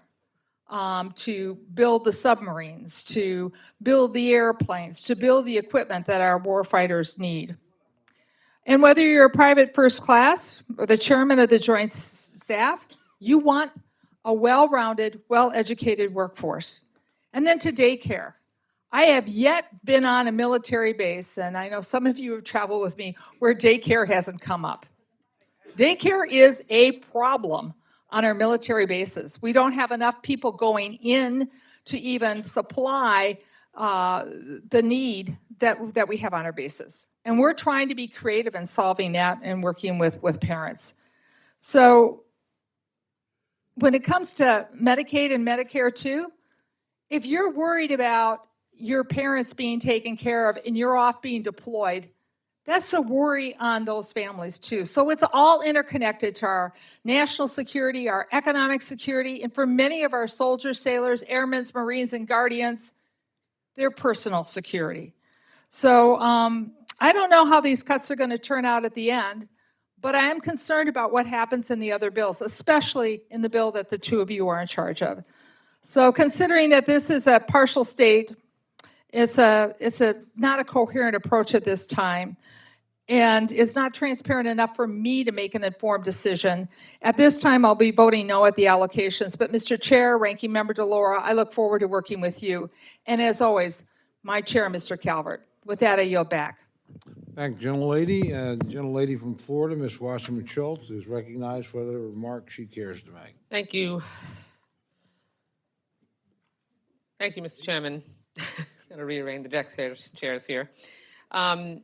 I know the Milcom VA bill has passed out of committee, and it passed out 58-0, and that's something that I know Judge Carter and I are both very proud of. But I still rise to oppose these allocations because they're not real. They were, by circumstance, made up out of whole cloth because we had to mark to something. And I feel for the chairman. This is not your bill, Mr. Joyce, so just note for that for the record. I feel for the chairman, but we, in the Milcom VA bill, were the only subcommittee of the 6 under consideration yesterday to receive an increase in our allocation compared to current funding. And that's a positive step. The defense portion, though, of our allocation was severely underfunded. And I mentioned that in our remarks yesterday. We have a huge, huge Milcom problem. The military isn't asking for enough. We aren't providing enough funding. 30% of their infrastructure is in fair or poor condition. And our allocation was more than $9 billion less than what the president requested for military construction. So the president asked for $9 billion more than we had provided in our bill. But it's impossible to understand how the majority's funding decisions were even made for military construction because we don't know what the Defense Subcommittee top line will be. And the massive increases in defense programs that appear to be on the way will come naturally with a commensurate Milcom need. And it's no way to prudently plan and budget by underfunding one portion of the defense budget severely while massively increasing the rest of it, and then not being able to having an even further gap in the infrastructure deficit. We, on the VA side, we always need more funding, but I know every increase that we get in non-defense dollars means less funding for other domestic programs that veterans rely on when they come home. And as our economy stalls and prices rise, those needs just grow. That includes domestic programs at the Departments of Agriculture, Housing and Urban Development, Labor, and Education. I can't support cuts to these programs, especially with the deep cuts to SNAP, Medicaid, Medicare that Americans are now facing. And if you look past Milcon VA, I'm deeply concerned by the impact that the cuts to our other bills will have to services and programs that our country relies on. Mr. Chairman, when we're being asked to cut the Office of Terrorism and Financial Intelligence at the Department of Treasury, as our brave service members wage a war with the leading state sponsor of terror, something is deeply wrong. For my Florida constituents, slashing the Small Business Administration as unemployment climbs, we're losing jobs, and costs for entrepreneurs are skyrocketing. That's like trying to put out a fire with jet fuel. Mr. Chairman, the administration has not finished their part of the group project, to use a little kid analogy. And that's not isolated to my subcommittee, it's true across the board. Agency heads haven't testified, staff and member questions have been left unanswered. The full justifications and details, as we've talked about for the first two bills, for many of these budget requests are MIA. Nobody in this room, especially after DOGE, believes this administration can be trusted with a blank check. I can't turn around and tell my constituents, don't worry about the money, President Trump is good for it, because he's not. I oppose these allocations because they are both insufficient and utterly incomplete. I hope we can do better. I am confident that we will do better as we progress, but at this moment, I'm not able to support the 302Bs, and I yield back. Thank you, gentlelady. The gentlelady from Florida, Ms. Frankel, is recognized for whatever remarks she cares to make. Thank you very much. I'll just first say amen to my colleague Debbie Wasserman-Schultz and Rosa, your remarks, and of course Betty's remarks. And I want to speak as the ranking member of the National Security Department of State and related programs and just say that, first of all, we have a really fine chairman, Mr. Diaz-Balart, and a really good bipartisan committee. But I want to first start by telling you what drew me to this committee. I had said this before. I have a son, my only son, who I'm very proud of, who served 8 years in the Marines. He was a captain, and he had a tour both in Afghanistan and in Iraq. And I can tell you that during those times, it was agonizing for me. Every night, you just wait. You're afraid that someone's going to knock on your door. He's home, and he's safe. But I will tell you this, when I ran for Congress, I did have a mission, and my mission was to keep any other person's child from ever going to war. And that's what drew me to this committee. It used to be called SFOPS because it's about soft power. And I'm not against a strong military. I like a strong military. But bombs and drones, they respond to threats. They don't prevent them. It's soft power that prevents them. It's our diplomats diffusing conflicts before they explode. It's global health programs stopping outbreaks before they reach our shores. It's food aid and development assistance that reduces desperation, that fuels extremism and mass migration. It's strong alliances so we don't face threats alone. Every dollar we invest in diplomacy and development is a down payment on stability and helps avoid far more costly military intervention later. And it is quite stunning to me that the president's budget is asking for a 44% increase, $440 billion just in this budget, while everything else, just about everything else, is being downgraded. So what I want to say is that when we retreat from soft power, and I know we have members of this committee who know this well, We don't save money, we create vacuums, and adversaries like China are ready to fill in, and they are filling in. We should not have a choice between strength and restraint. We have to be smart as well as strong. And if we want to have a safer America, a more prosperous America, a more stable world, we need both. We need the strength of our military and the power of our leadership. And for that reason, and the many articulate reasons of my Democratic colleagues today, I am sad to say that I will be voting no on this allocation. I yield back. Thank gentlelady. Are there others wishing to make comments on the allocations? Gentlelady from Ohio is recognized. Thank you. First of all, Mr. Chairman and Ranking Member DeLauro, thank you so very much for your strong natures and your desire to achieve regular order in a very disordered world right now. I wanted to make a comment as a member of our leadership on the Budget Committee, because I've had a chance now to sit through all the hearings that we've had thus far. And I've served on the Budget Committee over a number of years. I have never seen an administration that is so fast and loose with the numbers. We're not exactly dealing with a very squared-off group of folks over there, and there really isn't a budget. We had Russell vote before the committee a few weeks ago, and it really wasn't a presentation. It was kind of a tennis match, back and forth on both sides of the aisle. And I find it hard to move forward. If I look at the Trump administration, take tariffs. The president said that some of those would be rebated. We don't know how much in tariff money he has over there. Secretary of Treasury's not telling us, who's ever got it. Now there are articles in the paper that it's going to go to some corporations that file with the Department of Treasury. I was thinking that some of those tariff dollars would be spent for programs under our jurisdictions and to pay down some of the debt, but it's very rubber numbers. The administration, meanwhile, is rescinding programs that have already been passed by this Congress. One of those that really affects us in the Midwest is the Manufacturing Extension Partnership at the Department of Commerce.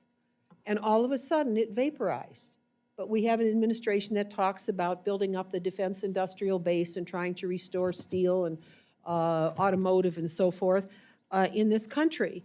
But they're hiding their expenditures, and they're not telling us what they're doing with some of the revenues that are coming in. So we don't really have a budget from the administration. I wouldn't want to have to bet my life on what's in it, because I don't really know who has it. So I guess my point is, we are trying to create something of regular order in here when we have complete disorder on the other side of Pennsylvania Avenue. I will also say that in terms of I'm on the Defense Subcommittee, in trying to ask questions of a department that has taken us to war, the manner in which questions are not answered and the dismissive manner of the highest individuals in that department, I find deeply concerning. We read that $1.5 trillion, that's going to be maybe the defense ask. I don't know. But I'm saying to myself, not so much as a member of this subcommittee, but I look at these sovereign wealth funds that the president talks about and some of his sons and so forth, what they're investing in and who they're talking to. I'm thinking, hey, wait a minute, you're going to tax my people for a war that I didn't vote for? Go to these friends who are going to benefit in the oil industry. I mean, this has to go to some of the highest levels of governance in this country, and I don't have charge of it all. We know we're going hundreds of billions of dollars into debt because of this war, and it's undeclared, and we don't have a budget for it. So it's really breathtaking what is occurring, and I want to be a party to efforts to try to structure this for the nation in this committee, and I have such high respect for the members who are chair, ranking member, all of the cardinals. You know it better than the administration. And the chief person in charge up the street, Mr. Vogt, has not sent us the proper paper. We don't have anything to work from. So we are trying to be creative. But I just wanted to place those remarks on the record. I was very proud of several of our committees last year when we were able to get our legislation to the floor and move it through, and maybe we can do that again. But I have never seen in my career, anyway, maybe I missed it, you know, maybe I missed something along the way. I have never seen such an irresponsible executive branch when lives are at stake. And for us from Ohio, 3 of the 12 killed came from Ohio, wouldn't you know it? And so these issues remain on my mind. I hold them closely to my heart. But the way we cannot get answers from the executive branch, and we are trying to create a structure for the federal government of this country that will function, and we don't have really faithful dance partners from the other side of Pennsylvania Avenue. And when you see all the cabinet secretaries leaving, you're wondering, who's in charge? Who's in charge up there? So this really is a serious time. Just know, for our Committee on Energy and Water, we know how to compromise, we know how to work together. My time is up, but just know that we have a serious national challenge here we can't solve alone, but we somehow have to move our bills forward. Thank you all. Thanks, gentlelady. The gentlelady from New York, Ms. Mings, recognized for any comments she cares to make about the allocations. Thank you, Mr. Chairman. I, too, rise in strong opposition to the interim 302B allocations. We should not be considering these allocations on a piecemeal basis. We need to see the House majority's proposal for all of the subcommittee allocations. In particular, we need to see the allocation for defense relative to fiscal year 2026 compared to allocations for the various non-defense subcommittees.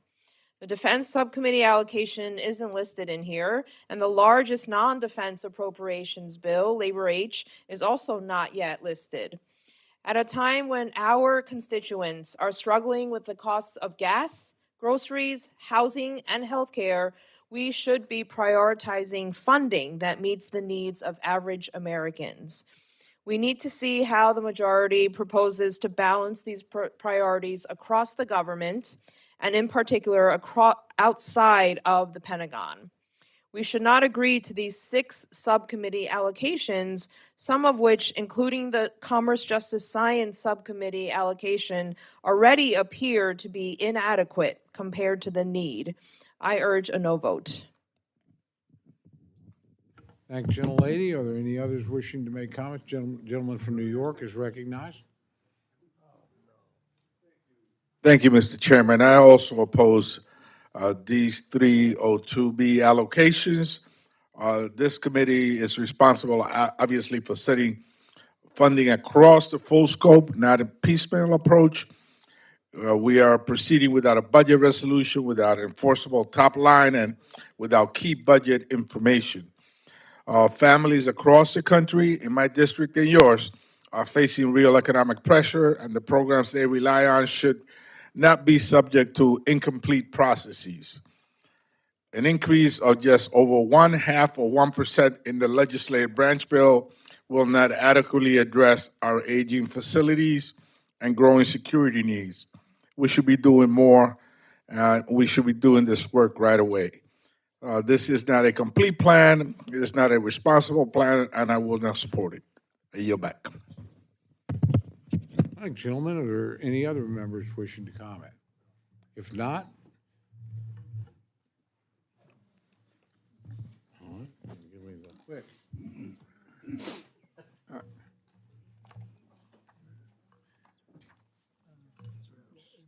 Just give me the.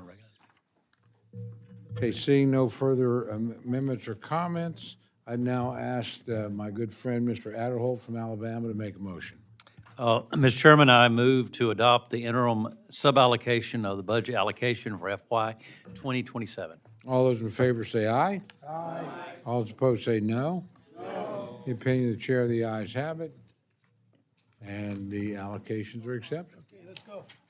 I will do it, but remember, when I ask that, please respond quickly. Of course we'll do it. The roll call's been requested, and clerk will call the roll. Mr. Adderholt. Mr. Adderholt, aye. Mr. Aguilar. Mr. Aguilar, no. Mr. Alford. Mr. Alford, aye. Mr. Amidei. Mr. Amidei, aye. Mrs. Bice. Mrs. Bice, aye. Mr. Bishop. Mr. Bishop, no. Mr. Calvert. Mr. Calvert, aye. Mr. Carter. Mr. Carter, aye. Mr. Case. Mr. Case, no. Mr. Siscomani. Mr. Siscomani, aye. Mr. Klein. Mr. Klein, aye. Mr. Cloud. Mr. Cloud, aye. Mr. Clyburn. Mr. Clyburn, no. Mr. Clyde. Mr. Clyde, aye. Mr. Cole. Mr. Cole, aye. Mr. Cuellar. Ms. Dean. Ms. Dean, no. Ms. DeLauro. Ms. DeLauro, no. Mr. Diaz-Balart. Mr. Diaz-Balart, aye. Mr. Edwards. Mr. Elzey. Mr. Elzey, aye. Ms. Escobar. Ms. Escobar, no. Mr. Espaillat. Mr. Espaillat, no. Mr. Fleischman. Mr. Fleischman, aye. Ms. Frankel. Ms. Frankel. Ms. Frankel? No. Mr. Franklin.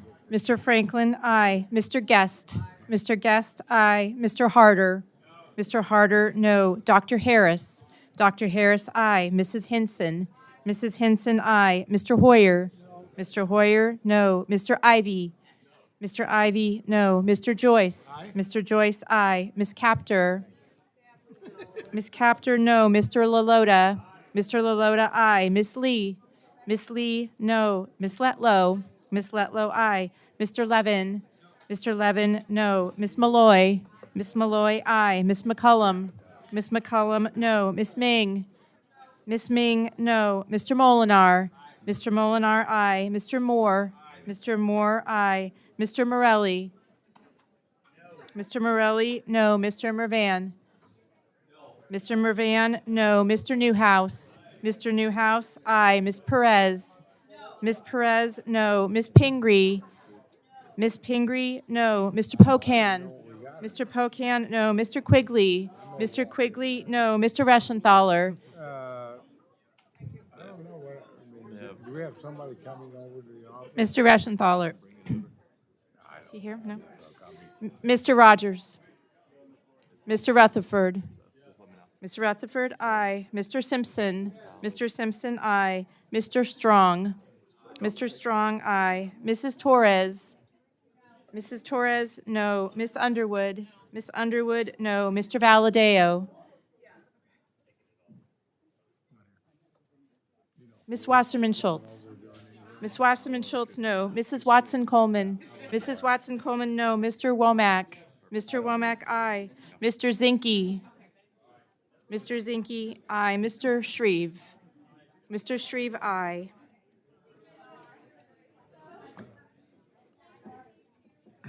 Are there any other members wishing to vote or change their vote? Gentleman from Texas? Mr. Cuellar votes no. Gentleman from North Carolina? Mr. Edwards, aye. Are there other members? Some of you are standing, some of you are not. It looks like clerk will tally.